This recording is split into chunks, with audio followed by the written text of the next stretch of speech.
We are officially here.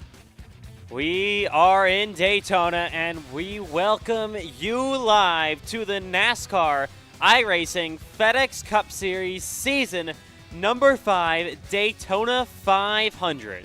Pre-race show, of course, to start us off. Well, we're here in Daytona. It's the day. It's Saturday during Speed Weeks, and of course, as always, the main event of Speed Weeks and the biggest race of the season for the league. Probably the biggest race all time at this point in the league's history. The season number 5 Great American Race, the Daytona 500. We're here in Daytona Beach, Florida, of course, starting off with our pre-race show tonight. It's going to be an hour long. We'll have some pre-race interviews to do and all that. Talking to some of the drivers you're going to see on track tonight. We're also going to be going through some of the highlights over Speed Weeks that we saw throughout this week, and both all the other lower series actions. And then, of course, the duels, which are on Wednesday. And then, of course, we're going to be talking about this race coming up with the season number 5, Daytona 500. This is the Great American Race, and we are here and ready for it here in season number 5. All right. So, of course, welcome live to the pre-race desk here in Daytona. The longest pre-race show we've ever had so far. Of course, usually they're a half hour. Today, an hour long, and we're going to have some pre-race interviews coming up in a few minutes. But, of course, we got to talk about this race a little bit. The season number 5 Daytona 500, the Great American Race, of course. The first ever time the Gen 4 car will be used in a NASCAR iRacing FedEx Cup Series official points race. And, of course, the Season 5 Daytona 500, we already saw it. And, of course, the duels on Wednesday. Technically, there are points awarded there, but it was only a maximum of 5 points for the winner, 3 for second, 1 for third. And then, of course, we already saw it used at the Clash, but that was, of course, at USA Speedway and a non-points race. All right. So, of course, before any of the pre-race, any of the actually on-track action happens, we got the pre-race show coming up. And we're making sure we're all good here in Daytona. Yes, we are.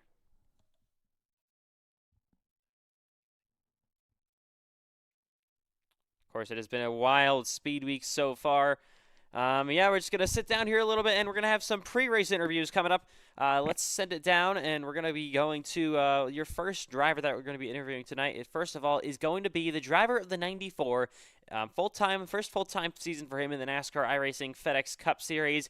It is C.J. Erdman in the 94 Chevrolet for Clear High Racing. All right, C.J. Erdman.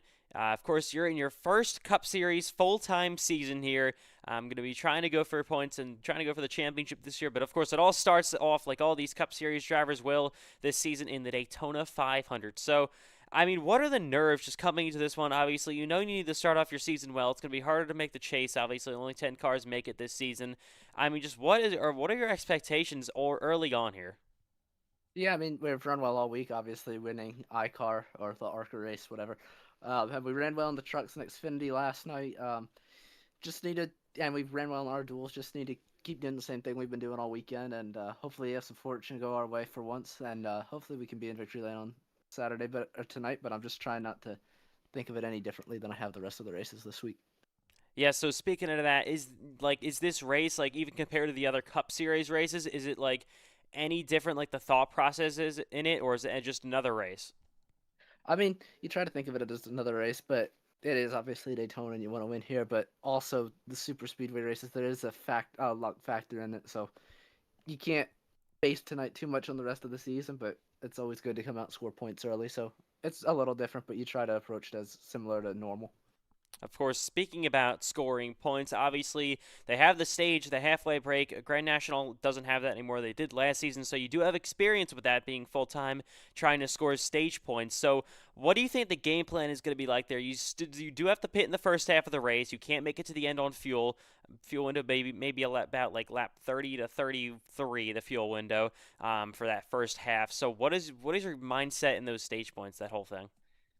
Yeah, I think the best way to do it is just work with teammates. I think teammates are going to be extremely important tonight. I think if we can get all the clear high cars and the QM cars linked up, and hopefully Payson as well, we should be able to pit together as a group. Hopefully nobody makes any mistakes, and even if one or two do, we have enough cars where it's not going to completely kill the group. So just stay with teammates tonight and try to not make any mistakes on pit road, and we should be fine. All right, CJ. Well, of course, good luck tonight as you start your first full-time Cup Series season, and we'll see you on track here for the Season 5 Daytona 500. Yep, thank you. That was CJ Ehrman, driver of the 94, of course, like we said, for Clear High Racing this season. All right, we got some more post. Not yet, obviously. We'll have a post race show later on, much later on, about 3 hours time. Course coming up. But now let's bring in another driver. But this is actually going to be a part-time series driver. It's Christian Herklotz. He's of course is full-time in the Grand National Series. Luckily for him, he actually made the race yesterday. Of course, talking about the Grand National, there were 48 cars coming to qualify for that race. It was so insane, and only of course 35 made the field. 13 drivers went home. It was wild. We saw some full-time drivers as well. Rojan Koch back-to-back seasons in the Daytona season opener. D&Qs. It's just you can't get any worse for that for him. But of course, we got Christian Herklotz coming up. Going to be in his first ever Cup Series start today. Christian Herklotz, it is your Cup Series debut today. Step number one, though, is going to be just like last night, trying to make the race as, of course, you are not a chartered or full-time car. So, of course, what is that mindset, of course, even thinking before the race? You got to qualify your way in. Uh, yeah, I mean, obviously the first step is just to make it into the race. I haven't really even thought about the race. I've just been doing qualifying laps all day. But if we don't qualify, that's that. I'm not really running for too many points other than I guess owner's points. But yeah, excited to get out there. It would be really cool if we can make it to the race. Obviously, we want to win the Daytona 500, my home track. So yeah, it's just really excited and I guess more nervous about qualifying than the race. Yeah, so of course, obviously you aren't running for points like you said, other than the other owners' points. But I mean, with your teammates running for points, do you think you're going to be able to maybe mix it up with them, help them out during the end of these stages to try to score some? Absolutely, yeah. I'm willing to work with any one of my teammates, whether it's Clear High Racing or QM. But just looking forward to getting out there with my teammates, and hopefully we can lead some laps here. We did, I think we did exceptionally well last night, leading some laps in the truck race and getting a top 10 in the Xfinity race. So, yeah, really looking forward to tonight. It's going to be very hard to pass, and hopefully we can get up there.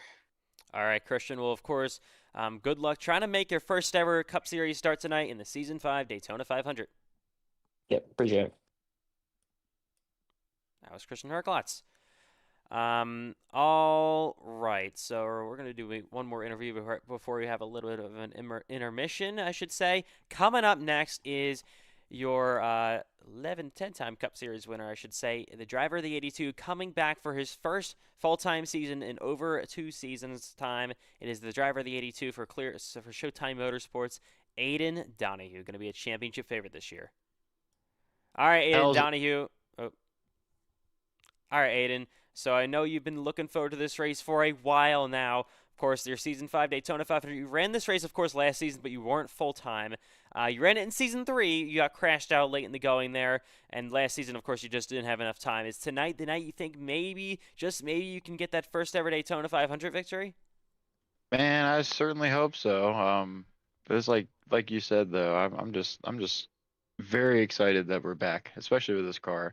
I had a lot of fun on the duels until I got the most perfect push ever, and it sent me sideways for some reason. But um, no, we're excited. I think everybody is. It's the start of a new season and um, new opportunities. This is when the points battle really starts. So looking forward to a brand new season and hopefully maybe some luck's on my side tonight and hopefully we can get one because golly, man. All right, so we've been the talk of the week after the duels, especially, is that it is hard to pass in these races. So, how crucial is it going to be getting up front early on, maybe getting a good qualifying and trying to score some stage points, of course, after the first half? Well, I mean it's important. It's important in every race, but you know, more with this one, it was kind of hard to navigate in the pack and the duels a little bit. But I mean, if you get the right guys behind you, you can make anything possible. The Xfinity race is really bad, but that's an entirely different car. It's just the side draft is so powerful. It kind of overtakes everything. So as long as you can, I mean, as long as you learn how to like position yourself and like get a run on your own, um, you'll be able to pass. But if it's gridlocked, you're not going anywhere at all. All right, Aiden. Well, of course, thanks for all the insight here, and good luck, which is going to be now your third attempt at winning a Daytona 500 tonight. Yeah, we're gonna try, man. All right, that was Aiden Donahue. So now, if he's available, we're going to bring in Eli Franklin now. So, Eli, unfortunately, you guys missed the Grand National race, weren't able to qualify your way in. That was just a heartbreaking way to start your season. But we're back here in Daytona. So obviously, brand new race car here, brand new points format. Like, what are your expectations early on in this race, and of course, once it gets down to when we start mixing it up? I think it's gonna be a great race here today. A season opener. Everybody wants to first race get a good finish. The first race have some good momentum going on for the rest of the season. But also tonight Daytona. It's always special. Anytime you say this certain driver's name, you say Daytona 500 champion. Everybody wants that on their name, the Daytona winner. But tonight's mainly about being there to the end. I know stage points and all that, but the main thing is have a chance. You have to be at the end. Yeah, of course, you say it there. Obviously, like you said, the stage points, they do matter. I mean, with the amount of points that will be needed to try to make the chase this season, how competitive that is going to be, every single point is going to matter. So we will see maybe some drivers mix it up for stage points at the halfway break, of course, at the end of lap number 50. Of course, you don't want to be involved in an accident, like he said. It's just going to be a balance between those two things. It's going to be really, really interesting tonight. So, of course, let's bring in maybe some more drivers for pre-race interviews. Coming up next is going to be the driver of the '08. He's also going to be he's full-time in Grand National. He is now, of course, part-time in the Cup Series. This is Knox Thompson. Knox Thompson, you'll be making your first ever Daytona 500 start here tonight at the Daytona International Speedway in season number 5. So, of course, you guys have had a busy speed weeks. I believe you've been in pretty much all the races but IndyCar. So, I mean, with all that, how much experience have you gained? I know this car is a little bit different than the other cars, but have you gained any experience in the draft with some of these guys that you're going to be working with tonight? Yeah, well, I saved it. I solved it with Stacy and all the QM guys, which was nice, and just I feel more steady for this race than I have most of the other ones. Gained a lot of experience by the truck race. Didn't get to finish the Grand National race because of an incident, and well, it was that Grand National race was a struggle for basically everyone. So just hoping to be a bit better this race and hoping to actually qualify with me, my team, Red Ridge Racing, and hopefully all the guys in the team can make it. Yeah, of course, you're talking about drivers having to make it. So, has your mindset, like, how much has your mindset been on trying to qualify for this race, or is it just pretty much mostly on the actual race itself because you're not, of course, a chartered car? I just want to make the race. I just want to make the race and at least make it halfway through. I'm actually in a test session practicing quali right now, so just hoping to make the race. All right, Knox. Well, of course, good luck tonight in your first ever Daytona 500 start here in season number 5. Thank you. That was Knox Thompson. All right, we're going to bring in another driver here, of course, down on the interview booth here a little bit. Next up, coming up, is going to be the driver of the 72 here in the NASCAR iRacing FedEx Cup Series. Second full-time season for him. He won a race last year. Unfortunately, did miss the playoffs, but he won that thrilling Fontana race we had back in season number 4, of course, at the Auto Club Speedway. So, of course, this is the driver of the 72, Connor Asbell, teammates to Ashton Miller and Aiden Donahue, and he'll be looking for a Daytona 500 win tonight. So Connor Asbell, I know last season it was kind of rough at times, but of course he did get a win. But you're looking to start off this year very, very strong with a good finish and possibly a win in the Daytona 500. So, of course, you got teammates Ashton Miller and Aiden Donahue, two very good drivers. Obviously, Donahue ran up front in his duel. Ashton won his duel. So, I mean, how do you think that is going to go with you guys? What kind of team, magic do you guys think you can put up at the front with the three of you? It's going to be a lot of track position, I feel. Seeing from I was in Duel 2, and that was a more calmed down version.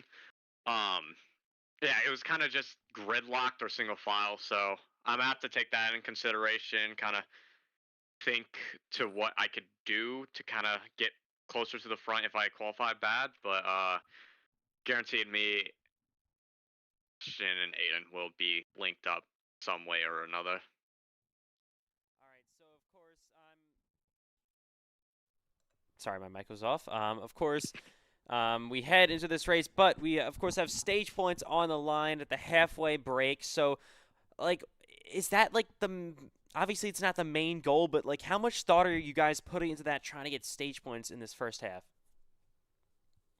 You know, it it'll all just depend on how it works out. I mean, if I'm up there for the stage, like, and I can't really go anywhere, yeah, I'll try to get some stage points in. But if I'm like a little bit off the pack, like how I normally race, then I'm gonna just stay back there, let everybody up front do the wrecking, and I'll make it fourth with getting either a good finish or even winning at the end of the race.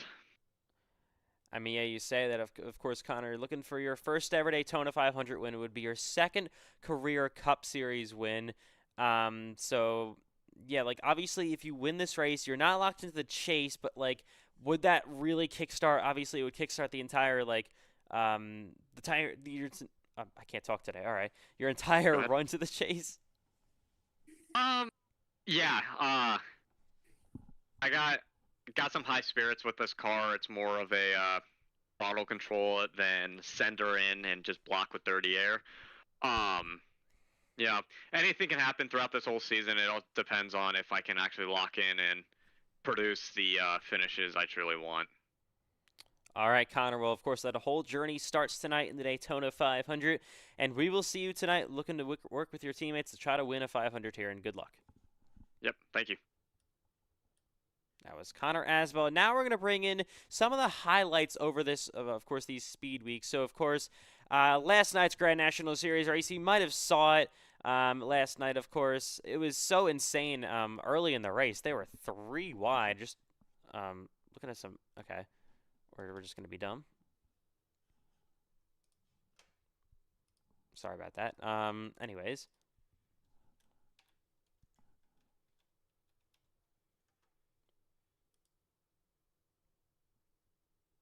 Sorry about that. So, of course, Grand National Series last night, so insane. You saw that 3x3 action that we had all over the place. Early race on, of course, you saw like Aiden Donahue, Ashton Miller. There's so many Cup drivers in this field. You see like top 4 right here. This clip that we're looking at right now. Miller, Donahue, White, Gregory was 4th. Now he's 5th, of course, in this group. Just Cup Series regulars. So a lot of the Cup regulars did pretty much all of the Speed Weeks races. So it was really good experience for them, obviously. Starting off here tonight, as I don't know why that happens. All right, sorry you guys couldn't see that. Skill issue? Question mark. This thing is being really annoying. All right. Okay, for some reason you can see that. All right. Really? Mhm.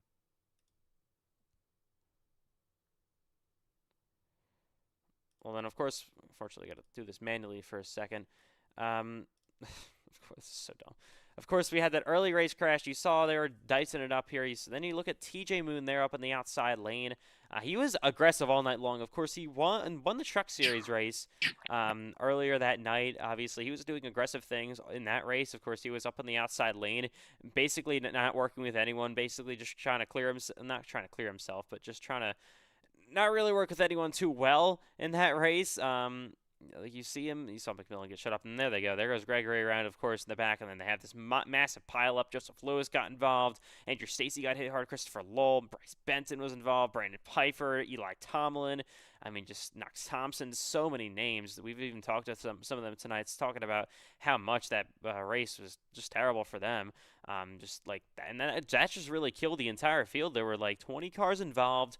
There was maybe like 10 cars out of the race, then like another 10 that had big damage. And the pack was really never the same after all of this. So it was very, very unfortunate, obviously.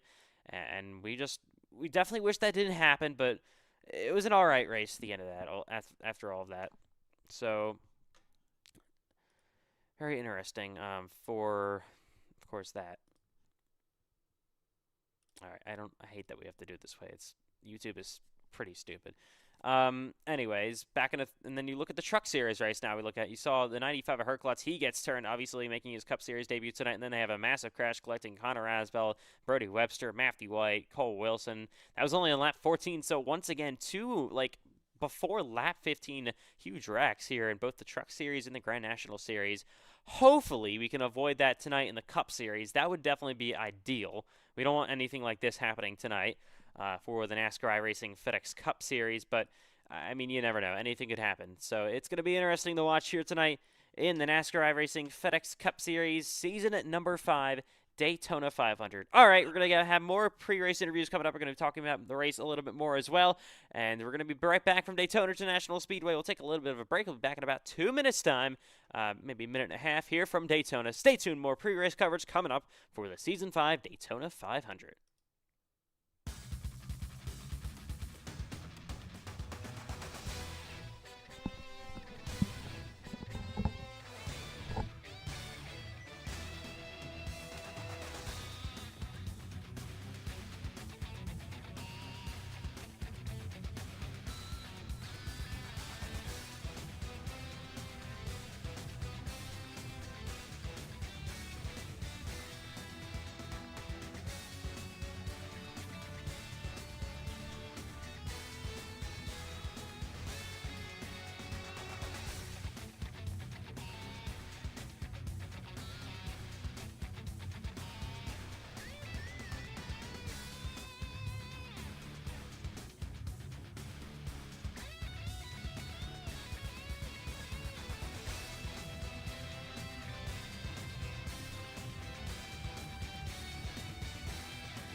All right, as we welcome you back live to the pre-race show for the season number 5 Daytona 500.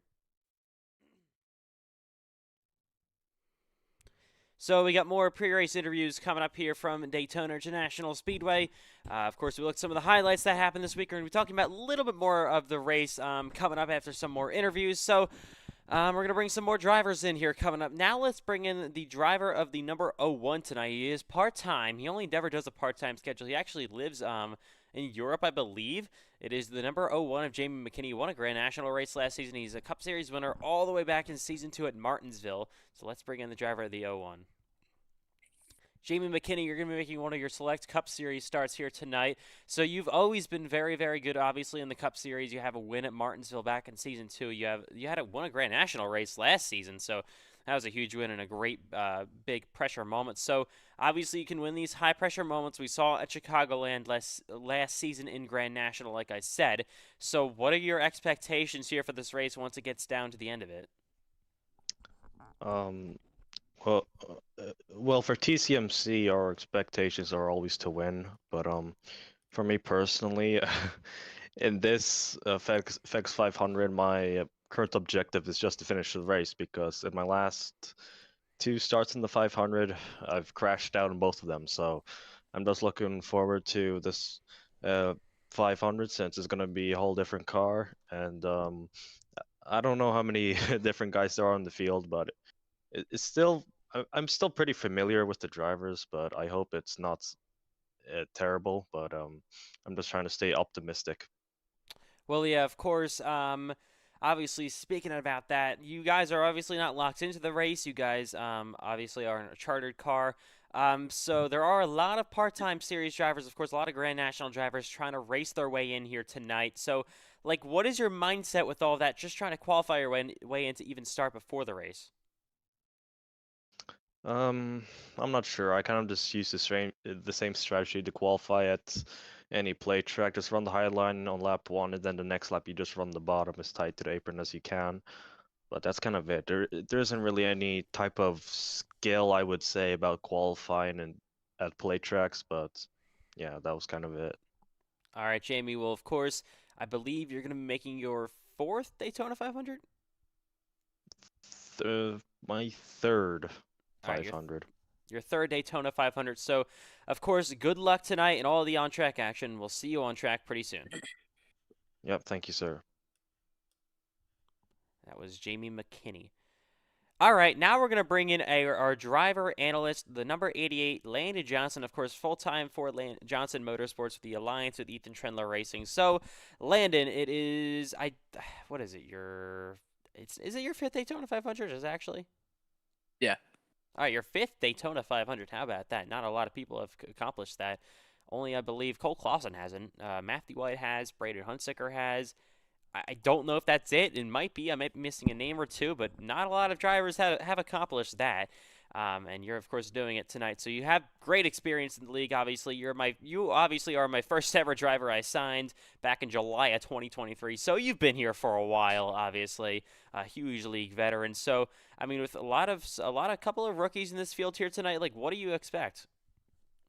It's probably gonna be pretty wild, especially the first half, because you were showing those highlights of this week. There's been 2 big wrecks in the first 15 laps. So I'm just trying to give it my teammates and I hang out in the back. Won't go for stage points. And then we're just gonna go to the front with like 15 to go.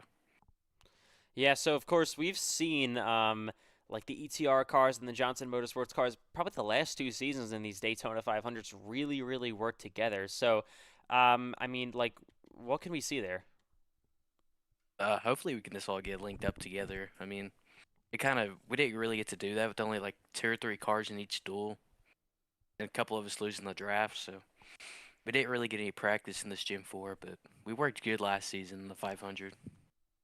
All right, well, we'll of course see you on track in a little bit as we come close to just about the halfway point of this pre-race show for the season number 5 Daytona 500. So, of course, there have been 4 Daytona 500 winners in the past. Cole Wilson, of course, the winner of the season 4 500. He'll be trying to back it up. He was actually my podcast co-host today because of filling in for Brody Webster. Of course, is now out of the Fat and Friends United team meetings after they swept the night in Grand National in trucks. What a debut for them, a full-time debut at least. So, of course, that team. So he's talked about a little bit about this race. Of course, he's another one that is actually not locked in, even though he's, of course, you're defending Daytona 500 winner, but obviously part-time in the Cup Series, full-time in Grand National. You're defending series champion for the Grand National Series. He actually had issues trying to get into last night's Grand National Series because obviously nobody's locked in the first race. It's the top 12 in points locked in after that for Grand National because they don't have any charters. So he made it by about, 10 seconds? He was across the line for his qualifying lap. You only do get 1 lap, of course, today at these super speedways. That was not the case last season in the 500. We changed that mid-year. So that's going to be another thing to look at it. You don't get 2 chances if you maybe, I don't know, you hit the apron maybe a little bit, swash up the racetrack. It's going to be so close because of how everyone is going to be so close in this qualifying session that you might just miss out if you're a part-time series driver. So not what you want to see, especially for these guys running part-time that don't have a charter. So that should be very interesting tonight to watch out for. As of course we're just about live for about a half hour now. Of course we have a half hour to go until we go up for the season number 5 Daytona 500. The nerves are tensing up. We are just getting closer and closer. I mean, who knows what's going to happen tonight?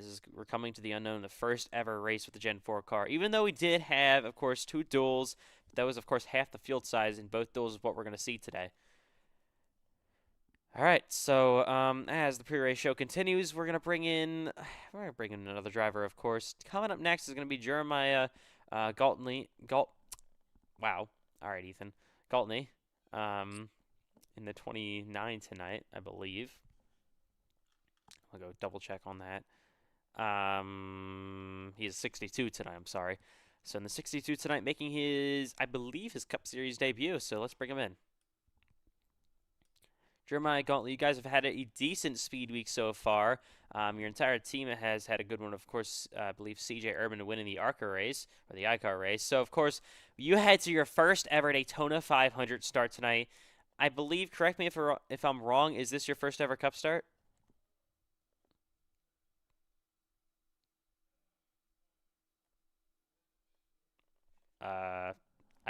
I guess we got nothing. All right, we'll try to bring him in a little bit later. Technical difficulties there, I guess. All right. So, of course, I believe he's making his Cup Series debut today, and then obviously I know it's his first Daytona 500 start. So that's going to be very interesting for him. Part-time, of course, in the Cup Series, full-time in the Grand National Series. I mean, some guys that include that are going to be doing that are part-time in Cup, full-time in Grand National, that obviously are not locked into the Daytona 500 tonight. Include Max DeFilippi, Zaner Mon, Cole Wilson, Brody Webster, going to be making his first ever 500 start. Jeremiah Gauntlet, like we just talked about. We talked to Christian Herklotz earlier. We talked to Knox Thompson. I mean, there's a lot of drivers. Carlos Ortiz, another one tonight. I mean, there are a lot of part-time drivers that are going to have to try to race their way in tonight. It's going to be very interesting to watch. Jacob Malone is another big one. Of course, he won his dual race, but obviously, because he's a part-time driver, full-time in Grand National, not locked in to the 500 tonight. So we will see how that all goes. All right. So coming up next is going to be another driver making his debut. He's actually full time though in the Grand National Series, in the Cup Series, I should say. He is the number 14 of Jacob Quayle. So Jacob Quayle, it's been a pretty decent speed weeks for you guys so far. Gotten some good experience here in the draft. Obviously, you're new to the league pretty much, so you had to work with all these guys. So with that experience you got, do you think you're more confident maybe in your race car from the duels and practice, and then of course the other drivers that you're gonna be racing around tonight? I mean, I don't feel all right. It's gonna be interesting. I don't know a lot of the drivers out here, so just trying to figure out who to work with. The good news is I'm not on my own. It's because of the alliance of um your team, obviously, and Johnson. I don't remember exactly the team name, but yeah, so that'll be helpful. Um, really just inexperienced, obviously, so it's gonna be a tough night, and probably tough season. Just gotta learn and get better, really. Yeah, so of course, but I mean, early in the race, obviously there's stage points up for grabs at the halfway break. Do you guys think you're going to be able to put yourself in position for those, or maybe just going to lay back, watch what happens, and maybe try to go for the win at the end of the race, or try to do both, but you never know. My plans probably like it really depends on where I qualify. If I qualify in the back, I'm probably just gonna want to ride around. Hopefully not lose a lap in that first half because well, if you lose a lap, you're probably not gonna get back on the lead lap. So got to stay in the draft. So I'm not gonna lay back too much. That's for sure. Um, I want to thank Elliot Fortier for signing me for this season. Excited to just learn, get better, and to have fun tonight. All right, Jacob. Well, of course, you are obviously locked in because you have a charter and you don't have to worry about any of that in qualifying like some of these part-time guys do. But good luck, and we will see you in tonight's running of the Season 5 Daytona 500, your first. We, of course, do have a Jacob Quill. Of course, he's full-time with Johnson Motorsports, and a Jacob Quayle. It's pretty funny. And Landon, of course, Jacob Quill on your team, but we do have that alliance with Fortier Racing with Jacob Quayle. It's pretty funny. Yeah. So yeah, that's going to be interesting to see tonight. They're both obviously going to be in this race, both full time. Here in the Cup Series, originally scheduled, I think one of them was supposed to be full time in Grand National early on, but then eventually they moved both full time to the Cup Series. So it's going to be interesting to see how that goes. I don't know how we're going to be able to do it. We might say Jacob Quill for one guy, might see Jacob Quill. I actually messed up so hard, and in my call of dual race number 2 for the finish, I actually, when Jacob Malone won the race, I accidentally said Jacob Quill. We got 3 Jacobs on our team. I know, it's pretty bad. One, of course, is on ETR, one's on Johnson Motorsports, one's on Fortier Racing. So at least they're all on separate teams with the same exact alliance. So it's pretty funny how that all works out. All right. So, yeah. I got real quick confirmation that It was confirmed way earlier in the week, but of course Sean Erdos does. Sean Hilquich, of course, missing tonight's race. Unfortunately, he actually moves to the 30 car for the rest of the season. He's actually going to have Joseph Tucker fill in. He was a former Cup Series driver mostly last season, so he's actually going to be filling in for the driver of the 30 tonight. All right. So more pre-race interviews coming up. Max DeFilippi's blowing up my Snapchat DMs, and he wants one. So I guess we'll bring him in now. He's going to be making his first ever Daytona 500 start. Max DeFilippi making your first Daytona 500 start here tonight. You do have a lot of teammates in this race, so obviously that's going to help cushion a few things. So how do you think that's going to go, and how confident are you in your first ever 500? Yeah, if I can make the race, I'll be pretty confident. But that's just the first step. I was doing a lot of practice, and I joined the interview room, and me and like everyone was just kind of talking it out. So I think me and Jeremiah aren't like friends. I think we're chill now. We're not gonna run into each other. But yeah, I'm just hoping to not make any enemies, and I don't know if I'm gonna ride or just go up front. Just only goal is not to wreck anybody and just do better. That's all I can really do. So obviously you guys are full-time in Grand National, but part-time in the Cup Series. So does that change anything? Obviously you said like with the riding around, does not having to deal with stage points change something with you?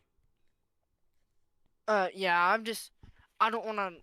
The last thing I want to do is wreck a full timer or wreck anybody at all because after yesterday, as you know, I was kind of mad at myself because I just felt like an idiot for a little bit, and yeah, I'm just trying to build back my reputation in this league and just do good, get good results. All right, Maxwell. Of course, this is technically your first ever Daytona 500 start. I feel like you've been in the league for a while, but of course, your first ever 500 tonight. So good luck on the track in Daytona. All right, thank you. All right, so coming up next, I don't know. We might. I wanted to show some more highlights. Landon, if you just look in ETR General, it's pretty funny. What Yeah, I William saw said. that. So, for nobody that knows, my driver, William Reagan, has took the private jet to Charlotte instead of Daytona, so he Yeah, will not make the time. I don't know what he was doing. It's pretty. It's not that easy. Not that hard to mess up. So I don't know. He heard Crown Jewel race and he went to Charlotte. Yeah, I know. Charlotte 600. Yeah. All right. So I don't know, Landon. I kind of want to make you do an interview. Me? Yeah. What do you say? Hang on, I gotta see who's in here. I gotta find somebody funny. There's nobody funny to interview. Plus, I don't like any of those people. Wow. Well, besides Jacob Quao. Bring in Sean Rowe. Okay, that's fine. Oh, you have to drag him. All right. Yeah, I'm not interviewing this guy. Oh. No, it's your job. All right, Landon. Sean Rowe, my favorite teammate, totally. How are we gonna get to the front in this Daytona 500? I'm gonna drive the car, and I'm gonna get pole. So you're just gonna start up front? Yeah, Hold- but I won't miss a shift this time. That's good. Ethan, save this This interview. is a great Stop. interview right now. Ethan, save this interview. All right. All right, Sean Rowe. So, of course, making your first ever Daytona 500 start tonight. So, yeah, you do have a good amount of teammates in this race. So, how do you think that's going to go? Like, do you think you're going to be working with these guys like Landon Johnson tonight? I don't know. Maybe it's probably just, I have a feeling it's gonna be a lot of single file, from what I saw in the duel. I don't know if people are near me that are my teammates when we qualify. I'll probably work with them, but last lap, last 5 laps, that's anything goes at that point. 10-4, I'm gonna spin you. Oh my god, dude! 2 races in a row where I'm wrecked by my teammates. Get a load of this. All right, Landon Johnson. I think that's enough for you. All right. So anyway, Sean. Well, good luck in tonight's race. Your first ever Daytona 500 start. All right, thank you, man. I'm so And, good. Yeah, fantastic. I think I should hire you for all the interviews. I think that's a great idea. Cole Clausen or Cole Wilson. Yeah. Let's bring in someone that's been waiting for a little bit. I kind of feel bad. Andrew Stacy has been waiting for about an hour and a half. I feel like he's been here Brody since. Webster. Yep. Let's bring in Andrew Stacy first. Oh. All right, Andrew Stacy. So it's been a pretty chaotic week to say the least for you guys tonight. How do you think you're going to be able to put all that behind you and just go out to try to win a Daytona 500?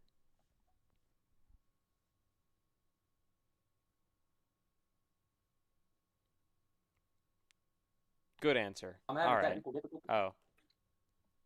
Crickets. Oh, I'm having Yeah, nice try. technical difficulties. I think you said how am I gonna plan to win the Daytona 500? I'm gonna work with my teammates. And we're gonna go fast and left, turn left, and then we're gonna definitely try to do some pit stop strategies. I think there's gonna be a lot of wrecks. So I'm just gonna keep myself clean. All right. So are you going to be going for stage points maybe early on in this race, or do you think you're going to lag back the first maybe half and then just try to go for the win? If it was the next gen, I would say I would lack back, but I really don't think there's any time for, messing around and slacking back in this car at all. So I think I'm gonna have to stay pedal to the metal and try to focus on being as far up in the field as I possibly can be. All right, Andrew Stacy. Well, good luck tonight in your, I believe, second Daytona 500 start.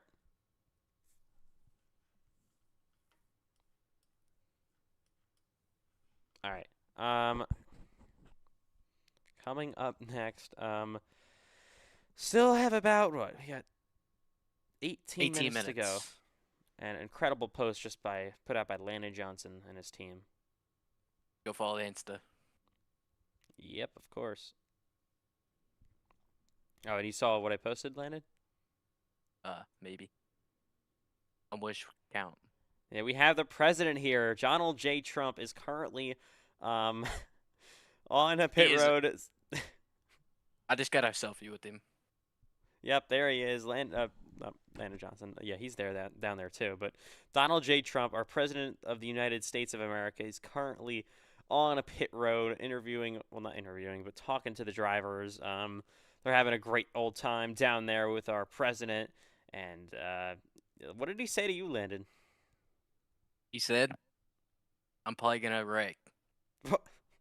Okay. The president is not a fan of Johnson Motorsports. My God. Nah, we're the most American team, so he loves us. Okay. Anyways, I guess we'll interview some more people.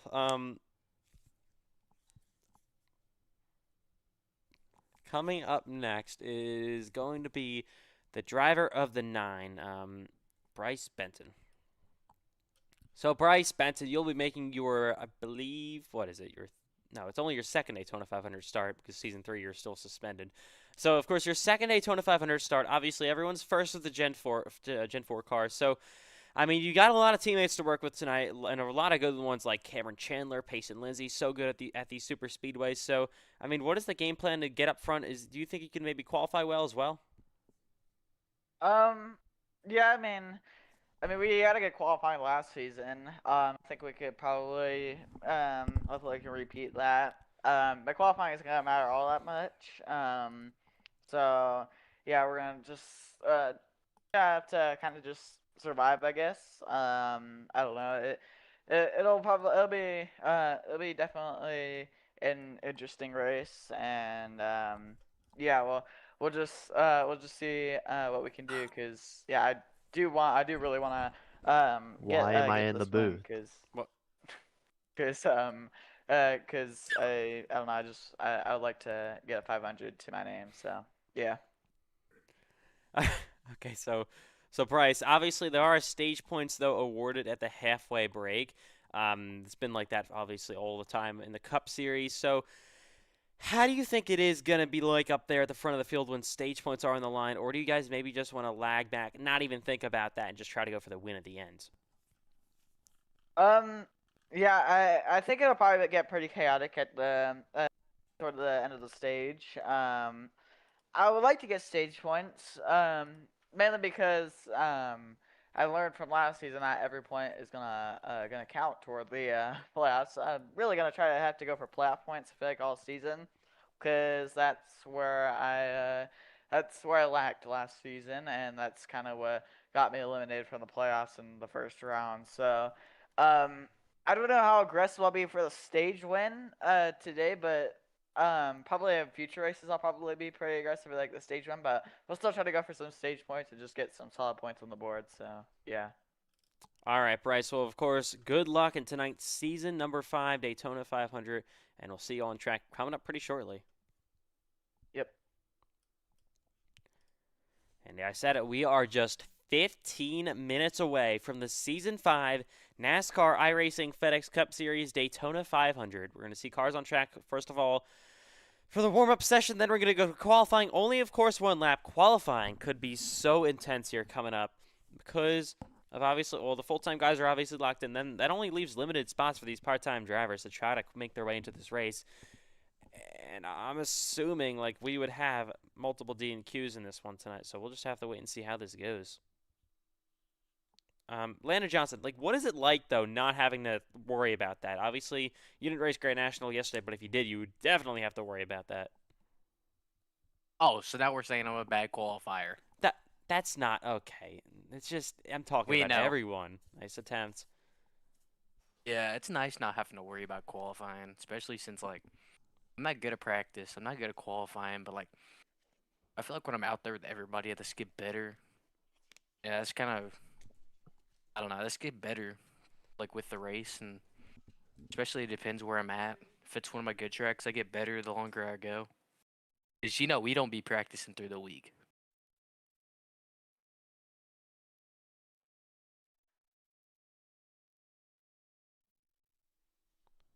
Anyways, sorry about that. Okay. Left him speechless. So we're be right back. We got maybe a few more interviews to go before we head up to the Daytona 500. So we'll be back in about a minute's time.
All right.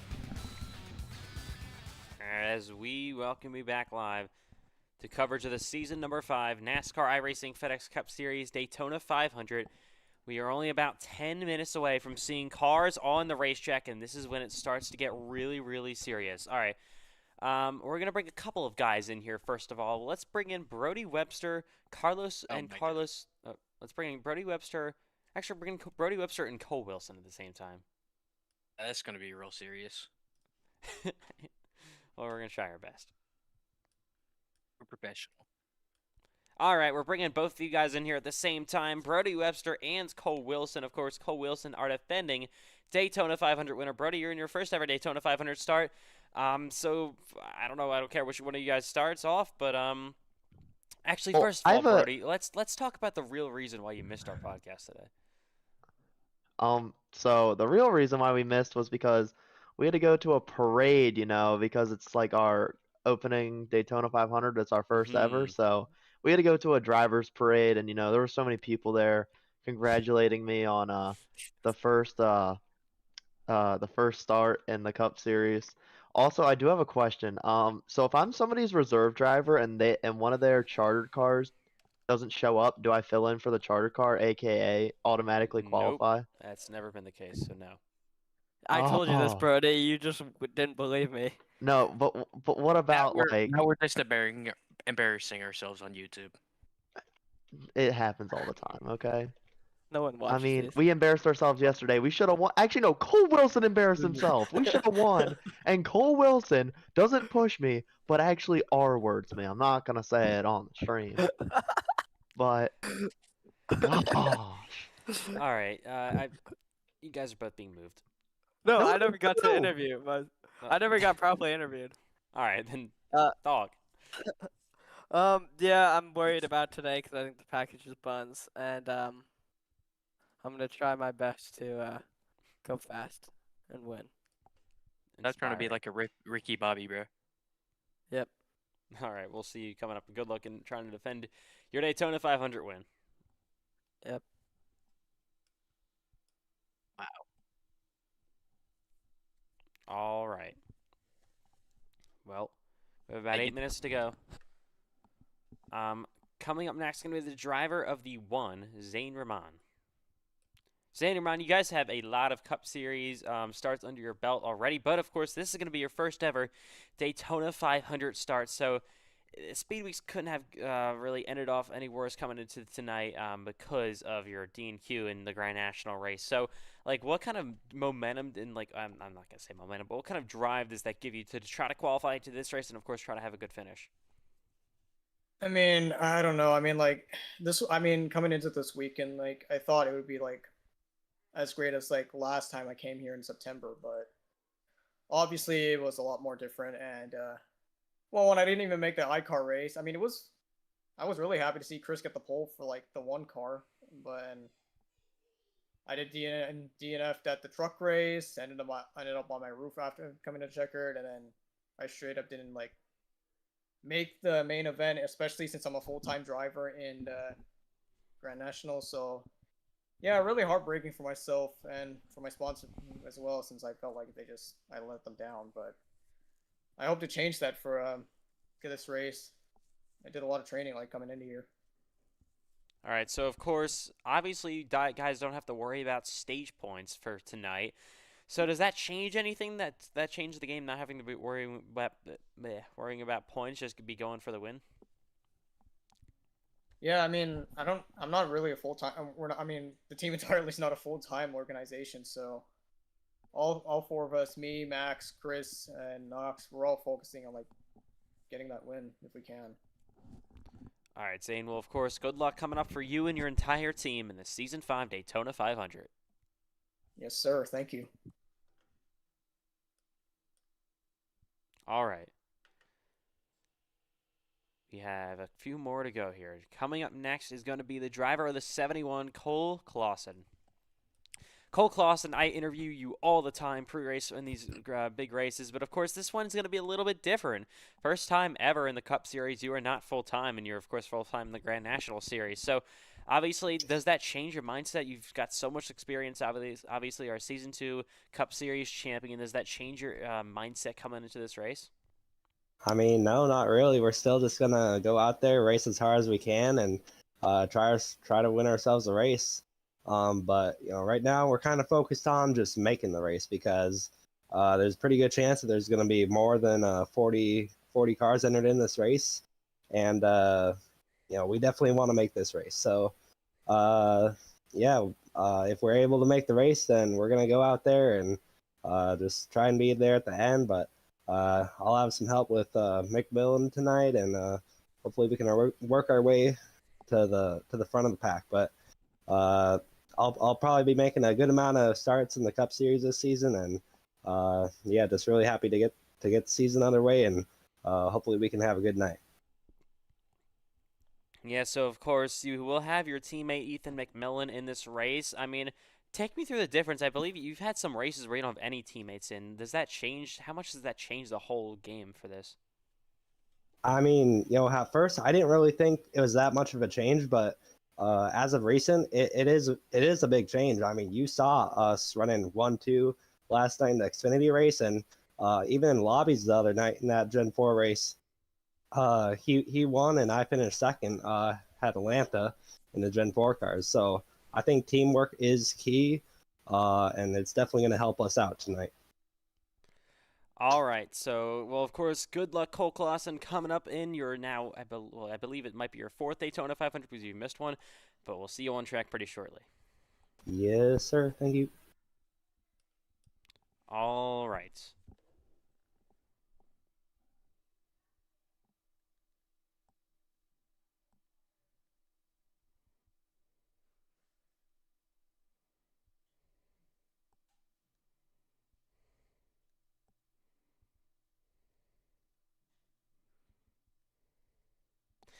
So we are just about ready to go in Daytona, about 3 minutes before the session opens, and let's send it down trackside now for pre-race ceremonies and our playing.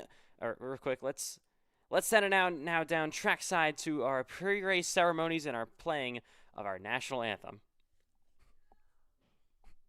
Oh, say, can you see by the dawn's early light what so proudly we hailed at the twilight's last gleaming, whose broad stripes and bright stars through the perilous fight o'er the ramparts we watched were so gallantly streaming, and the rockets' red glare, the bombs bursting in air, gave proof through the night that our flag was still there. Oh, say, does that star-spangled yet wave o'er the land of the free and the home of the brave? Wow, what a performance. Well, and that will, of course, send us off here tonight from the Daytona International Speedway. An incredible performance of our national anthem down on pit road. And we are just about ready to go racing tonight from Daytona. Yeah, what a beautiful, beautiful song to send us off for the last night of Speed Weeks. I know. just incredible. I had to open the stream because I couldn't hear it.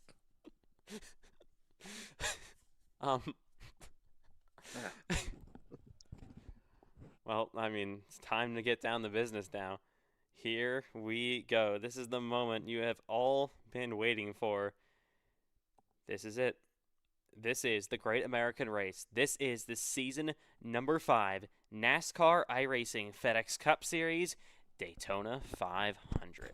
The intensity has been building all throughout Speed Weeks. What a Speed Weeks it has been so far. And we are just about ready to go here tonight. All right. Well, that'll just about do it for us. I'm, of course, going to be joined in the booth by Eli Franklin. Good luck on the track, Landon. We'll hopefully be rooting for you out there, and we'll see how this race goes tonight. All right. All right. It is officially time. This is the Great American Race. This is the Daytona 500. Stay tuned. The NASCAR iRacing FedEx Cup Series Daytona 500 is coming up now. We are just about to see cars on the racetrack. Stay tuned from Daytona International Speedway.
All right.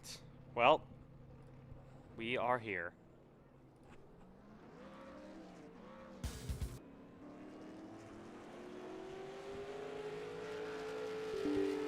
Here we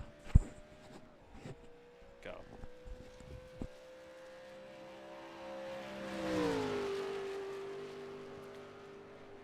Cars are pulling on to the racetrack. This is it. This is the highlight of Speed Weeks, the highlight of the season for the entirety of the NASCAR iRacing FedEx League. This is the Daytona 500, and we are live from the world's center of racing. Just one quick second, we're just making sure the ticker's all good. All right. Here we go.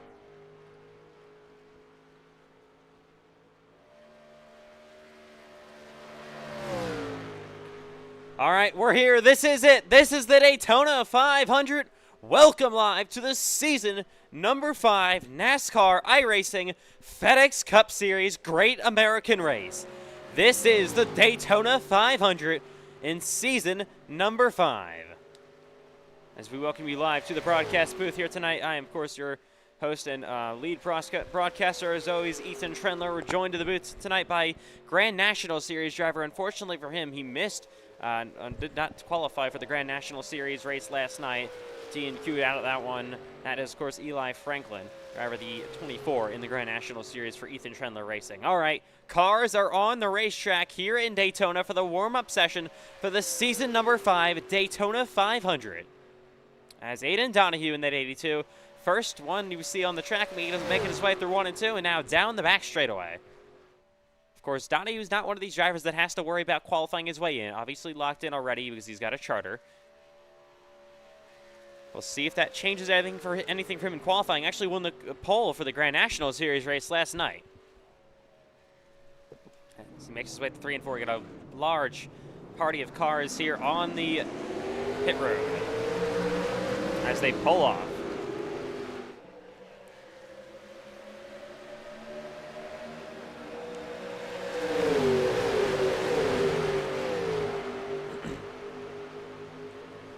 Side by side, two now part-time drivers, of course. Cole Clausen full-time in the Grand National Series. Same thing with Cole Wilson. But of course, Cole Wilson, your defending NASCAR iRacing FedEx Cup Series Daytona 500 winner. Oh, contact with Clausen. There's Tobin in the 65. As these drivers make their way through 3 and 4 here at Daytona. See the 20 of Sean Rowe to the inside. He's on the 95.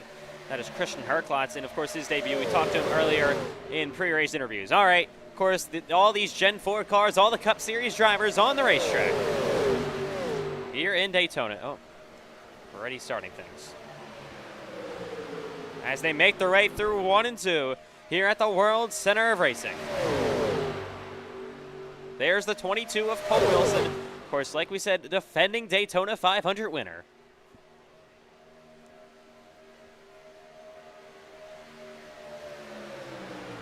Pushing their way down the back straightaway. He's got a rookie, the 65 of Tobin on his bumper. Of course, Tobin had a great speed weeks going. Of course, he won, or he didn't win, but I was going to say he finished really well in his first ever week in the league at USA Speedway last week. And they're going to actually practice some pit road. They're going to 2 of them are going to spin, 3 of them are going to spin on pit road here. That is not what you want to see early on pit practice. Wow. At least it's practice. Yeah, I know. You get a lot of attempts at that. Of course, 22 minutes still to go. And now in this warm-up session here in Daytona for the Daytona 500. Ooh, Max DeFilippi just got sideways. He hooks the 30 of Joseph Tucker. Tucker actually part-time in the Cup Series tonight, filling in for his teammate Sean Hilquich. Ashton Miller, your winner of duel number 1 here on pit road in that 79 car. And there is the 90. That is Eli Tomlin behind him. The 2 of Brody Webster. Not 100% sure where his paint scheme is. It's probably my end. We got to make sure we get that all good and set. All right. So we have cars currently sitting on pit road. 35 drivers entered so far. Of course, 40 spots. All the full-time cars are locked in. All the part-time cars have to go for a spot in the Great American Race tonight. As they pull back on the racetrack, of course, there is the 79 of Ashton Miller. Aiden Donahue driving through. He's got no vision. Oh, he's going to just... Now the round goes Andrew Stacey, Aiden Donahue with no vision at all. My goodness. Oh, and there they go again. Sean Rowe goes around. You got another car spinning down the back straightaway. It's the 09 of John Butler. Oh!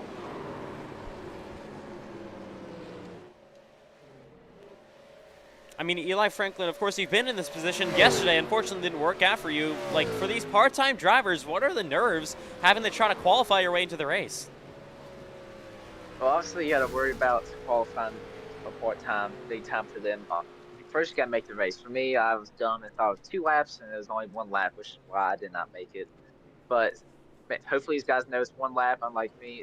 But any of these guys, make sure they get a good start to the lap. You can't afford any mistakes. You can't hit the apron, no nothing. You just got to do the best you can. You can't afford any mistakes on qualifying, and then if you make the race, anything can happen. Yeah, of course, anything certainly can happen and probably will happen here at Daytona International Speedway tonight, as here comes the 99. That is Payson Lindsay heading down the front straightaway. Of course, he is now in his 3rd full-time season. Unfortunately, last year missed the playoffs, but has a win here in Daytona in the Cup Series before. It was all the way back, though, in Season 3 for the regular season finale. Oh. 20 of, oh my God. Sean Rowe takes a horrific tumble down the back straightaway. My goodness.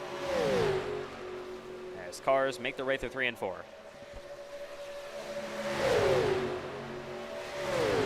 There's the 29. That is Carlos Ortiz. Usually that 29 car driven by Richard Cherry, but tonight, of course, Ortiz will drive it. Cherry gives up that car for him. Oh, Brady Webster just doesn't have a paint scheme on, apparently. Oh, as they spin in front. Oh, contact now. Oh, my goodness. We have a terrible crash on pit road. My goodness. Oh, Bryce Benson gets slammed by Brady Webster. Brady Webster also slams the 22 of Cole Wilson. And my goodness, pit road is a little bit interesting so far, to say the least. Obviously, they've had so much practice, test time, all of that stuff already this week. So they don't really need this, but obviously they will want this. They just want to wreck each other. Yeah, it's the only time they can really have fun until they get a lock in, be serious, obviously. I mean, they can't have fun on the racetrack, obviously. But it's going to be a whole lot more nerve-wracking and serious after this. As they head onto the track here in Daytona. There is the 96. That is Andrew Stacey. Currently kind of sitting there. There's the 79 of Ashton Miller. The 1 is Zane Rahman. The 29, that is Cherry.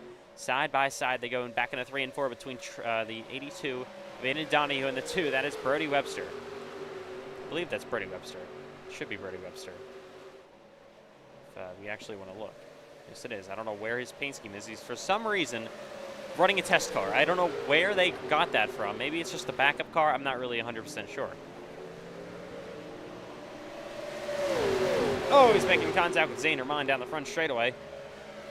All right, and then there's 65 of Tobin. Oh, he's going to go around.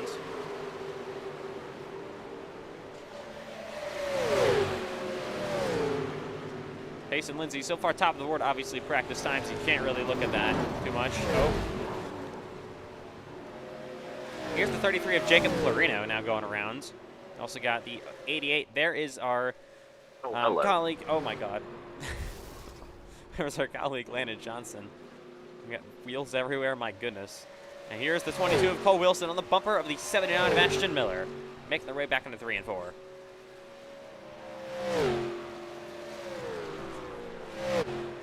And Miller is, oh my God, he doesn't even know what a brake pedal is down here on pit road. And, oh, he actually misses everyone. Wow. That's kind of shocking. And he's going to come back in front of here and then absolutely hammer into the catch fence. My goodness. All right. We'll say pit stops tonight will be very crucial for these drivers. If it does decide to go green, because they will have to hit the green stage one, in stage one, and after it, going through the final part of the race. And the main thing is don't speed. You can. It's okay to lose some time on pit roads. The main thing, you can't speed. You can't afford any penalties. Once you get a penalty, one, you probably a chance to go lap down, or will go lap down. But two, also you lose the pack, which is the main thing you can't afford in this race. Yeah, of course, that is definitely for sure. Of course, the fuel window is about, what, 30 to 33 laps in this race tonight, so the halfway break is the end of lap 50. Obviously way, way short, so nobody's going to be able to make it on fuel if they don't pit in the first half, even with staving under caution. If we do it, get any cautions in the first half in this race, so we will see. We got a group here down the front straightaway, side by side. That is Donovan Hogan with the 00 of Rodriguez. We'll say for fuel window being 30, 33, it does make it interesting for some of these drivers. Some people want to lay in the back and save fuel and try to maybe do the pit stop and stay out the end of the stage and make it a two-stopper. Because obviously it's hard to pass these cars being single file. Do someone want to two-stop it and risk it if it goes to overtime, or they want to three-stop it? Oh, and there they go in the back straightaway. Around goes the 9 of Bryce Benton and the 29 of Carlos Ortiz. Okay, Benton. That was a little bit sketchy, and now we got a car spinning. That's the one out of John Butler. He'll go around. There's the 22. That is Cole Wilson in the wall. So, of course, these part-time guys, hoping no other drivers come in here to join. We have currently 38 drivers entered into this Daytona 500, with still over half the session still to go to have more drivers come in. And usually at super speedways, we see a lot of late entries because it's a super speedway, and you really don't need any practice. Practice doesn't really do anything here. Here's the 00 Rodriguez with the bumper of Aiden Donahue. He'll move outside, and here is Cameron Chandler on the racetrack. It hasn't been the greatest speed weeks for Cameron so far, to be honest. And looks to maybe he finished, of course, second in the Daytona 500 last season to Cole Wilson, his co-owner of Chandler Wilson Racing. So we'll see if Cameron can go one spot better. And now he's going to go around here down on pit road. All right.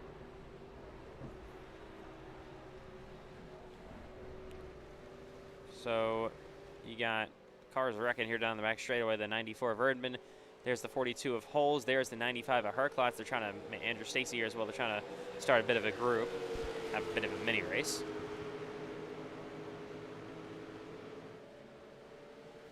So, of course, 100 laps tonight. Halfway break at the end of lap 50, like we've mentioned all day long.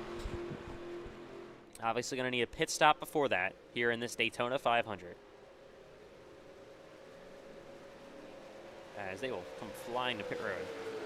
And all seriousness here, you do have to do pit practice. I would do that if I was some of these guys. I would take my time on that. Want to do that in the race, we'll be in big trouble for that. I mean, yeah, you don't want to like mess around here in the warm-up session just thinking you're good, and then all of a sudden you don't practice pit road, and then you speed or something, and your race is over for the win. That's something you don't want to happen. And obviously, we saw earlier practice, people actually practicing pit road entries. They have people spinning out, hitting the back of people. Got so worried for that, but people rearing each other. A lot of people coming up pit road, especially with big fields, big packs probably going to come in at a time. They watch rearing people and cautions coming out at bad times for some drivers. Oh, look at 3 wide middle for Ashton Miller in the 79. And he's going to get turned around with the OAM Knox Thompson here down the front straightaway. You also got the 13 of Max Diffie spinning and the 20 of Sean Rowe. He's going to go hard on the wall. There's 65 of Tobin. Oh, Ethan McMillan, my goodness. And there's the 13. Oh my God. That was one hell of a ride we just saw out of the 42 car. Lord.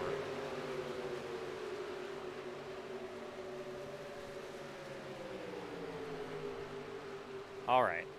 Still about 12 minutes to go in this warm-up session. Obviously, like we said, drivers are hoping, praying to God that there aren't any more entries, the part-time drivers at least. They would like it to be stuck at 38.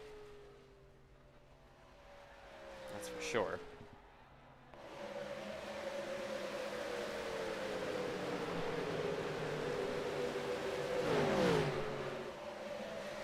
All right.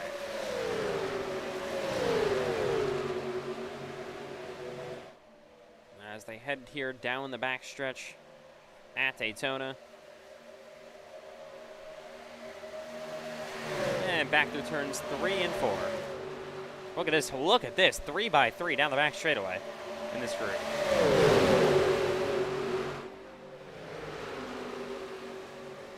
Oh, look at the 95 to the inside. We got a crash here. Donovan Hogan up on the wall. Now they're wrecking big time. Back through 3 and 4. Mike, big wreck.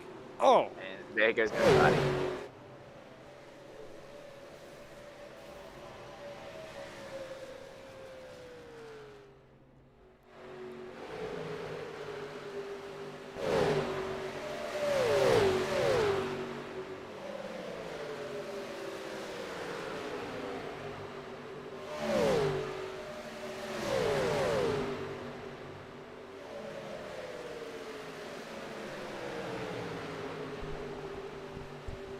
Here is Cole Wilson now in the bumper of Connor Asbell there in that 72 car. Got Cameron Chandler side by side with the 7 of Matthew White as they head down through the trial yet again. Oh, as CJ Urban just runs through the 42 of Aiden Holes. Holes spins back in front of Diego Rodriguez. Oh my God.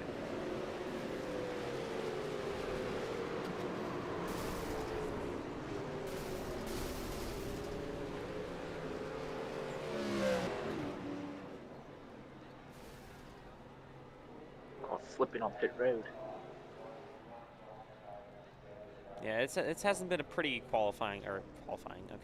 pretty warm-up session so far, to say the least.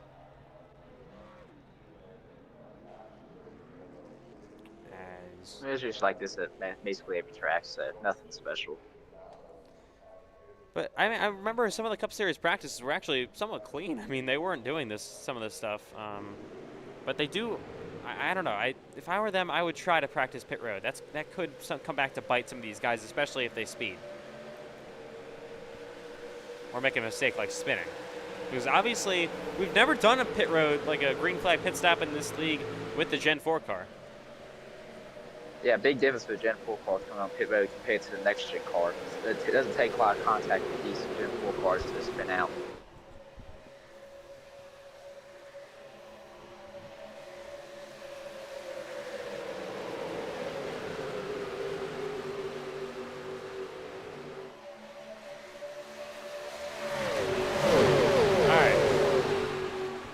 Back through turns 3 and 4 now down the front straightaway here at Daytona.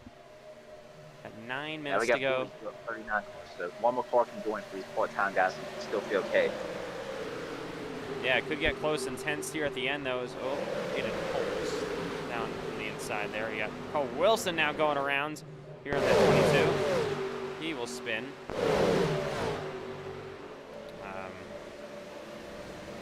Here's the 7 of Matthew White. Oh my God.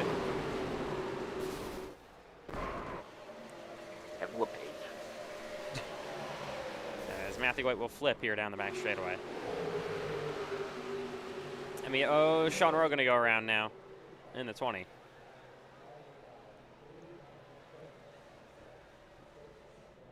All right.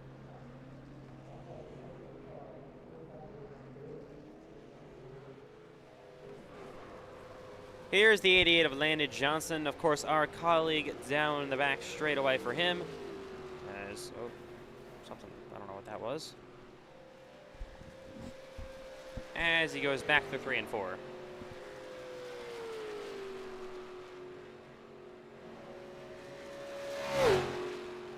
And down the front straightaway yet again.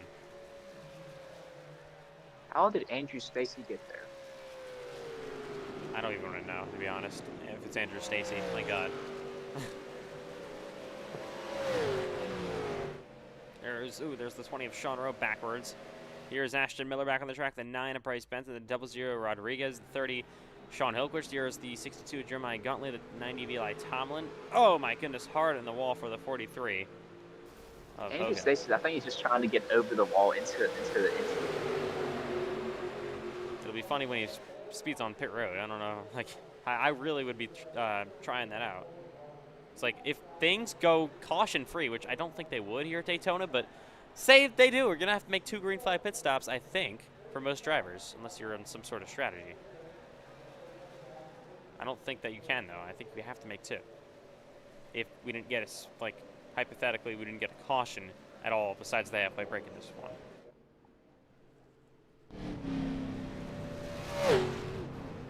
All right, as we see cars rolling back off of pit road here in Daytona. About 6 minutes left to go in this warm-up from the world's center of racing. Bryce Benson go for a wide on top of the one.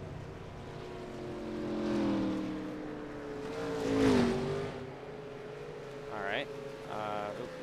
Almost contact there as we try to get to a better camera angle. Sorry about this. So about 6 minutes to go, of course. Oh, John Butler in the 09. About 6 minutes to go. Also, I think they need to work on pit exit because also it's very easy. I won't say easy, but a good possibility you get a black flag or get loose on pit exit and spin out, get onto the track, get a black flag for exiting pit road volume. I've seen many people do that. They try to be a little too aggressive on pit road and they get onto the track too early and ruin their day. Connor Asbell and Cameron Chandler. I mean, yeah, you're talking about all these issues that we can see on pit road tonight, especially with this new Gen 4 car. I mean, it is going to be crucial for these drivers to know what they're doing in this Gen 4 car. I'm assuming, well, they already had like 3 hours of practice, testing, all that. They had the dual races. They've had a lot of experience with this Gen 4 car, but not a ton of time on pit road. And not with 40 cars in the field. Yeah. You see some guys practicing, but also you see most of these guys come in like 3 or 4 car packs that are actually trying to slow down. Usually during Daytona, usually have about 8 to 10 8 plus cars on pit road at a time in pit cycles. But if you come in with like 3 or less, then you're going to lose the draft a lot of times. So usually it's big groups coming in, a lot of separate groups coming in. And usually when that happens, usually chaos happens at entry and exit. People being side by side on entry and exit, which makes it tough for drivers to just by themselves even just try to get on pit road here. I mean, yeah, we'll see. Of course, they also got to think about, obviously, the race. They got halfway break points for the top 10 at the order at the end of the stage. You do, of course, get more, like so the halfway break points, let's say this, they don't, I guess you can say, matter as much. They do still matter a lot. But because the race points have been upped to now 35, I believe, for the winner, No, it's 30 for the winner. And then it was like 20-something before. So it doesn't matter quite as much, but they still are important. And of course, you do get a chase point. First ever chase points will be awarded. Oh boy, we've seen how close these playoffs get near the end, down to 10 points. So every point does matter, but mainly for Daytona, because Daytona gets wacky. You have some guys that maybe later on when they get into like short tracks and not have the speed, like Matthew White almost every race. We have some of these guys that are new to the series, need some time and experience, and obviously here it cancels everything out. You have anybody has a chance at Daytona, but main thing is to get decent points here tonight, so you're not wait far behind going into the rest of the season, because obviously we changed the points format. That's for sure, as now we, of course, officially have 40 cars on the entry list for the season number 5 Daytona 500. One more and somebody's going home. Oh my God. Cole Clausen. Stuck in the pitch fence. He likes to do that. All right. Yeah, so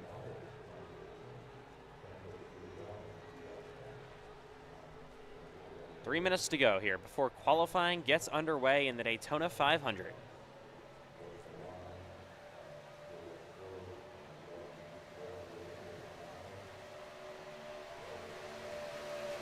Down the front straightaway goes Matthew White, and then you got Cole Wilson behind him, Cameron Chandler, and the 77 of Braden Hunsicker.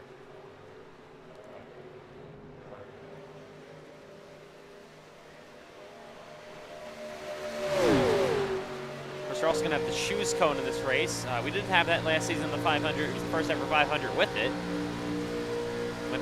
Went pretty well all last season, so obviously we bring it back. And run down the back straightaway. In this great American race, the biggest race of the season, the day we wait for all year long, and we are here tonight for another running of the 5th running of the Daytona 500.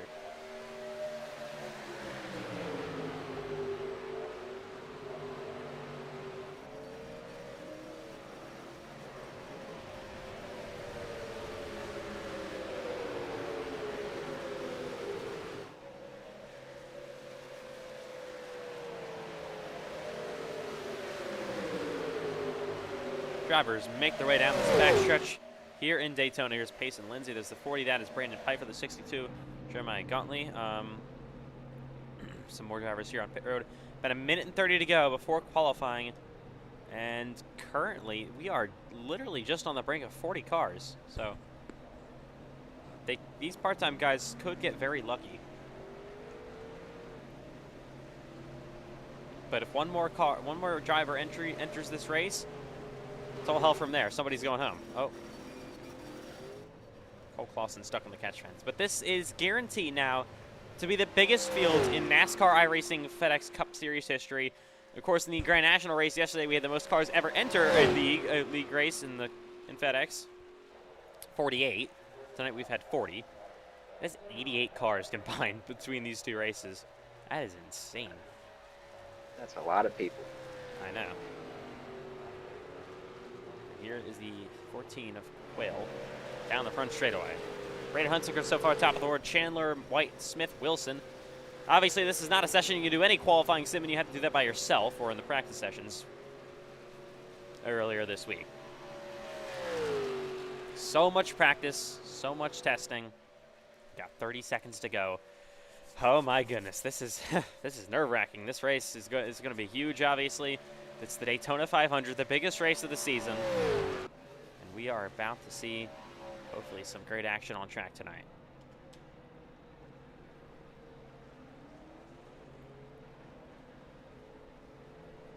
All right.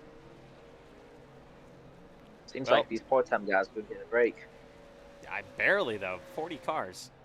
That is wow. Oh, as Payson Lindsay finds the inside of the wall. All right. Well, here we go.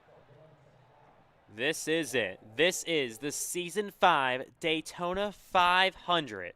Qualifying is just about to be underway. All right. I believe we do have still now, 40 cars in the field. So unless some last-second driver joined in, I think the part-time guys are going to be safe here. Barely, though. My goodness. They caught a huge break here. If it stays like this. All right. 1 lap to qualify. 1 to do it. As they head back on the backstretch here in Daytona. So, of course, the last Daytona 500, it was 2 laps. Ever since the Super Speedway rule changed, it is now 1 lap at all Super Speedways in the NASCAR iRacing FedEx Cup Series. Here we go. Got to get a good outlap. Going to make sure he can do that. Obviously, not like in real life. You can't pull back straight up onto the racetrack like you can in real life. Got to cut it as close as possible like Sean Rowe in the 20 is doing. Here's Brody Webster in the 2, the 71 of Cole Clausen. Here's the 7 of Matthew White, the 65 of Tobin. There is the 33 Jacob Clarina making his way through 3 and 4. Here we go, qualifying for the Great American Race. This is the biggest qualifying session of the season. Here we go. The 42 of Aiden Holes. Down the front stretch he goes. There's the 62 of Gauntly now coming back on the racetrack. Here's Cameron Chandler back in a 1 and 2 in the 8. To the 96 of Andrew Stacy down there. Heading down this backstretch. Here's the 95 Christian Hercules, the 43 of Donovan Hogan. Really quick, just making sure there's nobody else. I don't believe there is. There are currently 40 cars entered for the Daytona 500. Here's Aiden Donahue making his way through 3 and 4.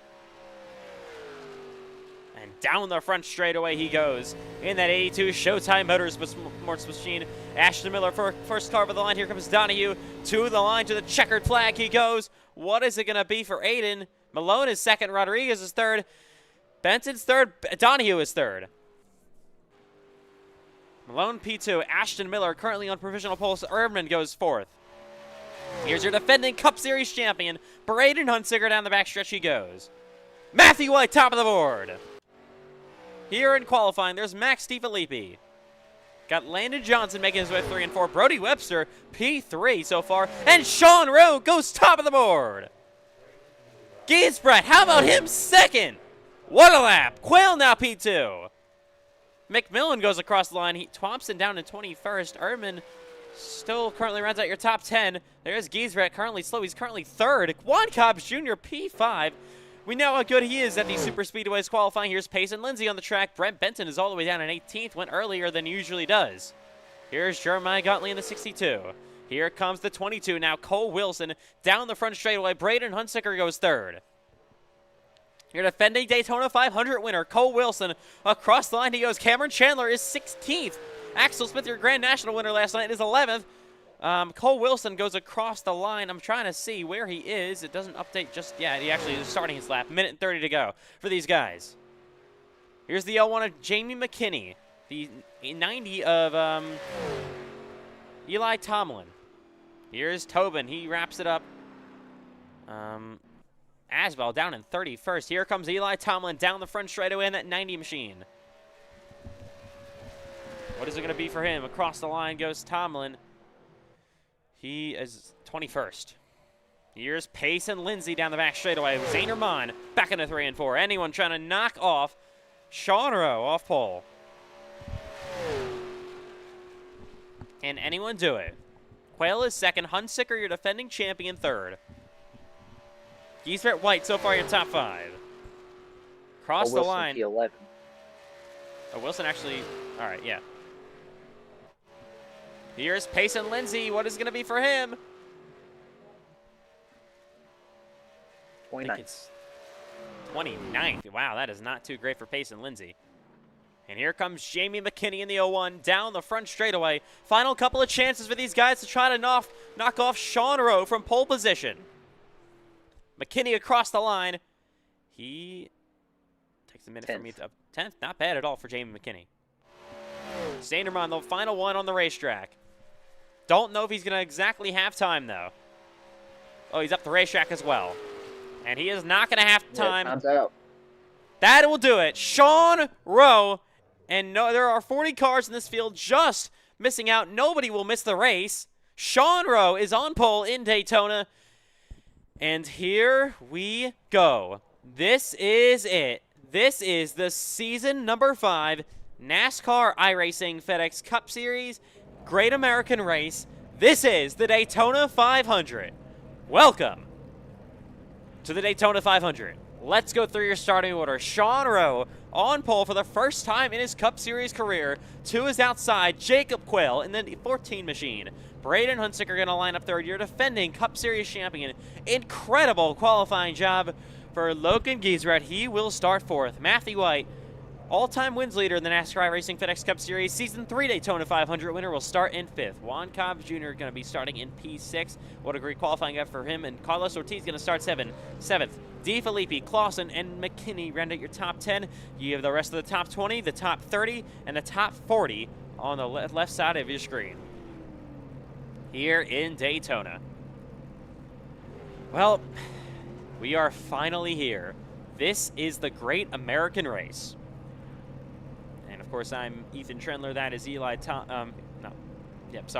Eli. That is Eli Franklin. We got too many Elis in the league. As we are just about ready to go here tonight. This is the 5th running of the NASCAR iRacing FedEx Cup Series Daytona 500. And this is probably the biggest one ever. This is the largest Cup Series field in history, completely capped full. Somehow, we don't have more than 40 entries in this race, though. I thought we would have maybe like 41 or 42, but nobody's going to miss this one tonight. Everyone will make the Daytona 500, and that is very good to hear. And we will have 40 drivers going for it. Here we go from the world center of racing. This is the biggest race in the NASCAR iRacing FedEx League. This is our crown jewel. This is the Daytona 500.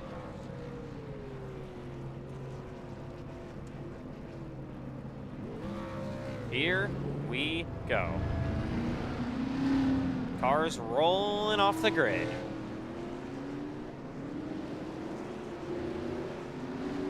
All right. Aiden Donahue starting a little bit further back. Same thing with Cameron Chandler. They both start outside the top 20 tonight. Connor Aswell starting all the way back in here in 35th. Payson Lindsay, talked about him. He's all the way outside the top 30 as well. And your defending Daytona 500 winner, Cole Wilson, starts 12th. All right, here we go in Daytona. Sean Rowe, your pole sitter, and they're going to lead them down to the pit road this time. The check pit road speed, of course, first of all.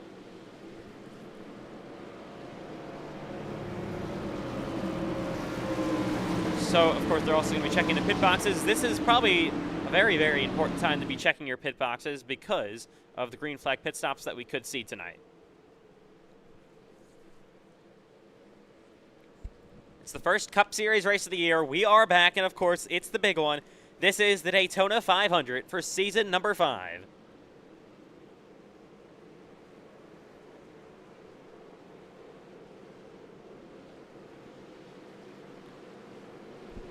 Cars rolling their way at pace speed back to 3 and 4. Behind the iRacing pace car. Of course, 100 laps, 250 miles. Halfway break at the end of lap number 50. Fuel window lap 31 to 33, so can't make it on fuel in the first stage. They would have to pit.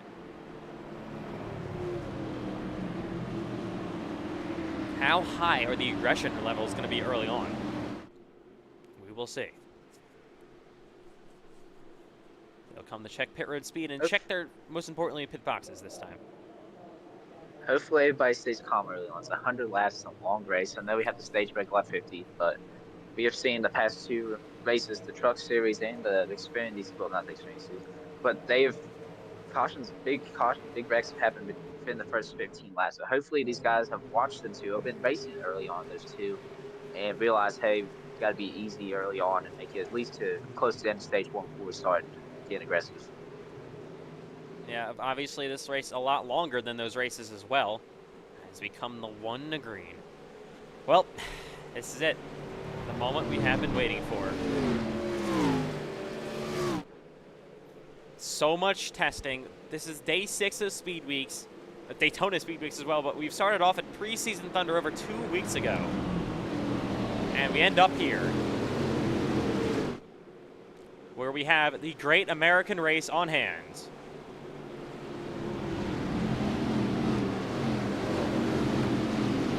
A couple of drivers having a couple of issues with connection, so hopefully they can get that all sorted out real quick. I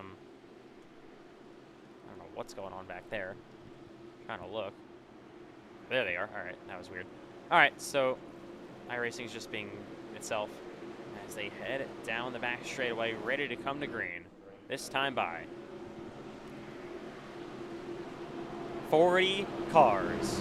1 winner of the Daytona 500 tonight. Who will it be? As they make their way through turns 3 and 4.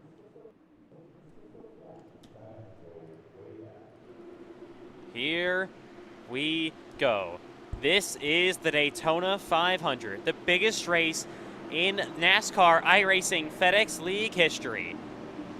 To start off the Cup Series season, the fans have risen to their feet here in Daytona Beach, Florida. The pace car is in, and the Season 5 NASCAR iRacing FedEx Cup Series Daytona 500 is underway. Green flag.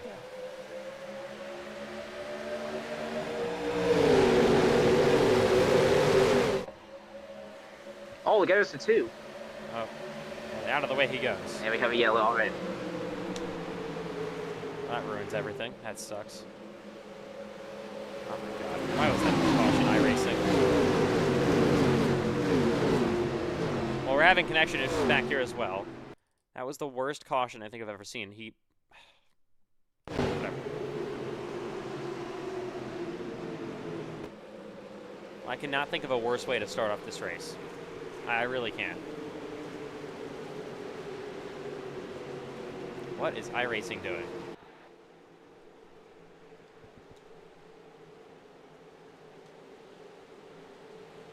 Alright, well, we apologize for iRacing's issues. They're lagging out some of the cars for whatever reason. Yeah, it's going to me on my side. I don't know what it is.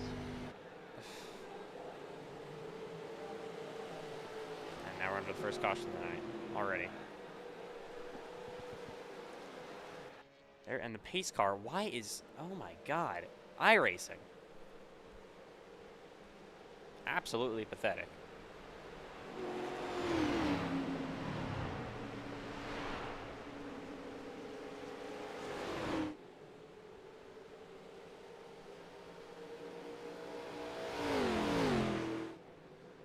Well, that is the worst possible way to start. iRacing having technical difficulties at probably the worst moment I've ever seen. I mean, come on. So you can see some of the cars back here. I don't know what's going on. I don't know why they're blinking. Brady Webster spun out. Then we lost him because he was blinking. So just a really, really dumb moment to start us off here. I don't even know what to say at this point.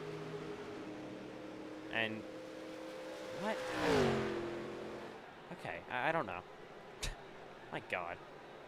All right, well, we're under caution for the first time tonight already.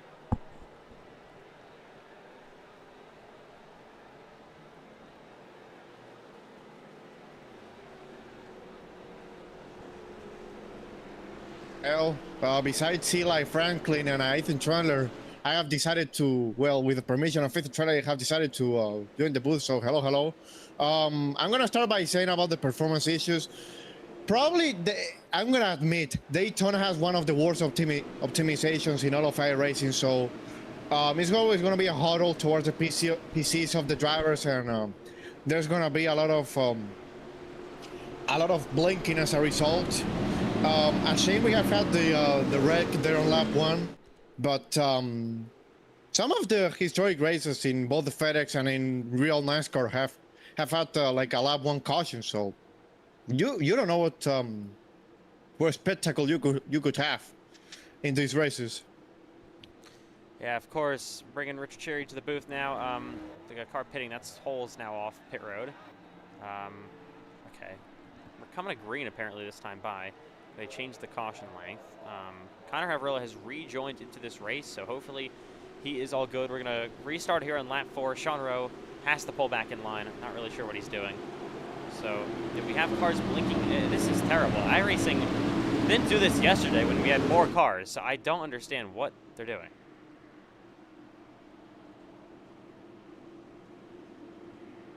They are backing up a lot. They're in the middle of the pack. Let's hope that doesn't cause some issues. All right, well, we'll try this again. Fortunately, iRacing ruined the start, but we are going to get back underway here. Already under the first caution of the night for basically technical difficulties. Probably that's how Brady Webster got spun around back there. He blinked out. And we are coming back to green in Daytona. The Daytona 500 is back underway.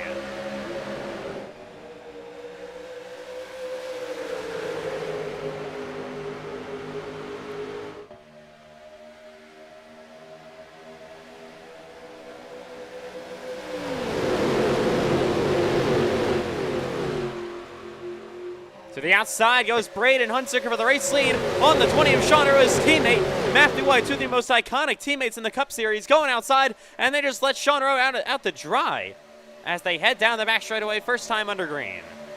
Braden Hunsaker, defending series champion, will take the lead. Yep, you always don't want to have such a huge gap on the restart. Here comes Carlos Ortiz on the bottom of the 29. As they roll down the front straightaway to these roaring fans for the first time in this Daytona 500. Braden Hunsaker is going to lead the opening green flag lap. And as they rocket back through 1 and 2 and back into the high pegs on the open 5th lap of this race. Matthew White on the back bumper, that's 77 Hunsaker. You got the 80 unsponsored Logan Giesbert up there, and now side by side. Look at Sean Rowe, he's falling all the way back. He's almost getting split 3 wide. It's kind of a mess back here as they head onto the backstretch. Hunsaker, though, continues to lead in that 77. Jacob Malone, your winner of duel number 2. There on the bottom, that's 6, trying to make up time already. Jacob Malone trying to find redemption after that incident with Alexander Ortega last night. Cameron Chandler. Oh, that's Matthew White, actually. I'm sorry. On the inside there in that 7 car, trying to really aggressively side draft somebody, and nearly didn't work out. And the outside starts to fall back. That was a close call there with Jake McKinney saving a race car. What I was saying about was Jacob Malone trying to find redemption after last night. That incident with Ortega. Will he be able to win his first Daytona 500? He comes now to the outside. There is the 6 of Jacob Malone up top. You get the 5 of Michael Gregory back there as well. The 0-1, that is Jamie McKinney. And now to the outside goes that 6 car, getting picked up by the 7 car of Matthew White.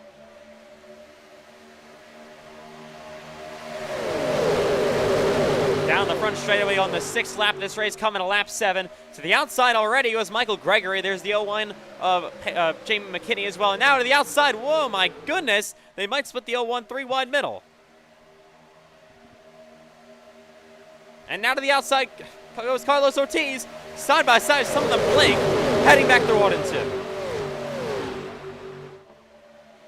Braden Hunsaker continues to lead this great American race.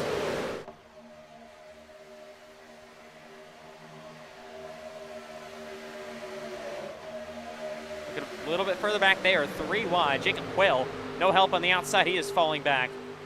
We got to look back there. I don't believe anyone has lost the draft yet. Obviously, double the field size of what we saw in the duels. We got a 3 wide, little bit of a going back here with Cameron Chandler involved there in the middle. 1 car actually losing the draft in the back. That's Jeremiah Gauntly. New style of context.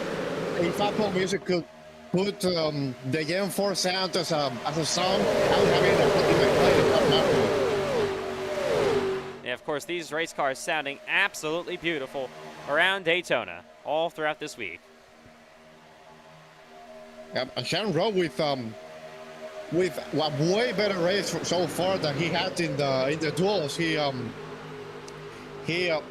He basically was out of the draft for that whole race. He didn't get a caution there, unfortunately for him. Now he's running third in the 500 behind Michael Gregory. Here he comes to the outside, but Michael blocks it. Yeah, great start to this race so far for the driver of the first full-time Cup Series season, the rookie Michael Gregory. Single file first about. Oh, look at a crash! Into the wall hard goes Donovan Hogan. He is trying to slow down. They're crashing with the 30 of Tucker, and the caution is out. Here in Daytona, they're piling up back here. My goodness. Multiple cars are destroyed. Upside down goes Pfeiffer on his roof. And the yellow flag is out the first time here in Daytona. Wow, what happened? All of a sudden happened back here and upside down. That is going to end his race. Oh my God, connection issues. iRacing is terrible, bro. So I can't even tell what happened. They lagged out.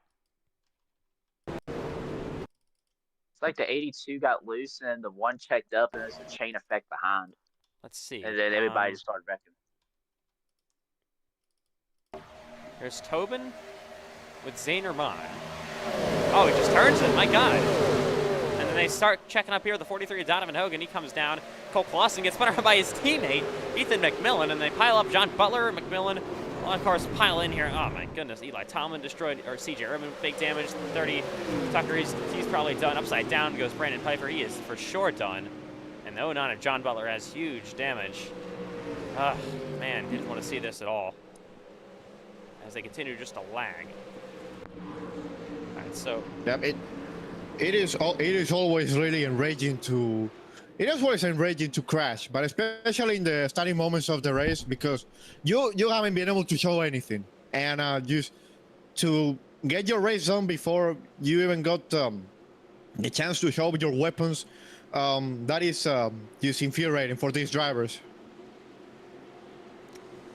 CJ Urban's hood's up. I don't know how he can see right now going. Trying to get the pit road. Oh yeah, there he is. They still have connection issues in the back here. I mean, I don't know why the connection is so bad back here. Ethan, I think it's probably like the limit of maximum cars that when you go to the back, then it blinks the cars in the front and then all that. I think it's more of the graphics and internet issues. By the way, what you were talking about CJ Urban, I assume he's sticking his head out of the window because otherwise I don't know how he's able to see.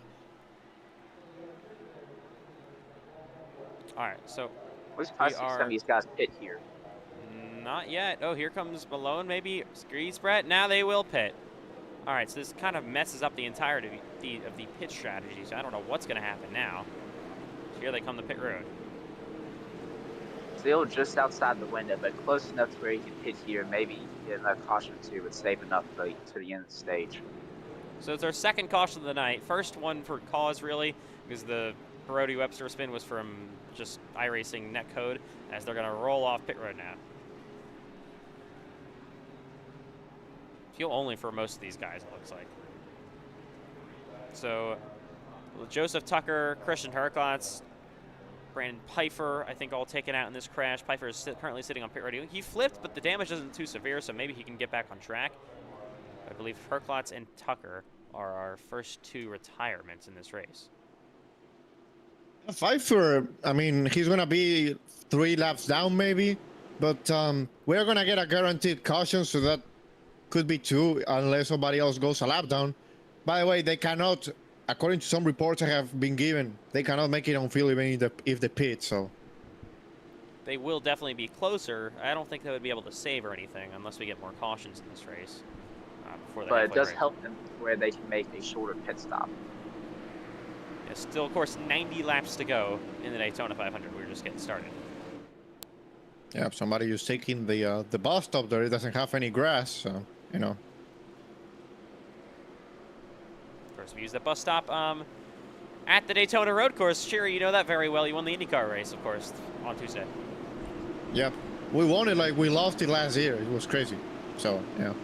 What goes around comes around. I don't know if I said it right, but if I said it, well, that's really good.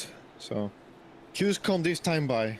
So, yeah, coming to the shoes, of course, like Jerry said, we originally did have 40 cars in this field. The 50 of Connor Havrilla had some sort of connection issue. He was dropping, he was not really able to get into the session, so technically there are 39 cars listed, but we do have 40 entries. Coming to the shoes. Yep. 3 cars, 2 cars go inside. Miller gonna first go outside. Shoes behind them.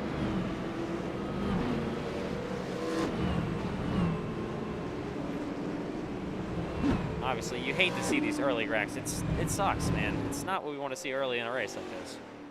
We've seen it all throughout Speed Weeks. I believe 3 cars taken out in this one. Not as bad as what we saw, but Grand National. But a lot of cars do have damage, so they might lose the draft. We will see.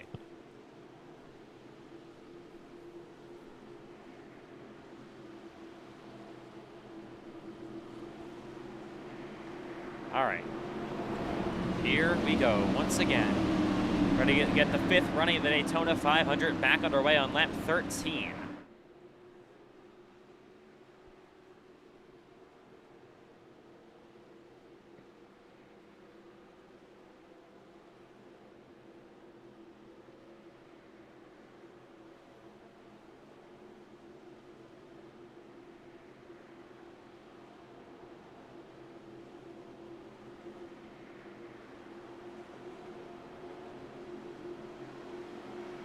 Gonna have a restart here side by side with Braden Hunsicker, your defending Cup Series champion, looking for his first Daytona 500 win, and winner of duel number 1, Ashton Miller. Gregory, Wilson, Donahue, White, McKinney, and 13 of Max Stiffy around at your top 8. Here we go. So already 3 cars taken out in that first wreck. Some of the other ones are damaged. But we're ready for this restart here in Daytona once again. Going to be on lap 13 of the Great American Race.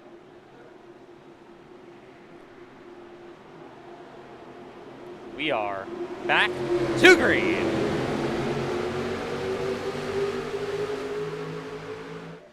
Good restart for Hunsicker. His teammate Matthew White lined up all the way back there on row 4, or row 3, I believe. They head side by side. Wilson giving a good shove to the outside with Ashton Miller. He's going to get clear almost. Wilson might get clear as well on the top.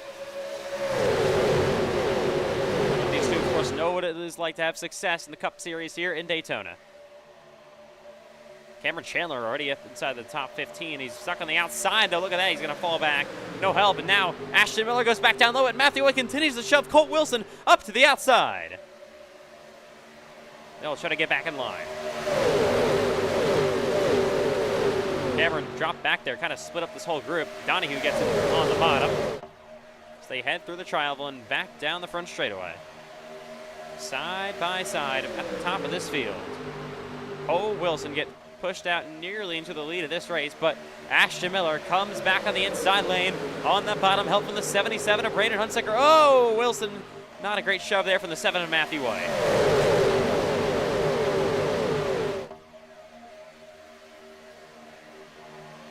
Rolling down this backstretch. Outside, there's a block for Ashton Miller up in front of the 22 of Cole Wilson. He will get there. Miller's going to have to try to control these 2 lanes, but he's got Braden Hunsaker back on the inside lane with Michael Gregory and Aiden Donahue to help.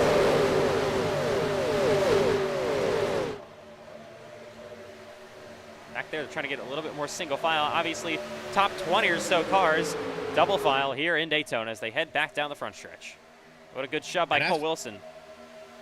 Yeah, Ashton Miller is clear, and now he leads the bottom lane. Of course, Miller, that car is so quick this weekend. Yep, he won the dual race in a really great move there on the last lap, and now he's leading the Daytona 500. He has one career win in the Cup Series, which came at Texas last season. Will he be able to win his first plate race at the most important race of the year? We will see. He's definitely got a good chance at it. Just got to keep it clean all day long for the driver of the 79. Heading down the front straightaway yet again. It's a 15 laps complete in the Daytona 500. Look at that second group back there. Kind of lagging back, led by Gauntlet. Yeah, that is a good, the refugee group, if I'm pronouncing it correctly. If you don't want to be involved in a wreck, just go there and just buy your chance, and then in the second half, just go at it. Start advancing positions and have a shot at the win at the end. I mean, it's not like they're going to lose a lap or anything. They got enough cars in there. They got like 15 drivers lined up there, and these guys are side by side, so they could theoretically, if they wanted, catch back up, but they are not, of course. How about Maxi Filippi, though? He's still there in the top 10. He's having a great run so far. Oh, Ashton Miller blocks outside with 22 of Cole Wilson. Yeah, Wilson gets Miller a little bit loose. Now he drops down to the inside here. I always wonder, why do they go so aggressive early on in these super speedway races when they're so long, especially in the Cup Series? Not all 40 people think the same way. Clearly. I mean, there are stage points up for grabs, but still 30 laps to go. More than that until we get those.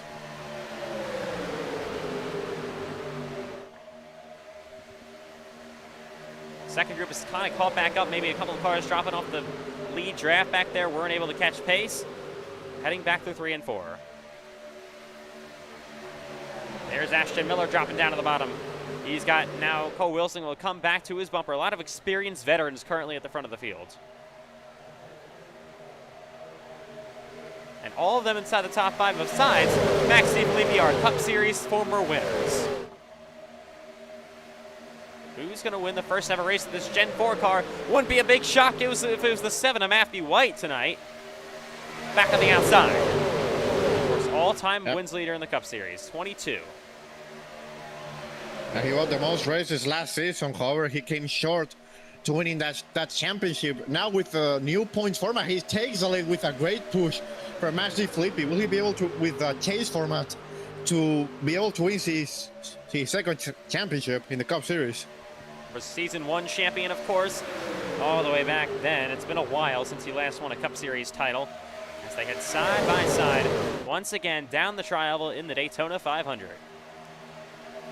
Wonder if we'll see these outside starts to go away even more. Wonder if we're going to see maybe some bottom dominance. Max DiFilippi got to be careful here getting in the line. He will in his first Daytona 500 start, racing up here with all these veterans. I mean, he is surrounded. Matthew White, Ashton Miller, Bryce Benton, Cole Wilson, Sean Rowe, Hunsaker, Malone, Donahue. He is surrounded by veterans up here.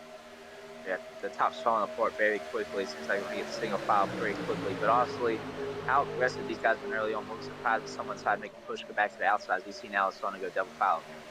Yeah, there's the 9 of Bryce Benton. He's got Sean Rowe on his bumper. And then 6 of Jacob Malone, winner of duel number 2, back there as well.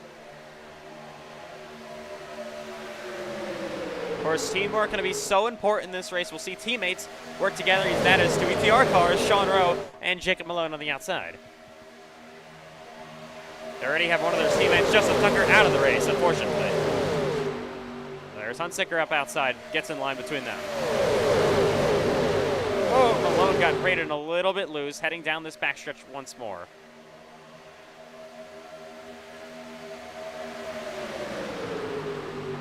Top 28 cars in this lead group, then you get a second smaller pack.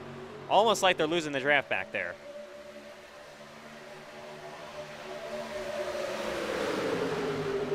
Whoa! Oh! Michael. Connor Asbell.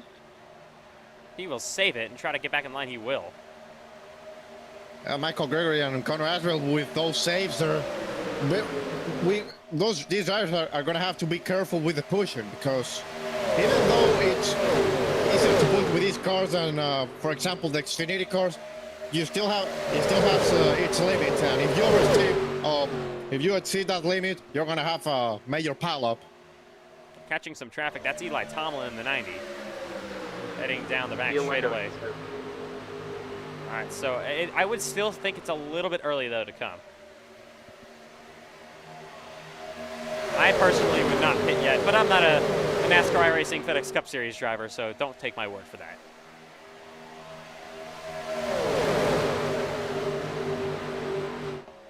Matthew White continues to lead the Daytona 500, a former winner of this race back in Season 3. When Season 3 was going on, Max DiFilippi, he was not even in the league, of course. Not many drivers can say that up in the top 10 right now, but him. And maybe Michael Gregory.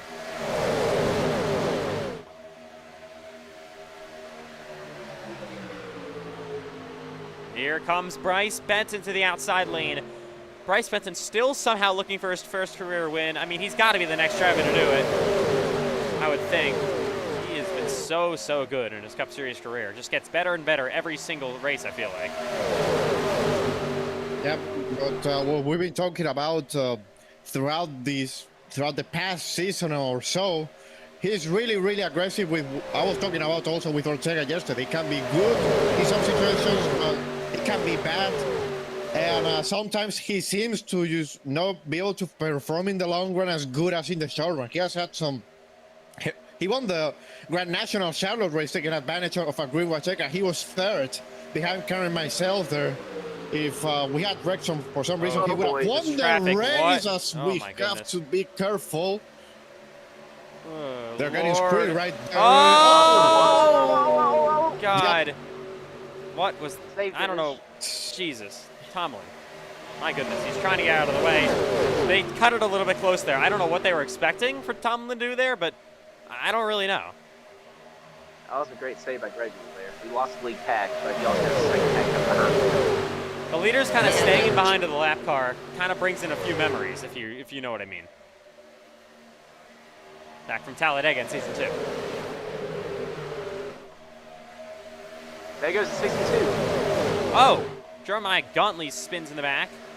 That hopefully will not be a caution. He's going to get that thing back right. We got a second group back here. This third group as well. 2 cars. So there are many groups back there just trying to keep pace.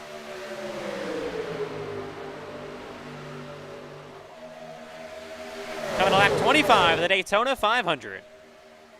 Aiden Donahue coming outside now with Sean Rowe and the 6th Jacob Malone. What a push up to the top lane. And Rowe going to go down to the inside lane and try to take the lead away. He will do that. Sean Rowe now leads the Daytona 500. And this group got checked up even more back here. Yep, that little incident there just started to break up a lot of these people. We have now Aiden Donahue at the front in his typical fashion, just be careful and then you show up out of nowhere. And Jacob Malone too, as Cole Wilson comes up. Now he has also Connor Asbell there helping Jacob and Aiden himself. Of course, early in these races, it is. That's too high. Side by side, once again, coming down the front straightaway. And back at a 1 and 2. Donahue side by side with Sean Rowe. Johnson Thompson jumps for the day. Just blew his engine, pushing too much, overheated. Oh, that's unfortunate for the driver of the 08. Michael Gregory has damage to his tolling, he reported.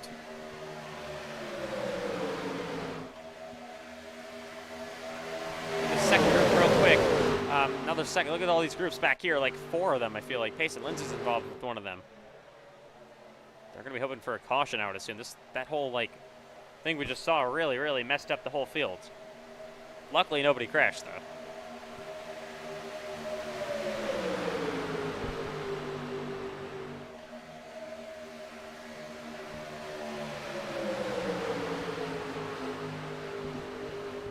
Sean Rowe, the inside once again there on Aiden Donahue here in this Daytona 500, racing for the lead only on lap 27. Still, obviously, a very long ways to go. And this halfway break coming up shortly, but we still would have to see cars coming down pit road. So if some of these guys that do lose the draft get lapped, I mean, once they pit, like, would we see them maybe, like, pit really late and then stay out under the stage to get the waiver out? I don't know how that would all work. Then they would be betting on cautions, but they got to get themselves back on the lead lap if we see any more cars get lapped. We do that. Just had a car pit.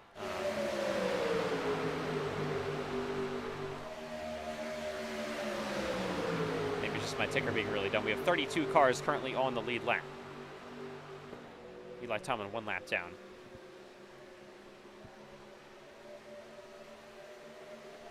Begin to catch, I believe, the lap car, the 65 of Tobin. That's the car I saw that was all falling off the pace. Must have had some sort of issue.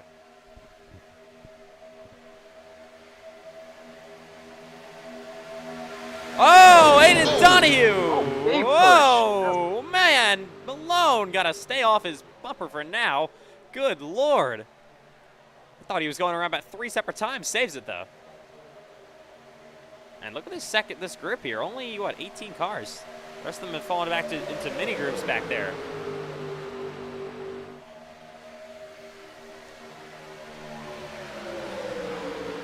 Obviously, some characteristic you see with this Gen 4 car. Looks more like a duel right now. The second group back there. They are a single file, I believe. It's led by Payson Lindsay. There's Smith. There's Clausen. And there's this third group back here.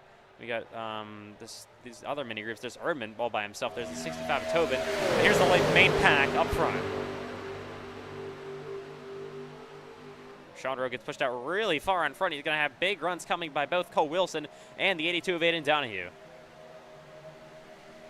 Let's talk about the 3 car of Christopher Lowell. He had that misfortune there in his dual race, got spun out by Bryce Benton on the 9 car on the last lap. Now he's running in the 65 of Tobin is damaged. He just had an incident. No caution. You stay green. Yeah, really unfortunate for him. Christopher Lowell, he has been in a top 10 all race long, really. Let's see if he can have better luck than he had on his dual race on Wednesday. As they make their way back from the 3 and 4 on lap 30 of the Daytona 500. When are we going to see these cars come down pit road? Obviously, 3 main packs for the most part. This being the largest, but they're the only one that are side by side. And of course, it is for the lead. We got iRacing. Okay, we got cars pitting. It stops. We got to be careful. Rodriguez. Oh! D. Filippi nearly wrecked it. And here they come. Cole Wilson, black flag for speed. Oh, that is unfortunate for your defending Daytona 500 winner. And here they come to pit road. Your leaders, or some of your leaders at least. And this main group, they've kind of gotten single file. Actually, that's not the main group, I believe. Or no, that is. And all right. Awesome. Here we go. More cars pitting back here. You got and 71 Blues pit stall. Cole Clausen. Oh. There's Hunsaker. There goes White. The teammates. And MNF. Okay. Highline Motorsports. I don't know what kind of camera angle I'm in right now. Sorry about that. And they're going to come back off. So, where are your leaders currently? There they are. After that group of pit stops, there's 3 people caught for speed. Wow. We talked about it. Yeah, we talked about it in practice. Got to practice your pit stall. Got to practice coming to pit road, and we see it right there.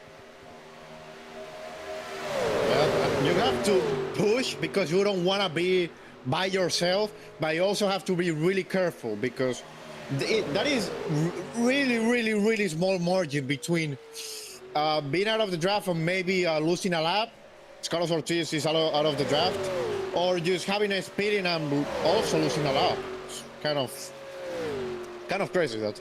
Yeah, they're catching a slow car here of Lowell, of course, out of the draft. Here comes I guess the main pack now. When are we going to see them peel off? Not yet. They're going to continue to stay out. Yeah, next time by, they're going to come in. They reported. All right, so leaders, all the rest of the leaders coming to pit next time by, like we said. Yeah, luckily, these drivers have the halfway break, so they can really experiment with a lot of things, overstepping the limit a little bit more than they would do in a Grand National race, for example. And it's gonna make them go in a group again and just go at it and try it again. Catching all these cars that just pitted, the main group coming, then you got the second other group led by Braden Hunsicker. More cars ahead of them. A third group, and here comes the leaders, should be pitting this time by. Pace and Lindsay would get out of the way. Yeah, we don't want an incident here. And here they come. The rest of your leaders. Got to be clean and easy on pit road. Don't want to speed. Sean Rowe looks a little hot into there as they all come nicely to their pit stalls for now. Pretty well executed. Here they come.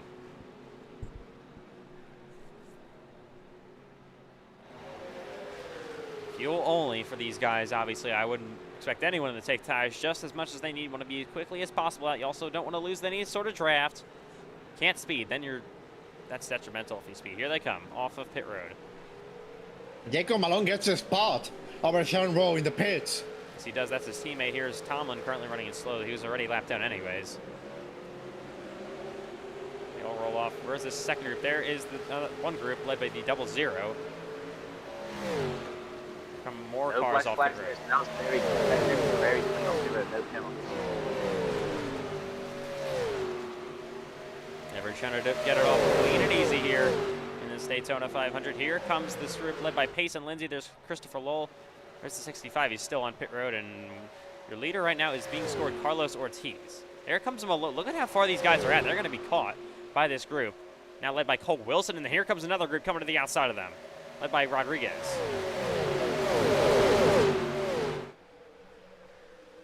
I mean, they're like rockets. Yeah, Ortiz is yet to pit, by the way. And now he is. Yeah, probably didn't want too much traffic on his way in and maybe try to prevent a wreck. As we have a race now, these guys are just flying by the second group. Look at Diego Rodriguez. They're about 6 seconds behind Malone and Rowe, so we're somehow just both pulled out that much. They're catching a lap car of Tomlin. That's actually the battle for the lead, though, right now. But I would assume these guys would easily catch them with still 16 laps to go to the halfway break.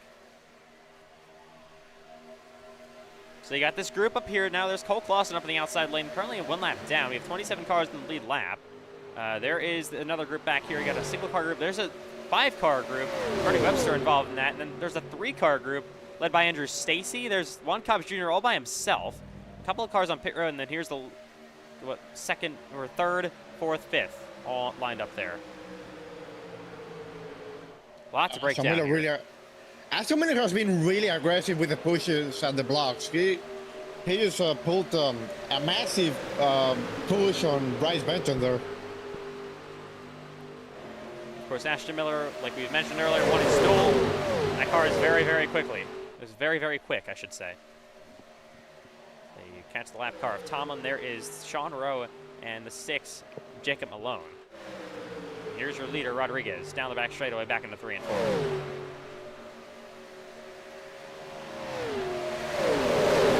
Well, I should say 4th place car, Rodriguez. Ortiz? Is he really continuing to stay out, I believe? Oh my goodness, again with this Tomlin car. He's got to get down to the bottom. They're trying to split him.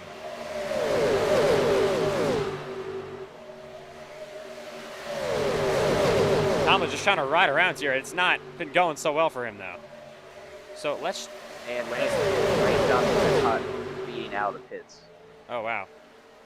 Landon Johnson, you said it right? Yep. That's unfortunate for our colleague, Landon Johnson. As we got... Trying to see, there he is coming to serve his penalty. Here's Ortiz. I was trying to find your leader. There he is in the 29 in this group. He's staying out for somehow. Then you got, what is technically the battle for the lead, but they're going to be caught pretty soon by this rapid coming back. Yeah, one thing that has always caught my attention with Carlos Ortiz is a strategy that he does. If the whole field does one plan, he's gonna go for another whole different plan.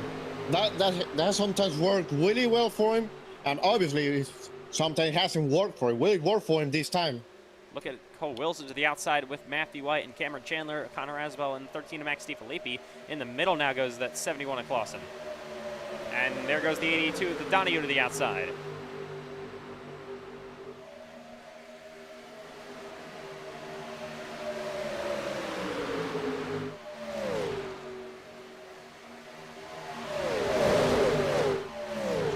There are your leaders. They're going to be caught. Oh, what would be the leaders once Ortiz pits? They're going to be caught pretty rapidly, I have to imagine. How much will they be able to defend? Or are they just going to have to move out of the way? I would do that if I were them. I wouldn't really want to be the cause of some sort of huge accident here, just trying to retain some of my spots. They are double file, though, so it could get dicey.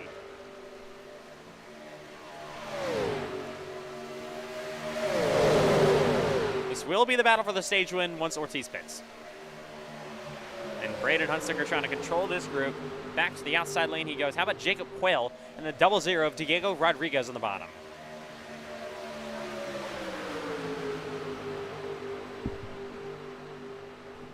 See that current top 10 on the left side of your screen. There's Landon Johnson, of course, who's caught speeding in the pits. Lap 40 is underway in the Daytona 500. We have 11 to go to the stage. When is Ortiz going to pit? That's the first question. And how are they going to catch these two leaders, technically? And they're going to catch the 88 of Landon Johnson now, the lap car. Hopefully he can just get out of the way, and he's going to signal he's going low. And we'll try to best he can get out of the way and then probably try to hook up in this draft.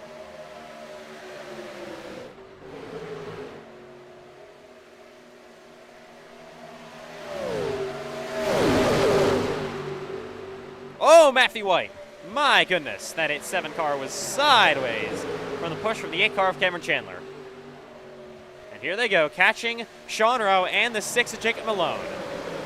Where are they going to get around these machines? They are single file, about 5 cars on the outside. Rowe and Malone, of course, they don't have as much momentum, but not no momentum. Will they block? No, they're not. They're going to smartly, Malone thinks about it, smartly stay out of the way of these leaders. And Hunsicker will take currently, technically second, with Ortiz still yet to pit. And even if he, for some reason, wouldn't pit, he will be caught really, really fast by this gigantic group. Yeah, Ortiz has about a 0% chance to win the stage unless a miracle happens. One-cup shooter. He must have had a bad pit stop, of course, falling off the draft here. We've got a car pitting. That is, we got 2 cars pitting. I guess these 2 didn't pit yet. It's Quayle and Gauntly.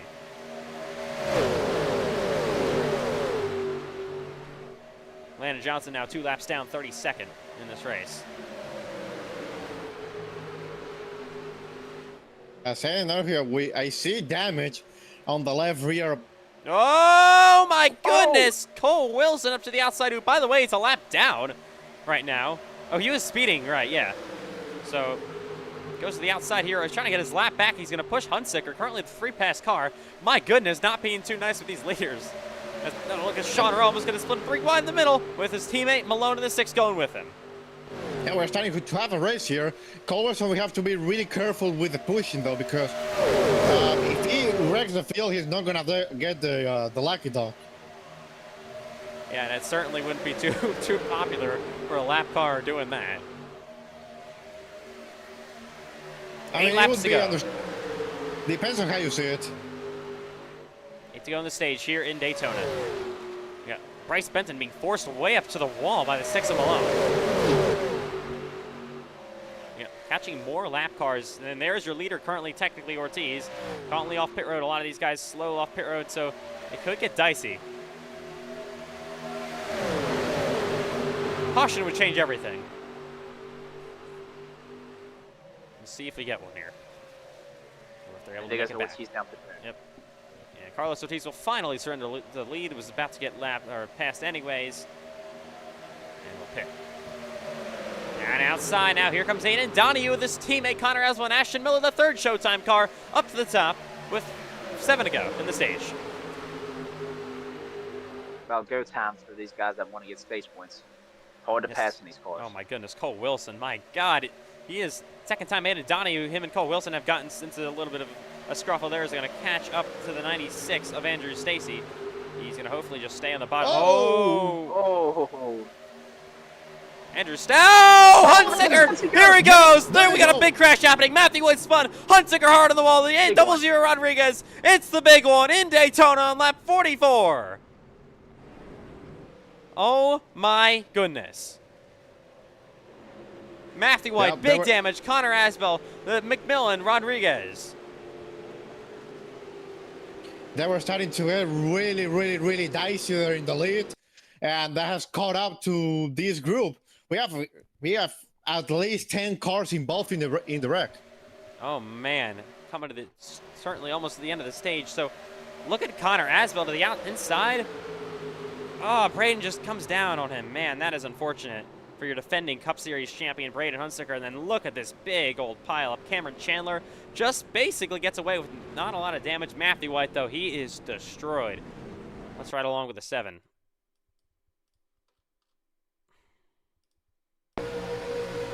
Here with Matthew White. They're catching the lap car. That wasn't actually the issue. It was Hunsicker going around there, and then with Connor Asbell, there they go, piling it up.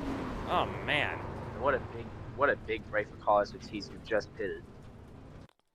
I know, this changes the entire complexion of the race. These are your top contenders. Let's look from the blimp. I thought it was at first the lap car of Stacy, but it had nothing to do with him. Hunsicker just comes down on Asbell, not clear. Obviously. There they go. No, Man. he wasn't clean. Also, you can't be mad at the move with 5 to go in the stage. You can't be really too mad with that move. But it was like early on in the race, so be call a little too aggressive. But 5 to go in the stage, that's a move that you just have to let go because he was there. Well, this changes everything. We're gonna see cars on pit road here. Obviously, the damaged ones are coming. So now here's a chance for the leaders to flip the stage here. yeah, so this will not end the stage, by the way. We will have a restart. Here they come, a lot of damaged cars. Cole Wilson, your defending Daytona 500 winner, he is destroyed. There's Braden Hunsicker, just a little bit too late. Looks like we had a wreck coming once in pit road. It's like the one got spun out on pit road. Oh. So how much repairs are going to be able to go on these guys like Matthew White, Braden Hunsicker, Cole Wilson? I don't know. Well, good thing for them is they can get 2 pit stops worth of damage fixed because it's going to be not enough laps for them to obviously get lap time. It depends how much damage they have. So they have 2 opportunities to obviously repair the damage. All they have to do really is stay on the lead lap and just ride around enough to where they can finish out the first stage. Yeah, I mean, this is just not what a lot of these top contenders wanted to see, not the way you want to start your season. But how about Cameron Chandler? I mean, real quick before the choose, I want to ride along with him to see how he got through this accident. It was wild for Cameron. Riding with Chandler. Oh, there we go. On the inside of the race car. Down the backstretch he goes. And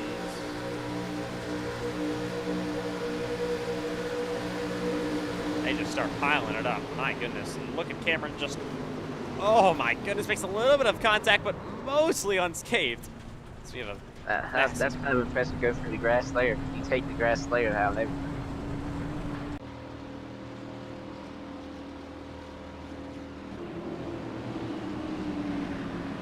I think it comes to a choose. All right. Looks like it's gonna be about a 3-lap shootout.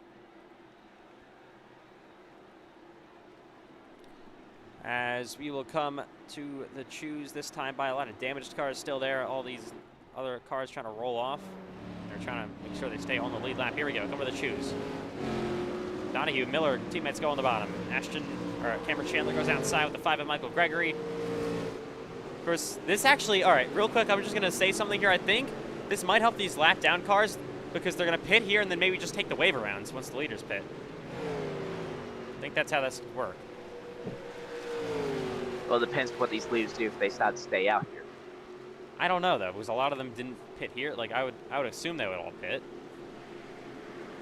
For the most part, as we get a lot of cars still get to catch up this main group. My goodness. Let's see. Sean Rowe got off the track, so Cole Wilson did technically, but he is pretty torn up. Matthew White, like Eli said earlier, they do get the luxury of having another caution coming straight their way so they can repair more damage. But on pit road right now, there's Knox Thompson, the W0 of Rodriguez. The 77-year defending Cup Series champion of Braden Hunsicker still on pit road. Oncom Jr. will now roll off. This is exactly the way Braden does not want to start off his year. Yeah, it's only 23 cars on the lead lap, and there's a lot of one lap down cars. So if some people decide to stay out, there's not a lot of race round cars. So it's a lot of, I think there's about 8 cars battling for the free pass here. Yeah, so it's going to be interesting at the end of this stage, and we're going to have 3 laps to go to finish it here. So obviously long run happens, and then your defending Cup Series champion kind of maybe doesn't know he was there, but comes down on Connor Aswell and causes a massive crash, destroying Matthew White, Cole Wilson, Braden Hunsicker, and more. I mean, those are strong contenders. 2 defending Daytona 500, the back-to-back, the last 2 Daytona 500 winners were damaged in that one. They aren't taken out of the race yet, but we don't know what's going to happen as this race continues. All right.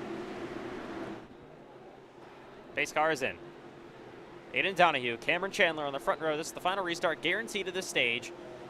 Coming back to green with 3 to go in the stage at Daytona.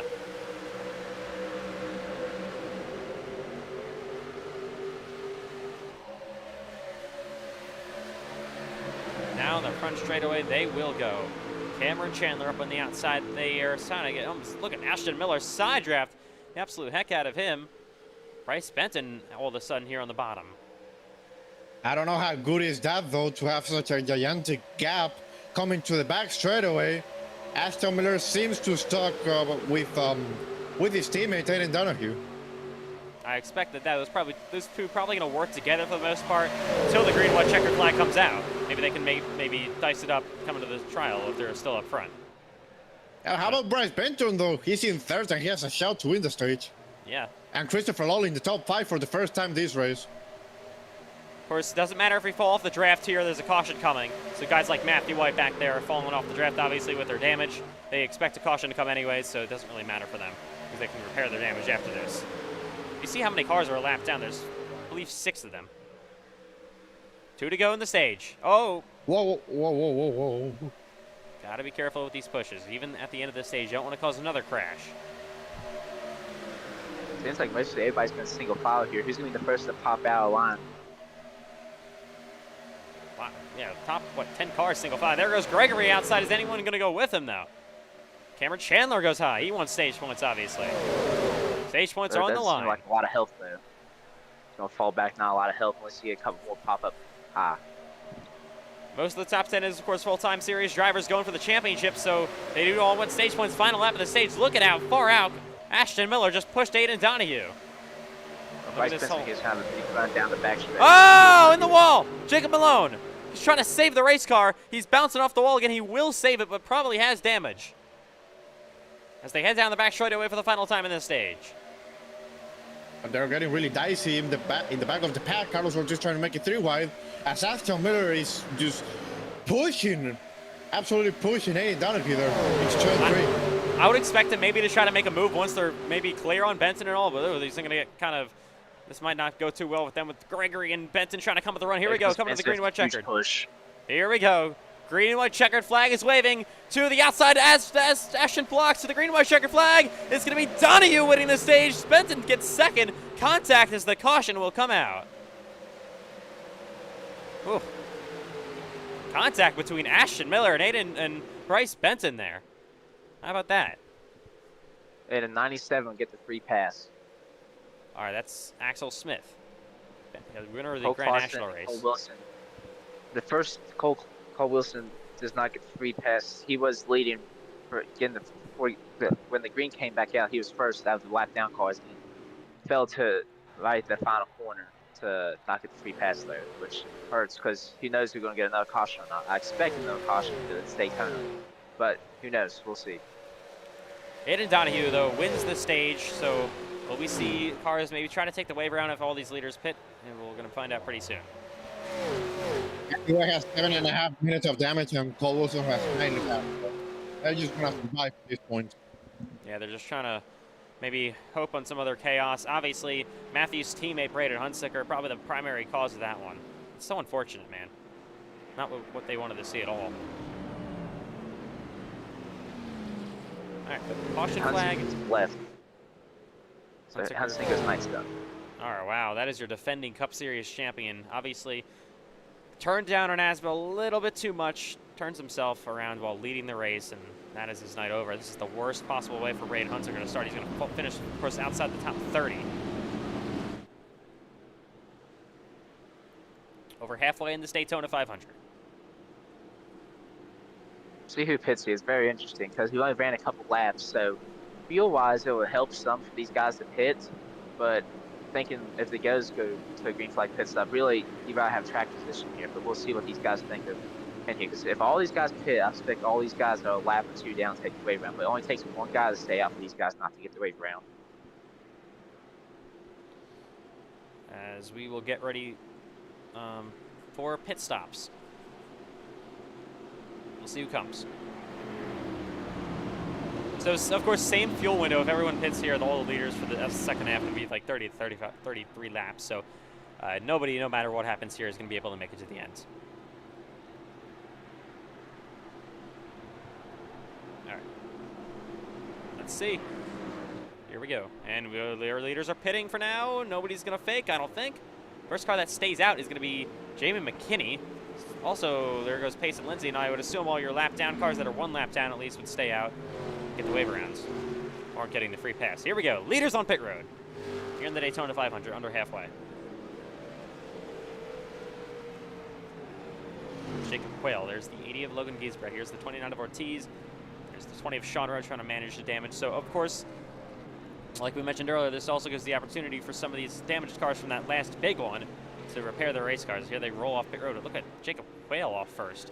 A lot of changes here. Ashton Miller rides off. And where is Aiden Donahue? Wow. And with McKinney there, if McKinney staying out there, there would be no wave rounds. Oh, yeah, I just realized that. Wow. That really does suck for all those people a lap down. Yeah, two stayed out here, Payson Lindsay and Jamie McKinney. So nobody will be able to get the free pass here. They are not going to be. Yeah, they're not going to be too, you know, popular with the lap down cars.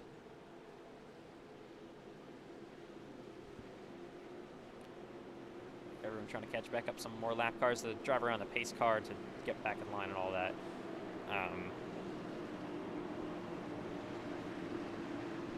We're coming to the shoes this time. Yeah, well, a lot of people still on pit road. A lot of people have damage. A lot of people take an opportunity here to get to call a pair as much as possible so maybe they can stay in the draft and still have a shot. There goes Brody Webster off pit road. There's Sean Rose still sitting in the pits. Matthew White still sitting there. There's Erdman. There's the 22 of Wilson. Obviously, none of these guys worrying about the choose cone. Just want to repair their damage as much as possible before these leaders come back around. The main thing for these guys that are pitting is they hope for a quick caution because their damage is to where they lose the draft. They want a caution within the first probably 5 to 10 laps to where they still stay in the lead lap and have the opportunity to repair hopefully the rest of their damage. All right, here we go. Come to the choose. So yeah, they would, like Eli said, they would need more cautions. Also, we're gonna only have 24 cars in the lead lap here because of the lap down cars that are being trapped a lap down. I don't really understand what's going on with the choose because we have lap cars in the way, so lap cars like to drop back. Yeah. Trying to get out of the way at least to drop back. It's kind of a mess over here. Everybody tries to roll off just in time to get back on the track. All right. Well, here we go. Over halfway in the Daytona 500. We're going to have 46 laps to go still in this race. Nobody can make it on fuel.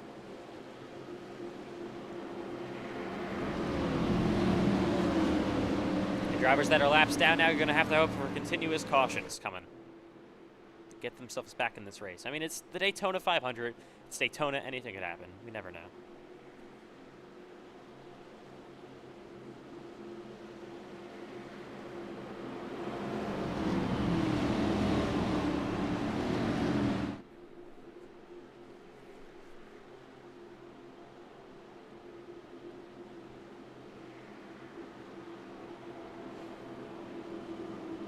Now, if these guys do decide to go long and go stretch this field window all the way to the end, the two guys that say I will have to pit sooner compared to the rest of the field. So if their teammates decide to stretch it all the way, these two leads will have to pit earlier. Yeah, that's of course for certain. Quail, I should say, chooses the outside with Pace and Lindsay going from second down to the bottom.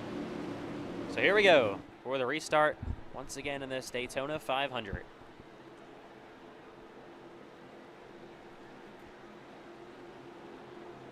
And look at all these cars catching back up here. As much damage as possible they can repair. All right. You see Cole Wilson completely without a nose back there.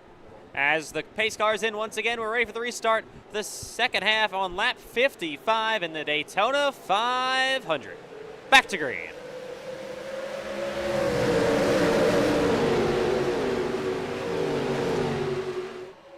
Ashton Miller goes to the outside here in that 79 car. Cameron Chandler goes up there with him. The 82 of Aiden Downey. They're splitting the 70 of Ethan McMillan. 3 wide down in the middle lane. Oh, look at them. My goodness. Right up against the wall as we head down the back straightaway. Just hugging that wall there. It's going to have some marks at the end of the day. Yeah, of course, it's the Daytona 500. Everyone's going for it all. Once we get down to the end of this, look at this. Oh, 3 wide on the outside goes Connor Aswell. Everyone's just trying to get in line back here. Whole mess. Aswell, I'm surprised there isn't more damage on his race car after what he went through in that crash.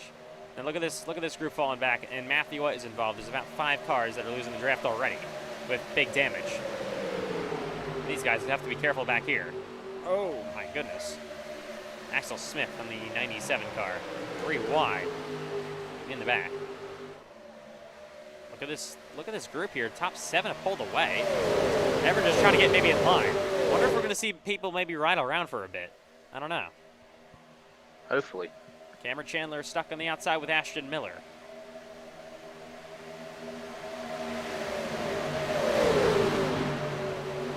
Hitting holes in that 42 car. Is he going to let him in line? Yes, he will. Now Cameron's got nowhere to go. He's going to maybe find a place in line just behind the 82 of Aiden Donahue. As this second group's got to be careful or they might fall back. You got to see how patient these guys are, because I know some of these guys near the back of this first main group want to be higher up, so who knows if these guys might want to, because it looks like 18 cars in this first pack, so who knows these guys in the back might early on want to go side by side and try to get up there, but I think they need to ride around for about probably 10 laps, and then once pit stops get close, it'll be time to get a move on. Rocket down the back straightaway here in the Daytona 500. There's a slower car off the pace. As we look from the blimp, there's of course the second group like we were talking about, now led by Sean Rowe. It's got less cars, so they got to be careful back here. There's Ethan McMillan just hanging on in the back. Currently now the race being led by Jamie McKinney in the 01 car.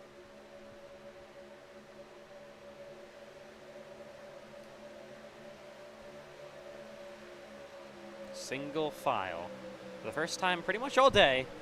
Maybe just breathe for a second when we're under green for the first time. I feel like all day. Been a pretty chaotic and insane race we've had at Daytona so far tonight. How about Logan Gisbert though in 4th place? Just like in the duels, he had a really bad season last season.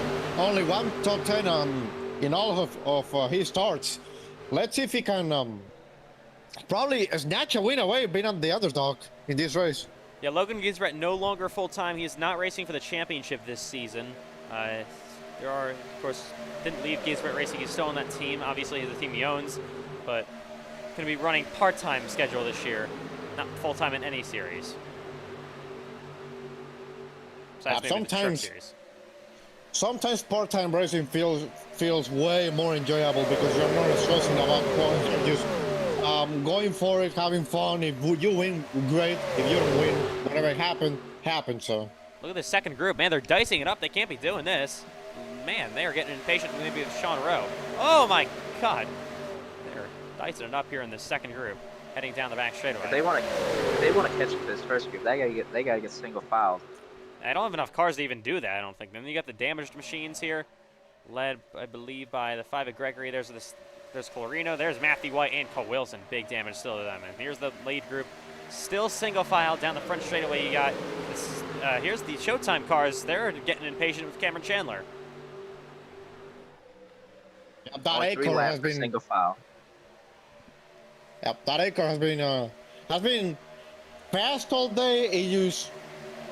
Cameron has just tried to save a little bit. We saw him in the top 5 towards the end of the stage. I'm wondering how much he's saving though. Yeah, there's Cameron Chandler, or that's not Cameron Chandler. Cameron Chandler, the outside. Ashton Miller is trying to get into the quarter panel of the 62. Oh my goodness, Cameron! Jeez, right in front of Brody Webster. That was, cut that close. These two really great friends off the racetrack, but on the track they're just trying to battle for a race win right here. There's CJ Ehrman actually in this main group again. Had big damage earlier. Paired it mostly. It looks to be in the contention for the win. Final car in this lead group is the 14 of Jacob Quayle. And then there's McMillan, of course, dropped off. He's going to get caught up by this pack.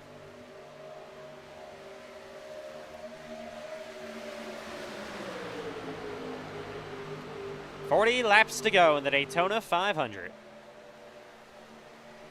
And they're single file for the first time all day.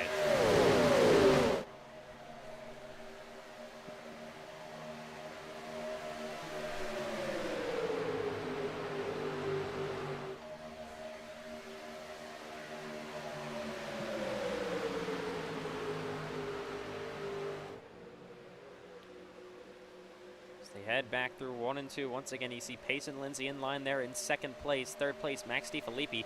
How about these top 3? Of course, all right, so Payson Lindsay, obviously second in line. He has won a race. The next driver that has won a race is Ashton Miller, all the way back in 9th, and of course, Aiden Donahue back in 10th. Oh, my goodness. Jeremiah Gauntly off the bumper of Ashton Miller. He is not letting these guys go. He is getting pretty angry at these Ashton Miller and Aiden Donahue, and he's got to be careful here on the bottom.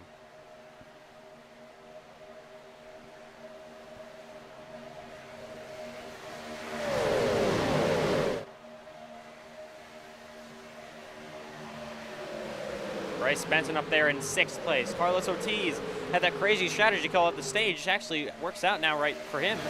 Runs 5th. It did work this time.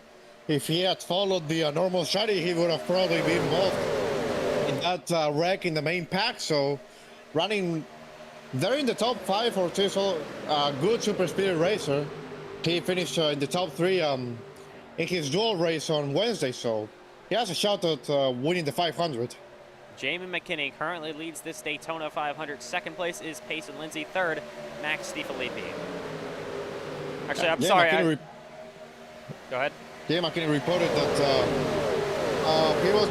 they were gonna start coming down on lap 78. Of course, he has been leading the race for a while now. So this the guys behind him, they're gonna be able to make it way longer than he's gonna be able to do.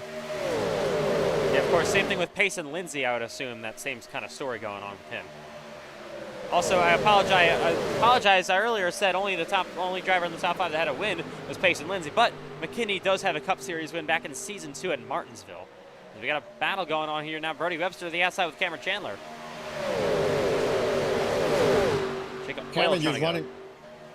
Cameron Chandler is wanting to get to the front now, so that way he can have the track position. Thinks better of it and goes back to the inside.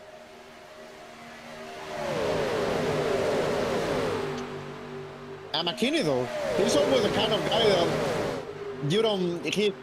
he's not like a submarine. He's basically gone the whole time, but then he just rises up to the surface towards the end of a green white checker or something, just like Bryce. Oh! Gets those wins as hey, nearly. Ashton Miller is not very happy with Jeremiah Gauntly right now. Yeah, they were kind of complaining about him there on their team radio when I went there to get some reports. Yeah, Jeremiah got into, I believe it was Max DiFilippi yesterday. Those two went off in the interview room last night. My goodness. Yep. Jeremiah was not really happy. Catching some slower lap cars. It's easy, obviously, to... And they, oh, look at this. Clarino, Matthew White, and the 22 of Cole Wilson just trying to hold on here. Yeah, you can tell they're going like a supermarket cart. not going too well for them, obviously. We head down the back straightaway. Once again, this Daytona 500.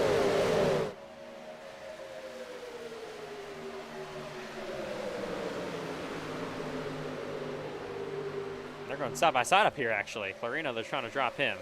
Matthew White's has lost a deck lid. Cole Wilson has no front ends. So, yeah, that's race for the win. Obviously not going to happen with these two. The last two winners of the Daytona 500s. And we got a car pitting. That's Cole Clausen here in the 71. Real quick, got to make sure these leaders can just drive to the outside. If they might get a little dicey here. Hopefully they can just push around him, though, for the most part. Try to get back down in line. Yep. Highline Motorsports is trying new aerodynamic updates, I guess, for Richmond. Yeah, of course, not at all the way Highline wanted to start this season. After winning the team's championships last year with Matthew White and Braden Hunsaker, they are pretty much done. Now lap down with Matthew White and out of the race with the defending series champion Braden Hunsaker. That is a terrible way to start in the points as well. Matthew White has never had a bad Daytona 500. Think back to season 1, ran well. Season 2, nearly won that race. Season 3 did win the race. In season 4, last season, finished top 5. And now, look at this.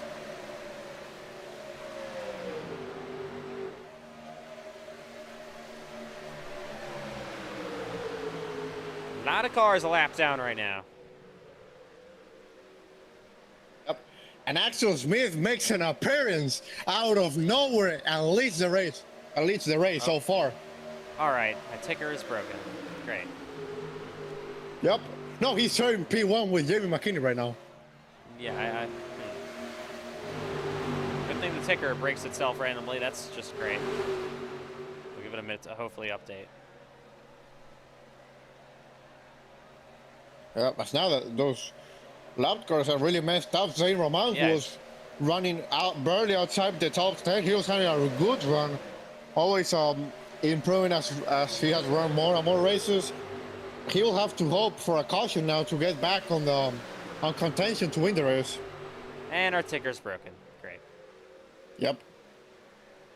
Well, by the way, shout out to Axel Smith who won the Grand National race yesterday. Congrats to him in behalf of the FedEx League. Of course, we'll be right back. Commercial break here in Daytona. They are currently single file.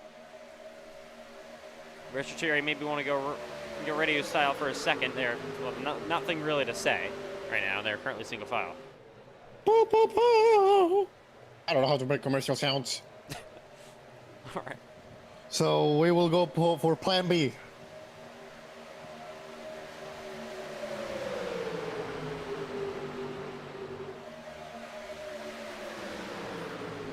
Gotta love the ticker for just completely dying.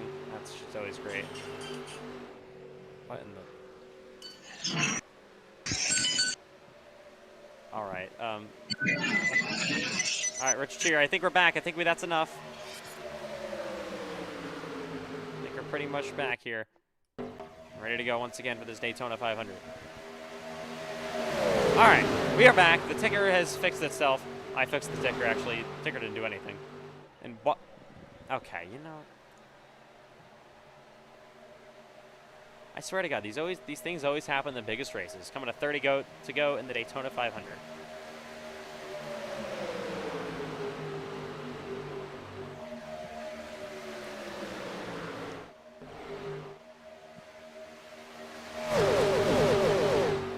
A little bit of reset here. Single file, 30 laps to go. Nobody can make it to the end on fuel, though. So real quick, let's go through the groups. Of course, this top 10 cars. Then you got this second group back here with about 7 cars. Then you got a third group back here, led by Malone. Sean Rowe back here with Ethan McMillan. There's the 33 Clarino all by himself. There's Axel Smith all by himself. There's the 5. There's the 00. These guys just hoping for a caution pretty soon.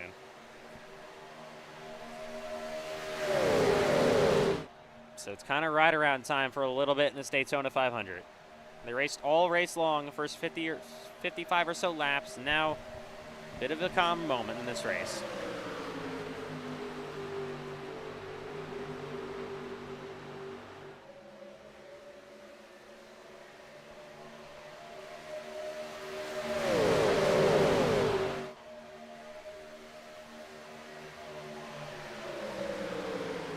There is the 80 of Logan Giesbrecht here down the back straightaway, coming to the bumper of the 13 of Max DiFilippi. Here is the 29, usually, of course, driven by our own Richard Cherry, but right now, Carlos Ortiz has that machine in the top 5.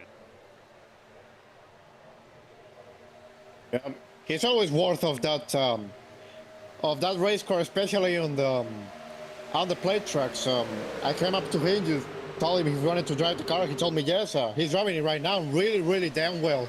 So, of course, as they head back into 1 and 2. So, I mean, we heard Pace and Lindsay, McKinney, they targeted about lap 78 right now. And of course, it's lap 78. Oh, look at this, Mike, real quick. My goodness, these guys have caught back up for this second group, and we got a whole race. 3 wide down the inside for the 94 of CJ Erdman on the bottom. Only can't go below the WO line, of course, as they head down the back straightaway and back through turns 3 and 4. 3 wide again. There's Gauntlet in the middle. He's been making the Showtime cars a little bit angry. well, they have done a great job. Yeah, they have done a great job there. The second group of catching back to the lead group. Now we have a gigantic group as Carlos Ortiz searches to the outside, now comes back to the inside. And now there's Ashton Miller up top with the 82 of Donahue. They're going to the top once again, back through 1 and 2. The race is on all of a sudden. Yep. It's goal time. Here they come, heading down the backstretch in this Daytona 500. Aiden Donahue pushing his team and Ashton Miller to the outside. Cameron Chandler tagging along behind them. Chandler goes back down in line, though. Miller and Donahue trying to do anything on the outside, but will they lose momentum?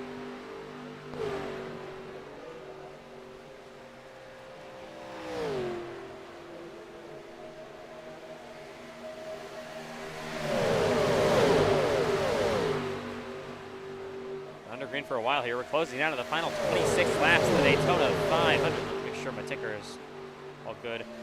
Yes, we're all right. That's accurate. All right. So we are accurate there. Just time to make sure. Any mistakes? So the lead group continues to be led by Jamie McKinney. There is the 79. That is Ashton Miller.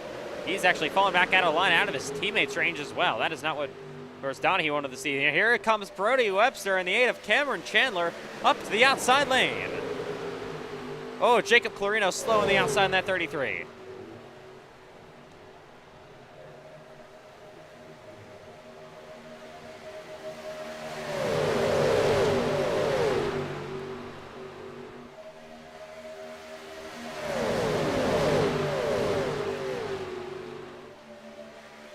Back through 1 and 2 we go in the Daytona 500. There is the 8 of Cameron Chandler up there with the 2 best friends with Brody Webster.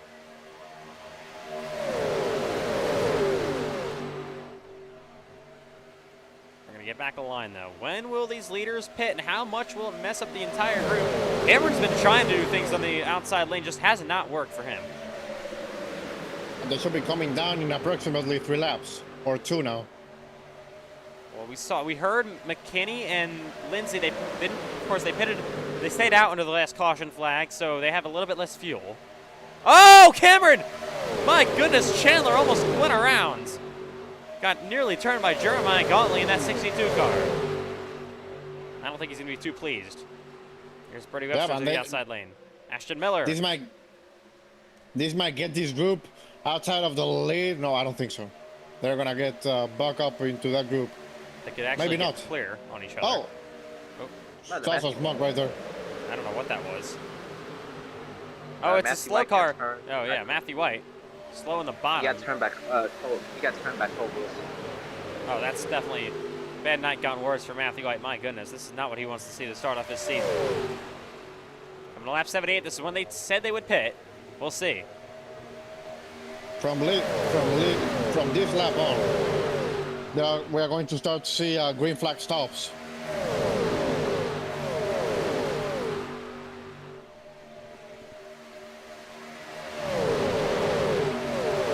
Speed here. Yeah, this is crunch time. This is probably the final stop of the night, scheduled at least for these drivers. Starting to catch some more lap traffic. 3 cars in a group here, led by Axel Smith in the 97.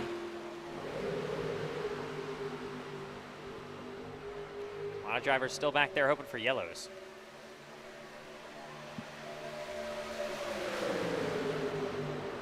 come. Oh, here they go. Everyone besides, believe now, Bryce Benson, the first one to stay out. First group of drivers, first group of leaders coming up pit road. Gonna be fuel only, I would assume, for everyone on pit road. Gotta make it as quickly as possible. Cannot have. Oh, we have a crash on pit road! Around goes the 0-1 of McKinney in his pit stall. He's gonna have to try to go back around. He's gonna have to try to fire it back up. He's gonna lose the draft. He got ran under by Carlos Ortiz. Here they go. That is so unfortunate for your former leader, Jamie McKinney. That is the issue with not running iRacing for a long time. That he probably thought the cars were transparent when coming to the pits, but that is used. Oh my goodness! Thought they were coming in hot. A couple of these guys. A lot of lockups. That is used when you're in the pit box, not when you're in the fast lane, as we almost see that again with Cameron and Jacob. They're all trying to get in line this time. Oh, contact between Gauntly and Quail. Not as bad that time, obviously. Here they go. Urban top speed. Urban, the clear high driver. He was going to have to come back around. That's unfortunate for him. He was in the main pack. Here goes Sean Rowe down the front straightaway. Malone currently is being assured your race leader. Here they go. That's that group that just pitted. They're all out of line, I believe. So everyone's going to have to try to file back on here. Should be very interesting to see where everyone comes out. These guys continue to stay out. Here comes Donahue. Here's Benton behind him, the 8 of Chandler. There's the 97, the 67, I'm sorry, of On Comp Jr. Haven't really seen him all day. Roll back out onto the racetrack. So this is going to be very interesting with all these groups. Going to try to look on pit road. Now, there's Donahue leading this group. I believe he's the first car that hasn't pitted, but it's only 3 cars. Yes. Cars currently on pit road, they're all damaged. 20 to go in the Daytona 500. Asbel and Malone, they're in that lead pack. Here comes Erdman off pit road. And there's the lead pack right now, but still yet to pit.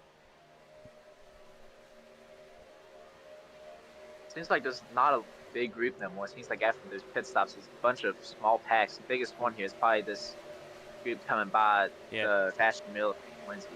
That's going to form back up, though. They will be there to the bumper of these 3 pretty shortly. Led by Jacob Quayle. Ashton Miller involved his teammate, of course, Aiden Donahue up ahead.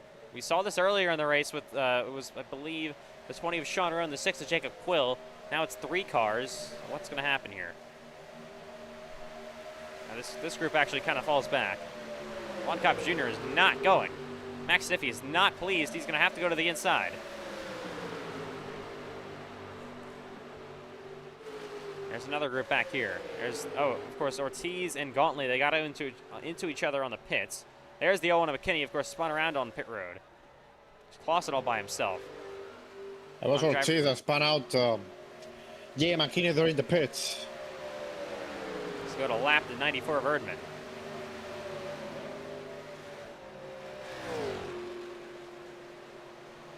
A lot of cars would need cautions right now. They would love to see them. The second group, I'm not quite sure if they would be able to catch up. I would assume they would. I mean, it would make sense. They would be. But you don't know.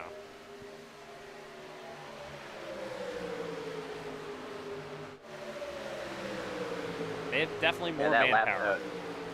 Yeah, they have half a second quicker that lap, that big group. All right, so they probably would catch them. Yeah, they definitely would. Erdman actually drops into this group now. Makes it 4 cars. Catching up to Jacob Clarino, who is still damaged.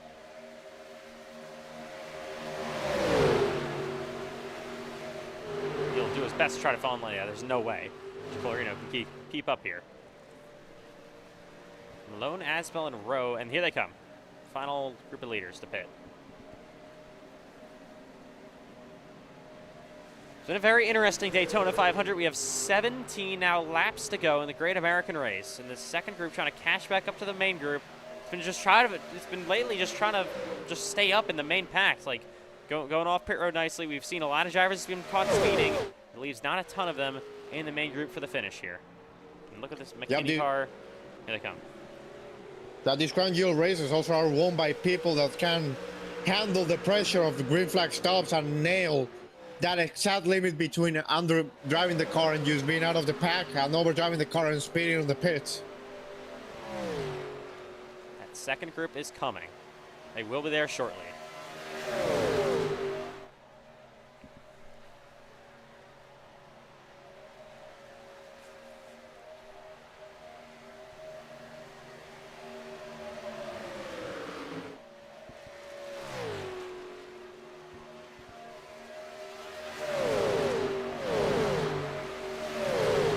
Caution right now could change just about everything. I mean, if they get dicey towards the end, you never know. They're going to get dicey. They are deciding the Daytona 500, so would be weird if they stuck up till the last lap to make a move. I mean, that second group is coming. Like, what kind of blocks are they going to have on them? Will be anything.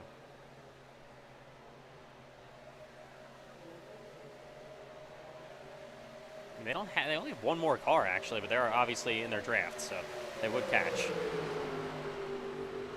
Urban And is Brody of course Webster left down. sent to the pits due to his connection. So he was part of that second group. Now he's out due to seems like a connection issue. Yeah, that's unfortunate for Brody in his first ever Daytona 500 start tonight.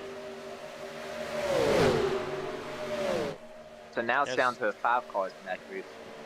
So I think they're close enough to ready to get the draft now, but one less car in that group now. So it looks like they're catching the lead pack now.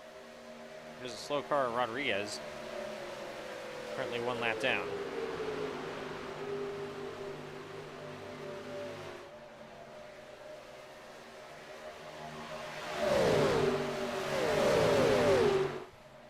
They're going to go around Landon Johnson here as they head through the tri-oval. Yep, how about Dylan Donoghue leading this race, though? He has always hated super speedway tracks. However, is with 14 laps to go, about to have a chance to win the biggest race of the year at a plate track. Yeah. He of course, has won the Charlotte 600 before. He's won the Brickyard 400, which doesn't exist anymore, and the Southern 500 twice. This would be the final crown jewel to his list. Yep. Legendary driver in this league. Unfortunately, he came short of that Cup Series title in Season 3. He won the Xfinity Series Championship, now Grand National Series Championship, with a record 8 wins out of 16 starts that season. Record-breaking season for him. So let's see what he can do here at the end of this race. We will see. This second group actually not catching up as quickly as I thought. There's Urban actually keeping them, this first group, kind of in tow, I guess.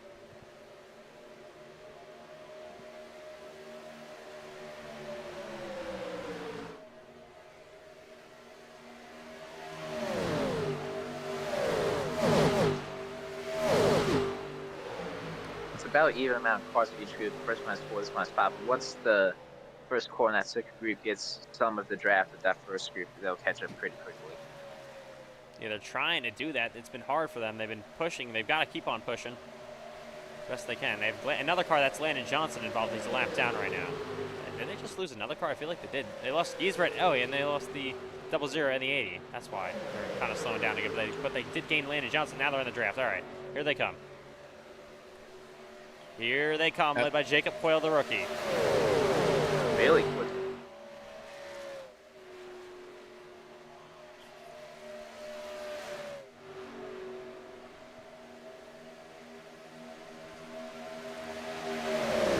Whale does not move out of line. He's got lap car that's 94 of CJ Urban, of course, 1 lap down.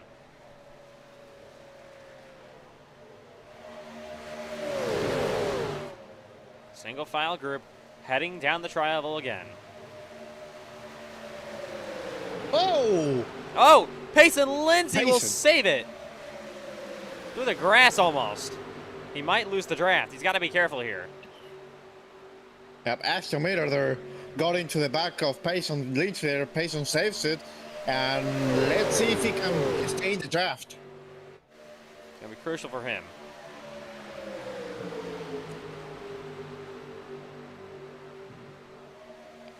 think he might with Landon Johnson back here. Look at this second group. Currently, there's second group, there's third group, another 2-car group, single car with Smith.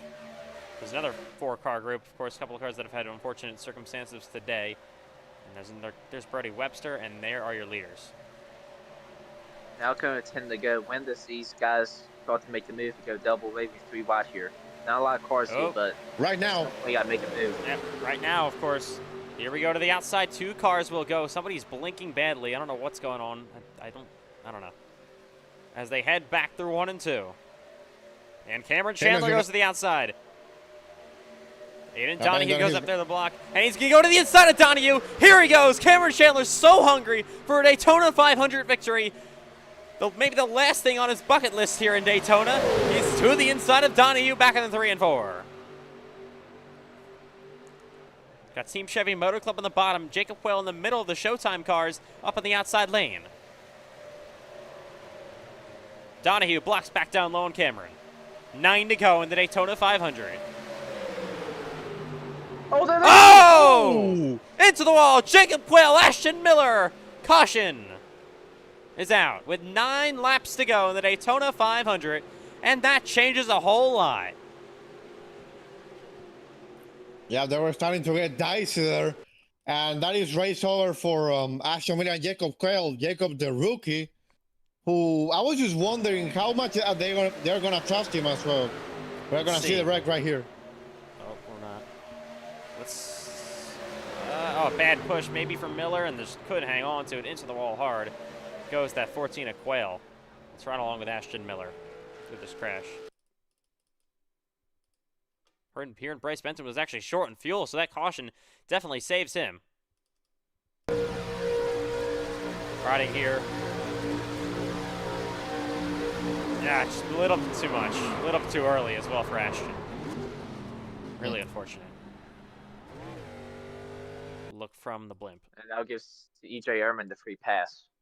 So Urban, of course, gets back on the lead lap with that.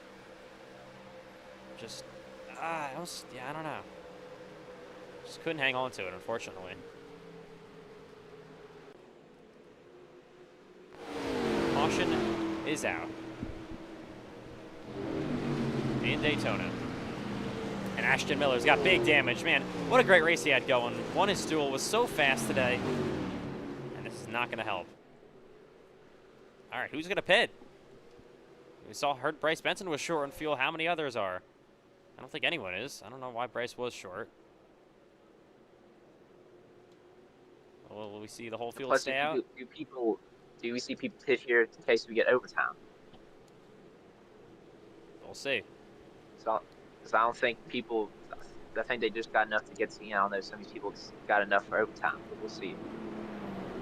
First caution of the second half here, on lap 193, I believe. Oh, we have a piece of debris sliding down the racetrack. But if you're like 10th on back, I would pit here, get full tank of fuel, enough to get enough overtimes. That was actually Ashton Miller's nose. And yeah, we'll see here if they come to pit. Obviously, the damaged cars will. Leaders so far signaling they're staying out. Donahue definitely staying out. All right, but cars pitting towards the back, and most of them actually do stay out, but here they come towards here. And Bryce Benson stayed out. All right, that's interesting. He said he was almost short on fuel, maybe didn't save enough. It's yellow. And after when CJ gets back on the lead lap, we'll have 18 cars on the lead lap.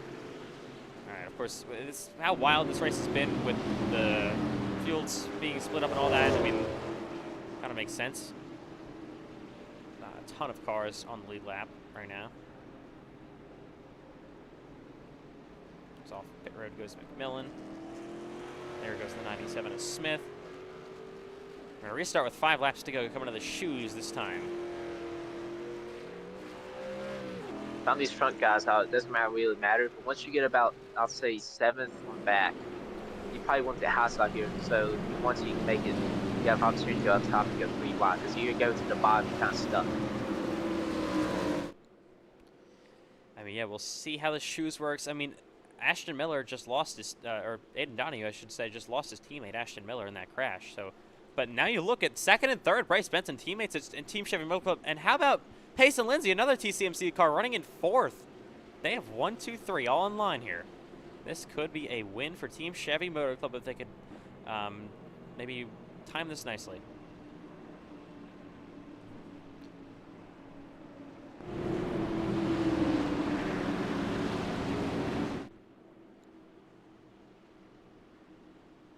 All right, here we go. Coming to the choose. A lot of cars back here just trying to get as much damage repair as possible.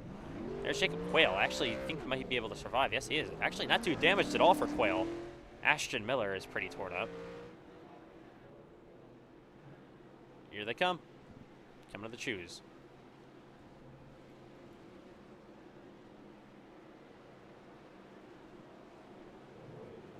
Aiden Donahue. It's up to him where he goes.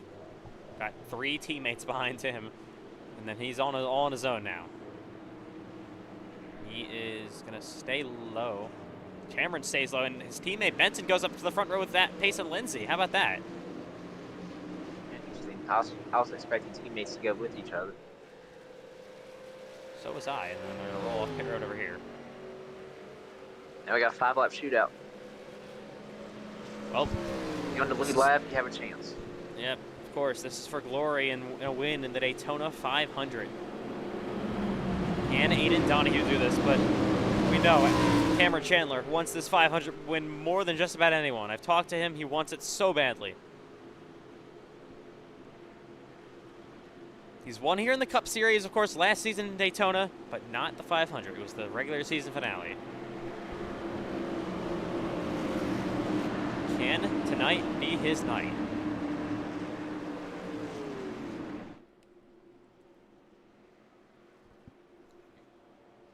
The shadows are starting to get long down the front straightaway. It's, of course, got these Gen 4 cars starting to look like a mid-2000s finish to a great American race, and that's what we got right for you now with going to be 5 laps to go to finish this one off. Will we have any more cautions? That's another question. Oh, Wilson goes to a wall there. Back there. Really strange. Not really sure what Colson's doing, but anyways, doesn't really matter. All right. Yep. Colson currently 14 laps down. Your defending winner of the 500 obviously will not defend anymore. Same thing with Matthew White, who won in Season 3. So we will have a new winner to the Daytona 500 guaranteed. Now let's pay attention to outside the top 5, though. We have Greg Hall 6th, Carlos Ortiz 7th, Maxi Filippi 8th, Jeremiah 9th, and Christopher Law in 10th. We might have an underdog win for this 500. Here we go. Aiden Donahue, Bryce Benson with 5 laps to go in the Daytona 500. Back to green. Donahue, he's got all these teammates that probably will work together behind him as they head down the tri-oval back in a 1 and 2. Benson pulls back on the outside lane. 42 there, the 13 of Max Filippi trying to follow in line. Cameron Chandler to the inside of Donahue for the race lead. He's got Pace and Lindsay going with him as they head down the backstretch. Side by side, but Donahue's got no help and no teammates to work with. Yep, and Max and Jeremiah are together here. They're going to try to push, but they are not really good friends. Whoa. As they're about to wreck here. 3 wide further back. Coming to 4 laps to go in the Daytona 500. 3 by 3 throughout the field. Oh, car on the wall. That's Jacob Quayle, who just caused the last caution in the same portion of the racetrack. Stays clear. 4 to go. Max Sniffy actually pulling away. These two are side by side. They got to get single file in line and start pushing each other. And they will. Oh, my. Oh, there we go. We got a crash. Multiple cars around the 3. Gets hard CJ. by Erdman, and the caution is out. CJ Erdman is destroyed, slams into the 3 of Christopher Lowell, and this will set up overtime. Yeah, how close the field was for Bryce Benson with now overtime. See if he has enough now. Yeah, the Owen McKinney spun, and the 3 of Christopher Lowell just got slammed by CJ Erdman. Let's see what happens back there to bring out this yellow. I think the 3 just got turned in front of the whole field. He's got Jacob alone on his bumper. Through 1 and 2, they win. Watch the bumper here. We gotta ride along with Malone to see whose fault that was. And around goes the 1-1, and man, what a hit by the 94 of Erdman. That's gonna destroy his race, obviously. Let's ride along with Malone.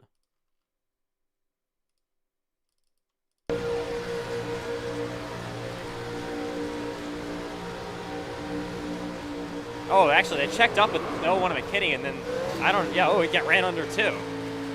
Man. Let's now look with CJ Erdman. Let's ride along with him. This is gonna be wild. Oh man, big hit. Nowhere to go. Yep. All right, we got to see now.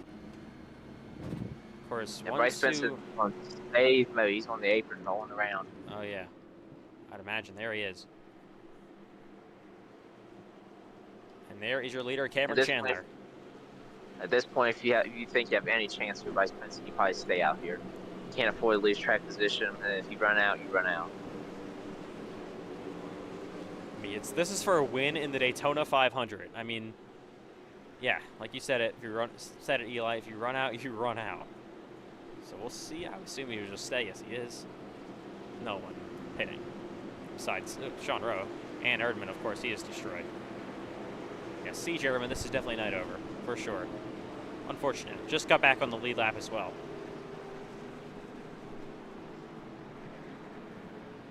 And this will end his day. All right.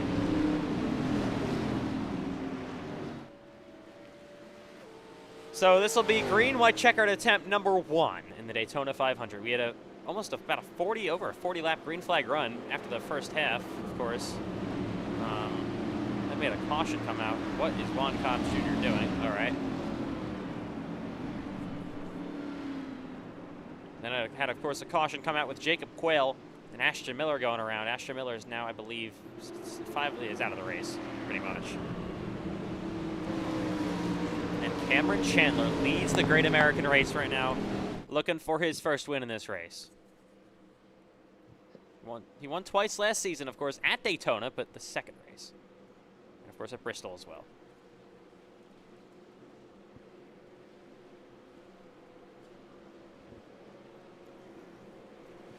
As we have Brody Webster and another driver just beefing in the back of the pack. Oh. Yep. Webster, I believe, currently more than 1 lap down.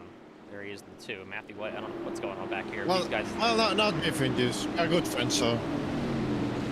Oh, they're like a million laps down, so. All right. I don't know what's going on. Yep. Okay. Yep, that is. Well, you might want to be careful, just messing around with friends and all that. Yeah, I mean, this is not really the race to be doing that. Well, you might have some fun under a yellow if you want to. You are. She's down here. Yep. All right, here we go. Let's see. The biggest choose cone of this race. Where's Cameron Chandler going to go? Will his teammate Payson Lindsay go with him? He's going to signal inside, and Payson goes with him. That'll give the front row to Logan Giesbrecht. And the other TCMC car lines up in third in line. They've got all 3 of them on the inside. How about that? And that gives Max them... Philippi goes from 6th to the 2nd row. Yeah, and Aiden Donahue gained some spots as well. All right. Green, white checkered. The Daytona 500.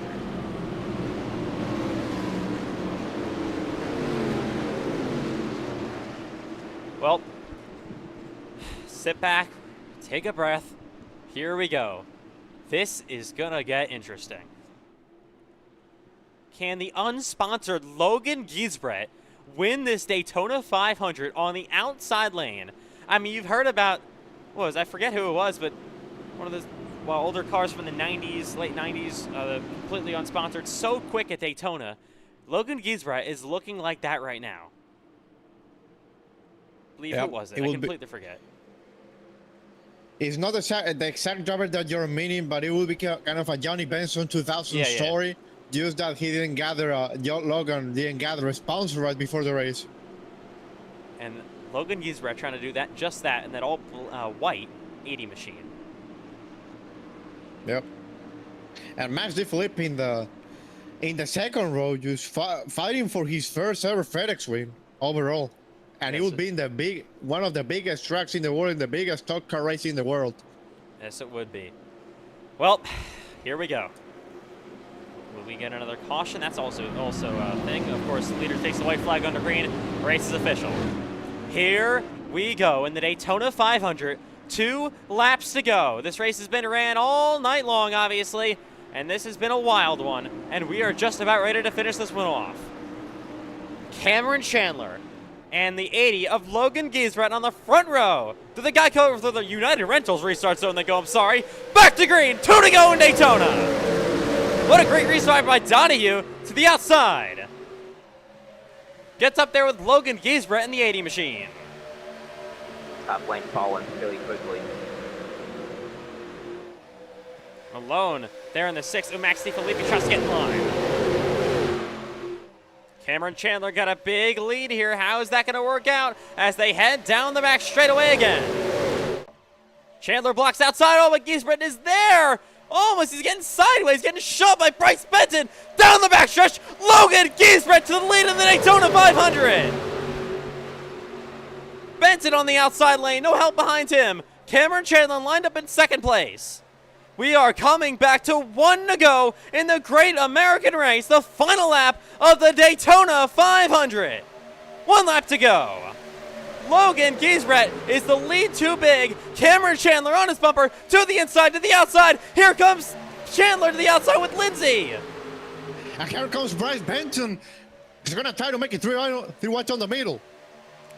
Benton on the inside pushes Giesbrecht through 1 and 2 and down the back straightaway. Final time down the back for these guys. Aiden Donahue through the middle. They're 3 wide behind him. Benton to the outside now. Giesbrecht on the bottom. He is there. Bryce Benton to the outside for the race lead. They make contact. No! Donahue, what a big crash. Oh my goodness.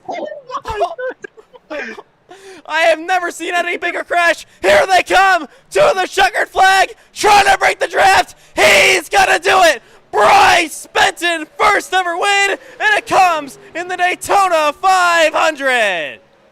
How about that? Bryce Benton has taken so long, so many chances lost, and now he wins his first race in the Daytona International Speedway in the Daytona 500. What a race. Wow. What a crash. Oh my, that was the biggest wreck I have ever... I mean, there's like 8 cars. They're still wrecking. Finish off the hoods up.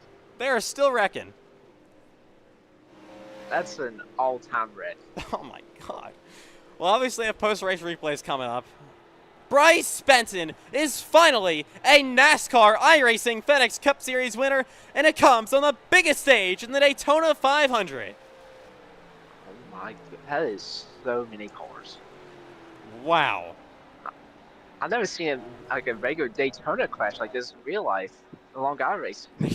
Oh my, like I had to sit on that for a minute.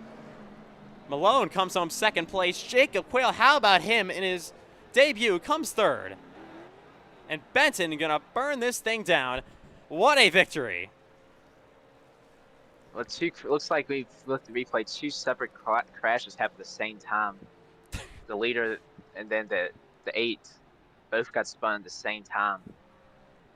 And that was that you'll never see a wreck like that again. That was something. That I mean, so many oh cars. My god. I still can't believe it. My goodness. Well, look at the replays, I obviously. gotta count how much cars we had. Benton burns it down here, down the front straightaway. Your winner of the Daytona 500. 20 cars I've got so far in the wreck. Jesus. Wow, what a race. There's more. Yeah, well, probably closer to 25 now. What a race, what a finish, what a massive crash, and what a win. First career win for Bryce Benton. This one has been coming for a long time, and he starts off the season perfectly by winning the Daytona 500. All right, we got post-race replays coming up, post-race interviews, the post-race show. We'll have Benson on here after the post-race show, all that post-race stuff for a longer, extended interview. And now we just got to throw it back to the final lap of this race. I mean, let's just look from the blimp, I guess, to start us off here. We're gonna look. Yeah, I don't that's even know where to look from. Aiden Donahue. Yeah, if we watch it, you can watch on that final lap when they go through 3 and 4. There's 2 simultaneous crashes, which caused probably the biggest wreck you'll ever see. I mean, you saw Cameron go to the inside. Benton, though, I'm shocked. He went with the 80 of Giesbrecht. I don't think Cameron Chandler is going to be too appreciative of that, of his teammate doing that. As Benton pushes Giesbrecht down the back straightaway. And then Giesbrecht, he started blocking like hell. He went to the outside. Oh, actually, he didn't. I'm sorry. I spoke wrong. Donahue got to the bumper of the 80 car, and then Aiden just, man, just, oh yeah, I saw that first crash, and then, oh my goodness, into the catch fence goes somebody, and oh Lord. And upside down goes, yeah. You'll see that everyone on FedEx Racing for the rest of your time during this league, because that is, I don't think you can ever beat that crash. I don't even know what to say about that one. My goodness. Oh, yeah, so Chandler got turned around by McKinney, and then part of the wall goes holes. And McKinney into the catch fence. We have multiple cars basically upside down. Cole Wilson flips on his side, basically. Giesbrecht goes rolling over. I mean, oh my God.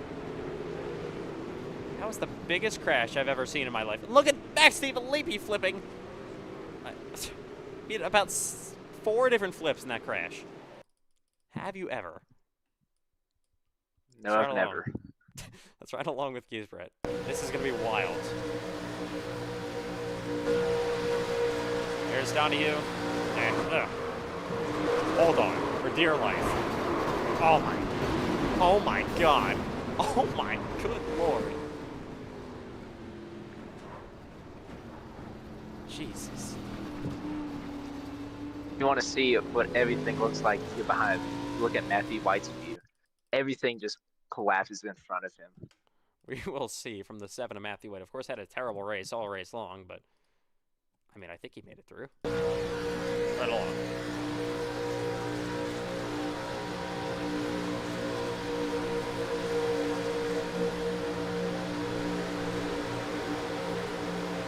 There they go. Obviously, and oh my God!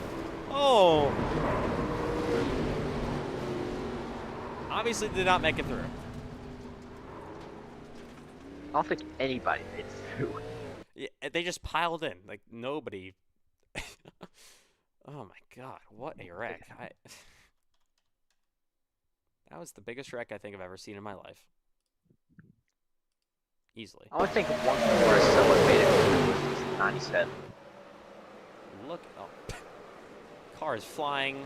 I mean, just wow. This is like the Daytona race when the rain happened. I know. I was actually at that race too. I mean, what a crash! Just a dumpster. Oh my God, Max Filippi!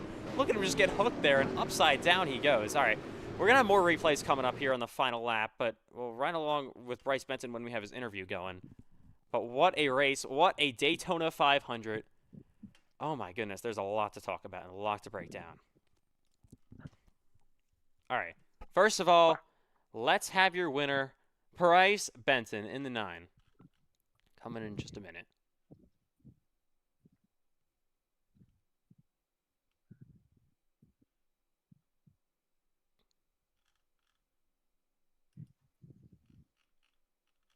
All right. If I can actually find his name. There we go. Bryce Benton, you have done it. And you, of course, are a NASCAR iRacing FedEx Cup Series winner finally, but most importantly, you just won the Daytona 500. Give me your thoughts. Yeah, I'm ecstatic. That was a wild finish. I didn't see a way I was gonna win that race. after like I don't know on the overtime. I didn't see a way I was gonna be able to do it, but I guess I made the right decisions. I got got a lot going my way for once, and yeah, I mean that was, it was quite a chaotic finish. That was also a huge wreck behind. That was massive, but anyways, that was yeah, that was, I mean, it was kind of anticlimactic finish after the wreck, but I mean we got the win. That's all that matters. So yeah, that's yeah, I'm really happy about that. So yeah. Of course, a massive win to start your season. But real quick, run me through that final lap. I mean, it was you're in a position there, obviously working to the outside of Giesbrecht, and then seeing that in your mirror, and then with clear track in front of you, obviously, what was your reaction inside of the race car? Yeah, I thought I was screwed after Gisbray went to the bottom. I was left out to dry. I thought I was absolutely screwed. Thankfully I obviously wasn't, but yeah, I don't think I still would have won that race without that wreck. I probably wasn't gonna win that race without that wreck, and I didn't even realize how big that wreck was behind me in my mirror. I just knew there was a big one behind me, and yeah, I was just focused on holding Malone off, and we did that, and yeah, that was just an intense finish for sure. All right, Bryce. Well, we're gonna have you back here on the set after at the post-race show. Are you okay with waiting a little bit to have another extended post-race interview, just like what we did with the champions? Yeah. All right. So, big, of course, congrats on the win. Have fun celebrating in Victory Lane. Of course, we'll talk to you in a little bit after all these other post-race interviews. All right. All right, that's Bryce Benton. Coming up next is going to be your second place finisher, Jacob Malone. Jacob Malone, you guys will finish in second after, of course, winning your duel. Had maybe one more shot on Benson, just maybe not enough track. I mean, what do we even say? What a massive crash. The biggest crash, I think, in FedEx Cup Series history. Just take me through your POV. Somehow making it through there in the final lap. Oh, I want to preface everyone. I had 7 minutes of damage sitting there. Somehow was in the main pack, had draft, and was up there in the front in position to got where I did, finish where I did. I don't know what happened in my rear view. I just saw the 01 car dying. You know, I just went high and prayed they didn't come up the track into me, and they didn't. And I tried to get to Bryce, but the draft wasn't strong enough, and my damage was too powerful. So, of course, a really, really good finish here. Obviously, a second place in the Daytona 500. I mean, I know it wasn't the win. You guys obviously aren't running full-time for points, but you obviously had a very bad showing, unfortunately, after the teammates wreck at the Grand National race yesterday. So does this maybe, like, take away from that a little bit, give you a good end to Speed Weeks? It's Daytona, man. I think every time you go to Daytona, you got to leave it in the past the next day. So I'm looking forward to next week to see what I can actually do, show the true speed in the ETR cars, and go bring the ETR cars back to Victory Lane. And whether it's Richmond in the Grand National or Richmond with these cars. All right, well, Jacob, of course, congrats on a pretty fantastic Speed Weeks. You won the USA Clash to start us off, then you won your duel. You finished second in the Daytona 500, so an incredible Cup Series ride during Speed Weeks for you guys. And, of course, we'll see you in the Grand National race next week at Richmond. Thank you, man. Have a good one. You too. Of course, that was your second place finisher, Jacob Malone. Oh, my goodness. What? I don't even know what to say. I'm still speechless. We'll look at some more replays after this. To real quick, actually go through. I want to ride along with Bryce Benton. This is going to be absolutely wild on this finish. I mean, we could probably just ride along with his gearbox. Let's see. Big old white cloud. They wreck it up there, obviously. Oh my god. What a crash. My goodness. And holds on, breaks the draft from Malone to make sure he gets it and wins the Daytona 500. What a win. What a race. One guy made it through that wreck, and he finished 6th. And he was at the back of that field. He's probably about, I'll say, 15th, and finished 6th, just for somewhat making it through. That was Axel Smith in the 97 car. I mean, like, He, of course, won the Grand National race yesterday. Somehow comes through to finish, of course, like Eli said, 6th place in this one. All right, coming up next is going to be 3rd place finisher Jacob Quayle. Jacob Quayle, what a comeback after, of course, getting crashed by Ashton Miller in the main pack with about 7 to go. You come back, make it through that insane chaos, and finish 3rd in your first ever Daytona 500 start. Take me through the comeback of that insane crash in front of you. Well, there really wasn't much of a comeback until they started wrecking.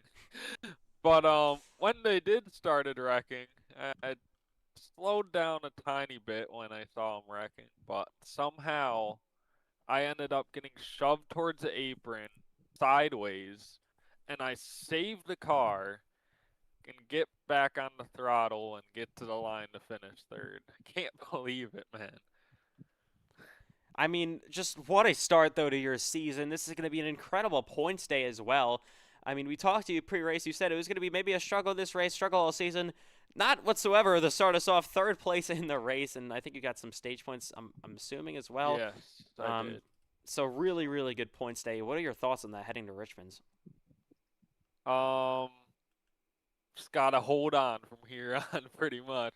I don't know. I didn't like how I was performing the Clash Open, so Richmond is kind of similar to USA in a little bit of a way, so gonna have to practice a lot and see what I can do. Thanks to Fortier Racing and ETR. Yeah, it was a fun race.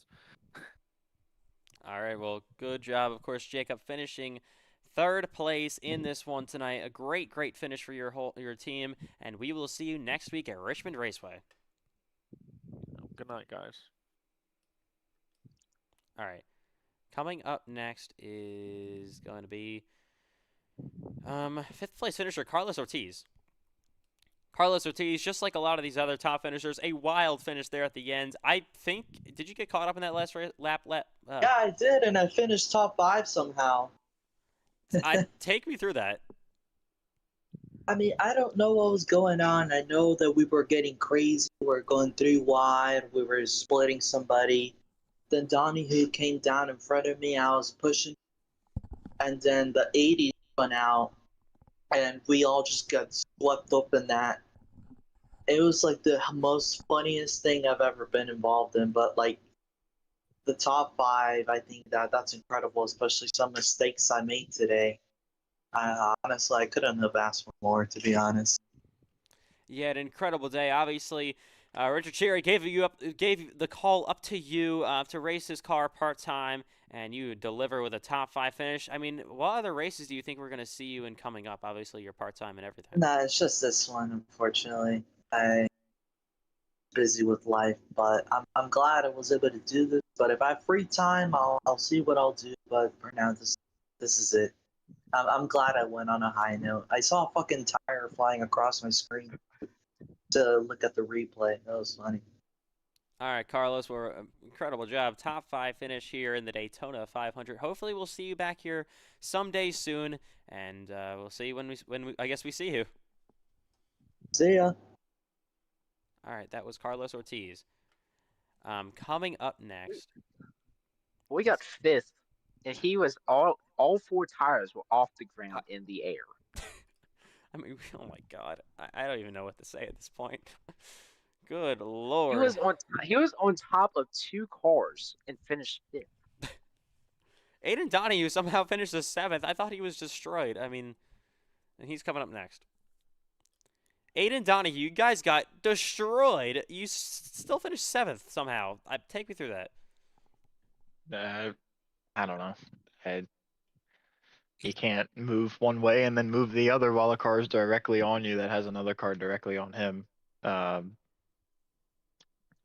found another way to lose it. Yeah, I don't know.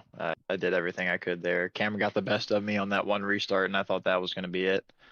But somehow, some way, the Chews saved us, and we had another shot to do it. But yeah, someone decided to double block. I mean, I think anyone would have done it there, but I mean, it's the last lap. I'd rather wreck trying than wreck not trying and finish 15th. But I got it spun around and finished 7th, so we got good points and won the stage. So cool.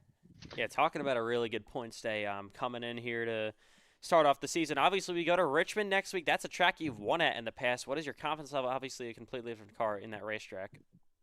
A lot better than this. um, it's a track that I can actually handle the car at and wheel it around if I need to, and I can manage my own race while we're up front. And I think I'm gonna just try and focus on running laps and enjoy not racing on a super speedway for a little while. All right, Aiden. Well, of course, nice job somehow wheeling that destroyed car to a 7th place finish when all hell broke loose there at the end. And we will see you in Richmond next Thursday. Yep, see ya. That was Aiden Donahue. Coming up next, we're gonna bring in. Who are we gonna bring in next? Let's bring in Payson Lindsay. Payson Lindsay, you guys will finish 9th here in Daytona. You are still involved in that unbelievably massive crash, the biggest wreck I think I've ever seen in my life. I mean, just take me through your POV of that. It can't be pretty.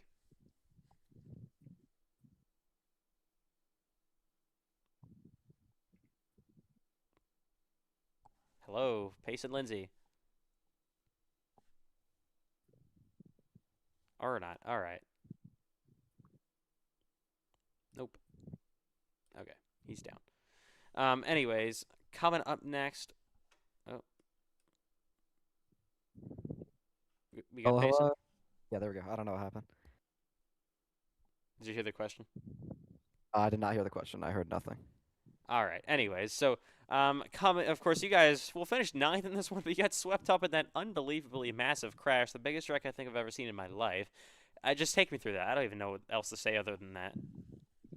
Yeah, I mean, I was trying to help my teammate out there in Cameron. Was hoping that Bryce was going to go with us to the top, and that just didn't happen.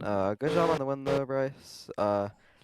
A long time coming. I think he has one win at Charlotte, if I believe, and he's definitely deserved a lot more. So good to see him get one.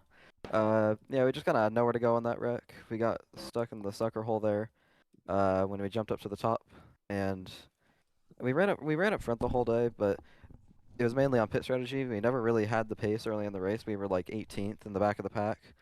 So just kind of got lucky, got ourselves some track position, and had a really good pit stop. Basically, the only thing that mattered the whole day was track position, and then you could just hold it the whole time. So once we had the track position, I knew we were in position, and it just didn't go our way.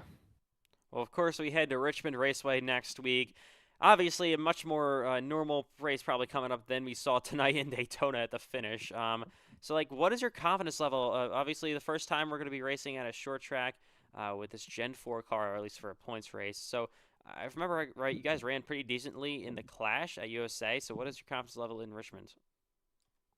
Yeah, Richmond is the last race that I can run this season that would make it to where I haven't gone a whole calendar year without winning a FedEx race. So hopefully we can win. We're probably going to get pretty stupid on strategy to try and make that happen.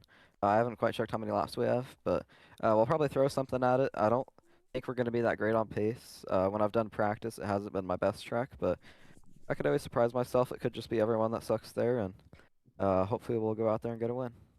All right, Payson. Well, of course, good job on just surviving, not being dead after that crash. And we will see you in Richmond next week. Yeah, thank you. Look how casually he says that after I say that. All right. Anyway, coming up next, I'm going to be... I'm looking at the replay. McKinney, the guy who flipped and got on the catch bench, finished in the top 10. I don't know how. He's coming up right now. Jamie McKinney, are you okay, first of all? Yes, sir. All right. I don't even know what to say. Somehow, God only knows how, you guys come home in 10th. Take me through that crash. You went flying to the catch fence. On the back straightaway, I saw that Cameron was like far to the right. On the outside, nobody was pushing him, and I had a huge run to go and push Malone. And he came down last second, which not only took me out, but the rest of the field. So it's kind of a shame that I got wiped out by my own teammate, but I don't know, dude. I'm just getting sick of getting wrecked in this league all the time. All right. Well, of course, obviously it was Daytona. But obviously, when are we going to see you maybe in the next start for you in the Cup Series? I'm not sure. Probably when winter break starts again, and most likely when I get the itch again to race. But for now, I don't know, dude. I mean, tonight I felt like I had the best car, led the most laps, and I don't know, just didn't go our way. All right, Jamie. Well, of course, still nice job on the run tonight in the Daytona 500, and we'll see you in the next race you're able to do. Yep, thank you. That was McKinney.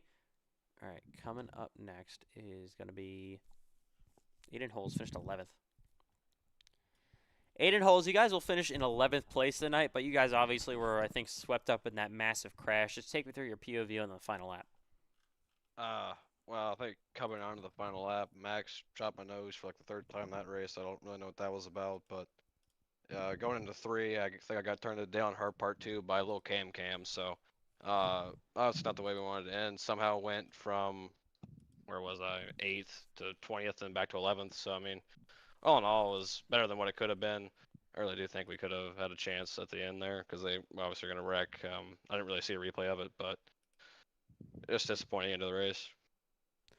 Well, of course, Aiden, we head to Richmond next week. Much different, obviously, than Daytona. What is your confidence level in that racetrack?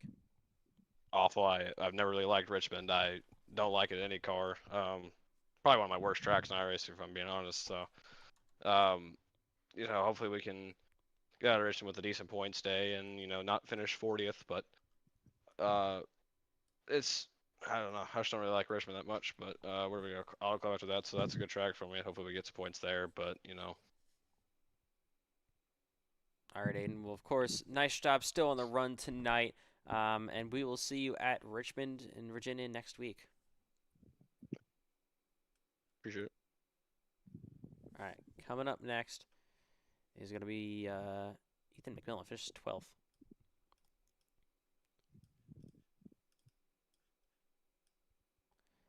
Ethan McMillan, I mean, unbelievable crash. You guys still finish in 12th place.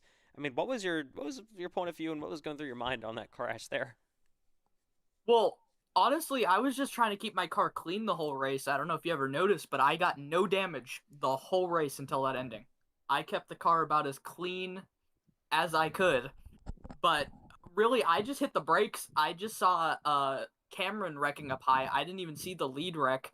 I was just locking up my brakes, and I kind of forgot, the whole rest of the field doesn't really hit their brakes. So it was just kind of a pile-in. But I went into the corner 13th and finished 12th. So I guess you got to take the win where you can. Overall, I think it was a good 500 for us, though. Just the field getting spread out so easily and trying to keep the car clean was my priority to try to not get spread out. But yeah, it was pretty good at the end, though. I was just kind of hitting the brakes, hoping I could get around it, but then everyone just kept piling in, and I got it across the line in 12th. So. I mean, yeah, obviously, going back to Grand National yesterday, obviously the series are full-time, and you guys finished second in Daytona. How can you think you can maybe carry that momentum off into next week at Richmond's? Oh, I think I can carry it pretty good. Richmond's basically a drift track with most settings, so I think I can hold the car together pretty good at a track like that. Loose is way easier to control, and I think we'll have good results in Richmond next week. All right, Ethan. Well, nice job on still the finish, somehow getting your car across the line, and we'll see you at Richmond Raceway next week. Yep, thank you. That was McMillan. All right, coming up next is going to be Rahman coming, Brody Webster, Bryce Benton, still to come, Connor Asbell. Or we did Benton. What am I saying? He's your winner. What am I saying? Next one to come, Saint Herman. Saint Herman is a P14 finish. I mean, I think you guys got involved in that final lap crash. Obviously not great for anyone there at the end besides Bryce Benton. So just take me through it. Yeah, well, first off, congratulations, Bryce, on the win. Yeah, I mean, there wasn't really anything good. I got slammed by Diego when I tried to avoid it, so I went flying, flipping. I don't even remember. Like, I think I have memory loss from that wreck, but yeah, overall, I'm really proud of this Red Ridge group for doing what they can this race. I know we lost like Knox like midway through, and then big rut happened. And then let's see.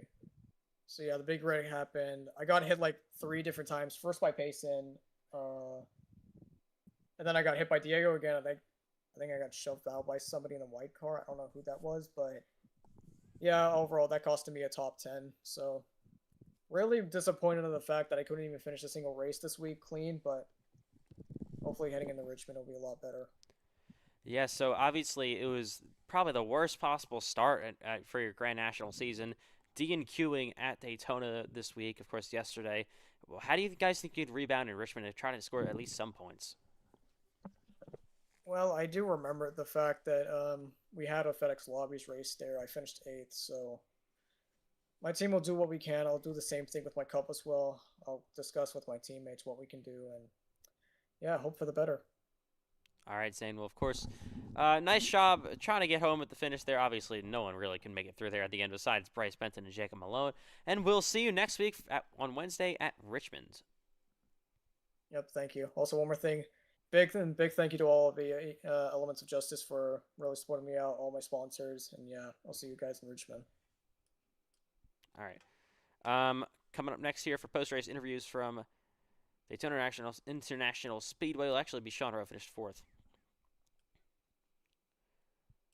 Sean Rowe, you guys will finish in 4th. Somehow, some way you make it through that insane chaos there at the end. So give me your point of view. You might have even gotten involved, not 100% sure, on all of that. Yeah, so I was like basically last in the pack. Like they're including lap cars, I was basically like 21st out of 23 people.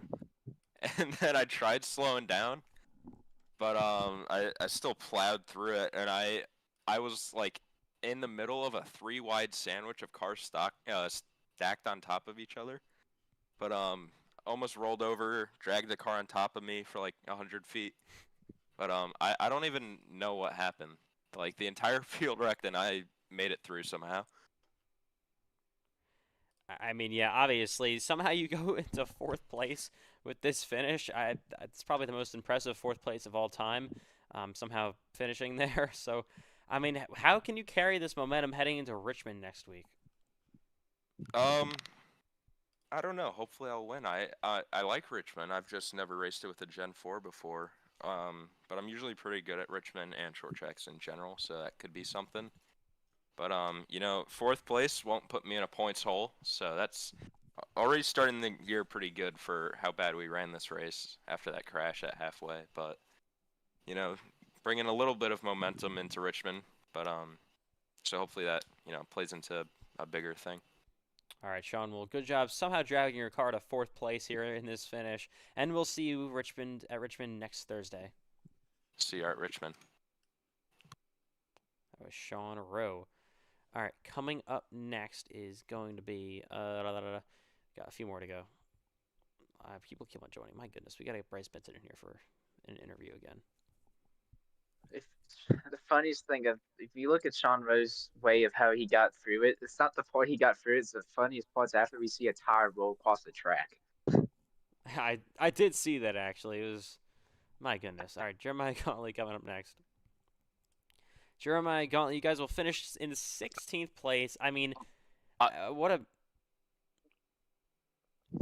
insane finish. I didn't expect this, but go ahead. All right, yeah, of course, what an insane finish there at the end of the race. You still will finish in 16th. Give me your point of view. Package sucked. Simple as. That was a freight train around the bottom in a single file line, and you were landlocked wherever you were. I mean, really, that's just how it went. It's unfortunate what happened at the end. It sucks that I had to ride the catch fence and then have my car die on me to where I couldn't even cross the line. But I mean, that's how it goes. It's how super speedways goes, really. I mean, it's to be expected. Congratulations on Bryce Benton's win. But yeah. I mean, the only part that's unfortunate is that Max Filippi finished ahead of me. Okay. Anyways, we head to Richmond next week. Obviously, where you're full time in the Grand National Series. So, what kind of momentum do you think you can take coming to Richmond next week? Well, I'm gonna be honest with you here. I've never raced that car, at Richmond. Uh, but somehow I somehow find speed somewhat. And I think we're gonna have a lot of momentum. I mean, I was pretty good all of speed weeks. I ran consistent, and I was always there. I was always there, ready to make the move, even in this race. But unfortunately, I got caught up in the wreck. Um, but yeah, I'm ready to head. I'm more than definitely ready to head to a track that isn't just hold your throttle and then just turn left whole bunch of times. I'm ready for some actual skill. All right, Jeremiah. Well, of course, we'll see you in Richmond next week. Yeah, see you next week. All right. Cole Clausen finished 17th. Cole Clausen, you guys will come home in 17th here at Daytona in the Daytona 500. I mean, I'm assuming you're involved there in the final lap crash. No, I actually was not. Oh, so I mean, what was your point of view? I mean, I don't know if you saw that or not. That unbelievable crash. Yeah, well, first of all, our race was kind of a combination of bad luck and just skill issues. Because I ended up speeding on pit road on the first round of green flag, or I guess we only had, maybe we had two rounds. I don't know. I was on a completely different strategy than everyone else, though. But before halfway, I sped on pit road under green flag, so that just basically killed my entire race. I was never able to get my lap back, and that's kind of where the bad luck thing comes into play, because I got beat by Axel Smith for the free pass, not once but twice. And one of the times he kind of like basically spun me out in order to get it, so that's kind of stupid. But I'm not gonna talk smack about anyone on the broadcast, because there's a certain someone that got a little mad at me for that. So, but anyways, yeah, I dropped back all the way to the back on that final restart, since I was the only car a lap down. So I figured that if we had a caution there on that final overtime, I was going to get the free pass, and I just didn't want to get involved in a wreck. So I was all the way in the back, and I just saw smoke. And when I came up to it, I could not believe my eyes. Obviously, I'm known for creating some pretty crazy wrecks, but I think that one tops anything that I have ever done, and that's saying something. So, yeah, race wasn't really great, but we kind of all expected that. So, but I'm not sure if I'm going to be racing at Richmond next week, but whenever I race next, you'll see me in a pretty cool paint scheme. Let's just say. All right, Cole. Well, of course, hopefully we'll see you next week at Richmond. But if we don't, we'll see you, I believe, after that it's Fontana. Yes, sir. Thank you. All right.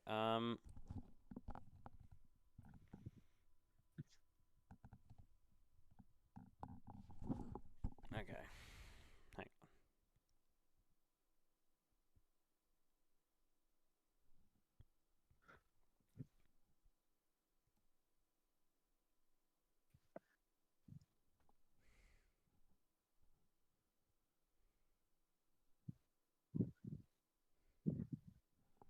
I have one more interview coming up before we go to Bryce Benson again. We're actually doing something to choose who it is.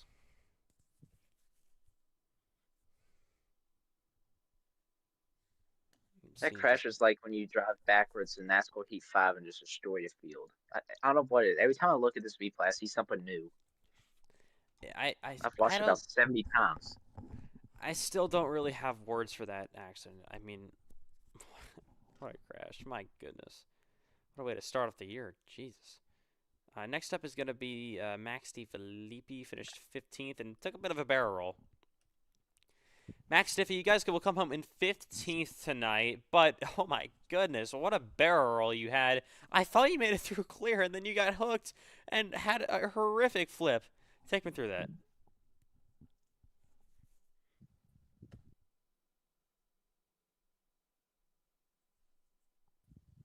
Or not. Anybody mad?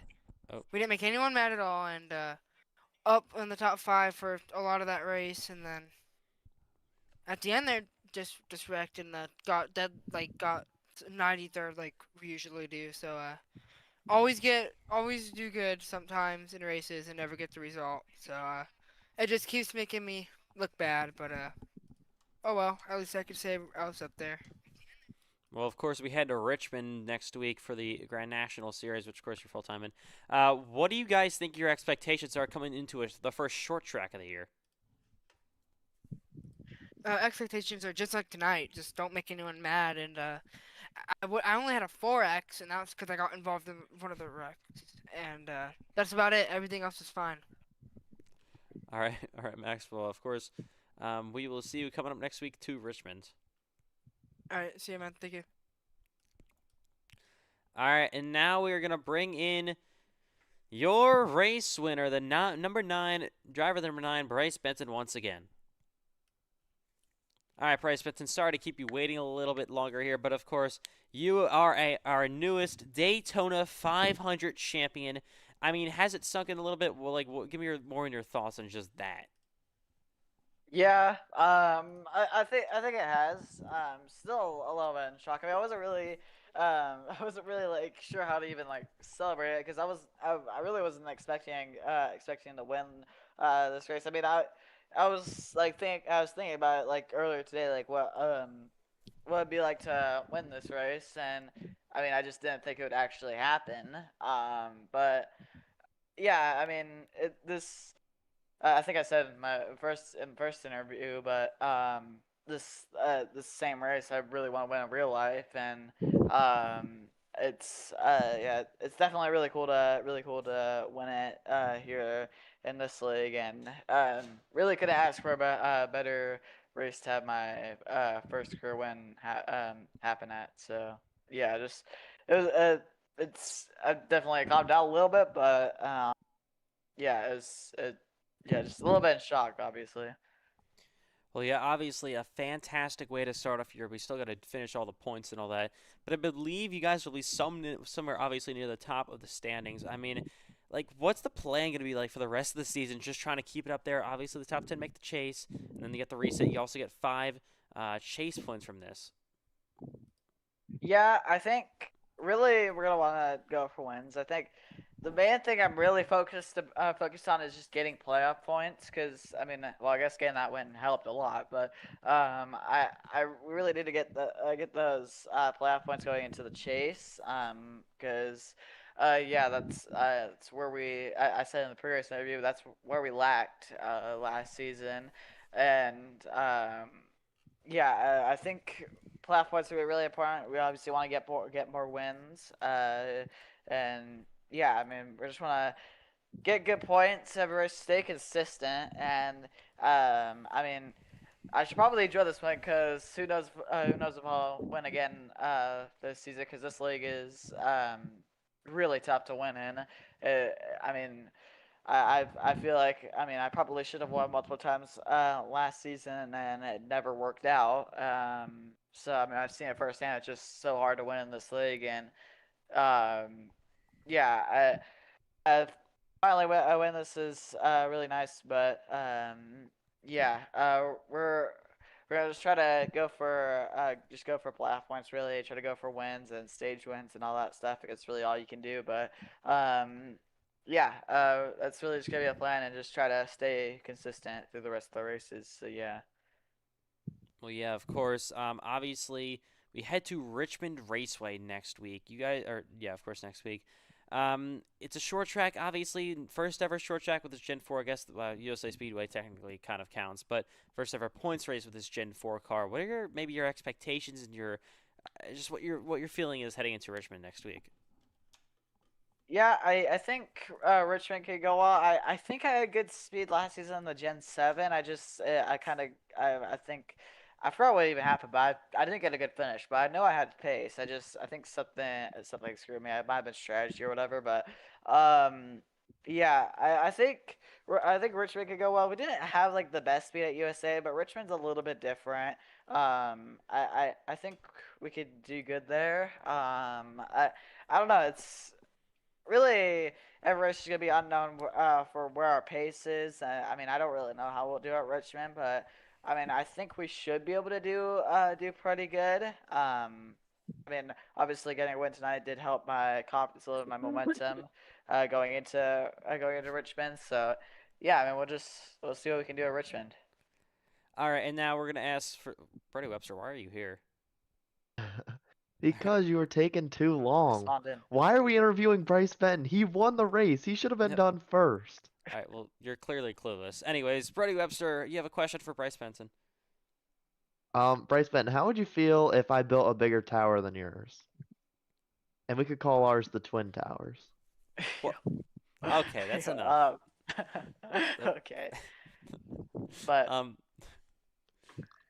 yeah, my tower's still gonna be the tallest. No. My house is taller than your tower. You know what? It's gonna be taller. Down. Trust. It'll be taller.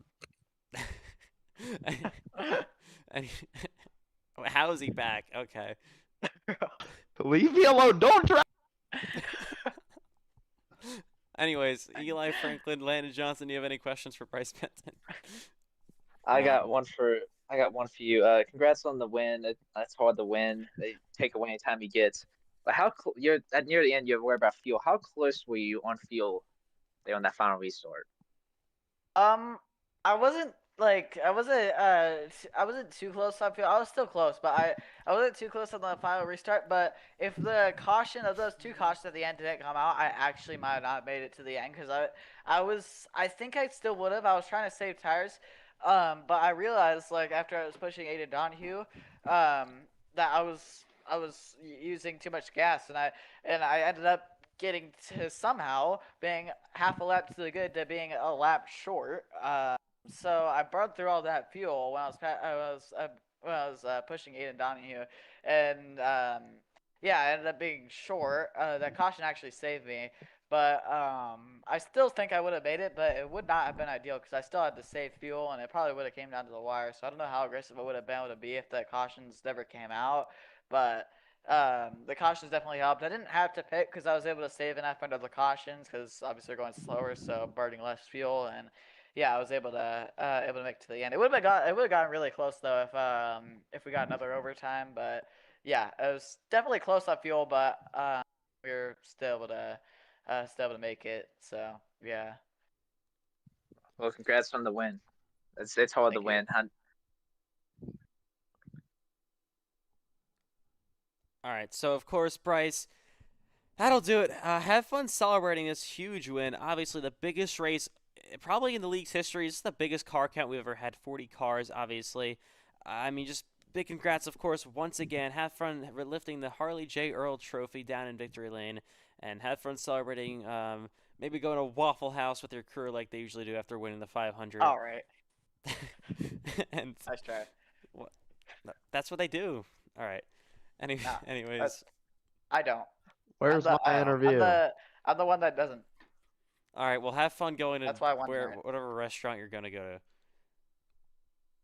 And big congrats to the 500 win. And we will see you next week in Richmond. Yep. All right, Brady Webster. My turn. Down. Anyways, well, that will do it.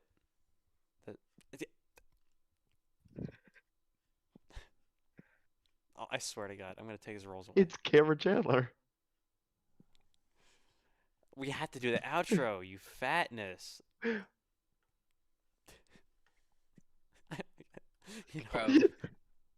being... All right, there we go. Anyways, that will do it. What a Daytona 500. What a day. What a race. And that does it for tonight. We'll be back at Richmond Raceway. I'm not quite sure if we're going to be live for the iCar race on Tuesday, but we will most certainly be live for the Grand National race at Richmond on Wednesday, and then, of course, the Cup race on Thursday. What a Speed Weeks. Wow. Well, that'll do it for Daytona Speed Weeks in season number 5. Congratulations to Bryce Benton. He is a Daytona 500 champion. All right, on behalf of all officials, team owners, commentators, everyone involved in making this league what it is, that'll do it. We'll see you next week from Richmond, Virginia. Thank you for a great Daytona Speed Weeks and a Speed Weeks all around at Daytona International Speedway, and of course all the tracks we visited over the last 2 weeks. Thank you for everything, and we will see you at Richmond next week. Good night from the World Center of Racing, the Daytona International Speedway.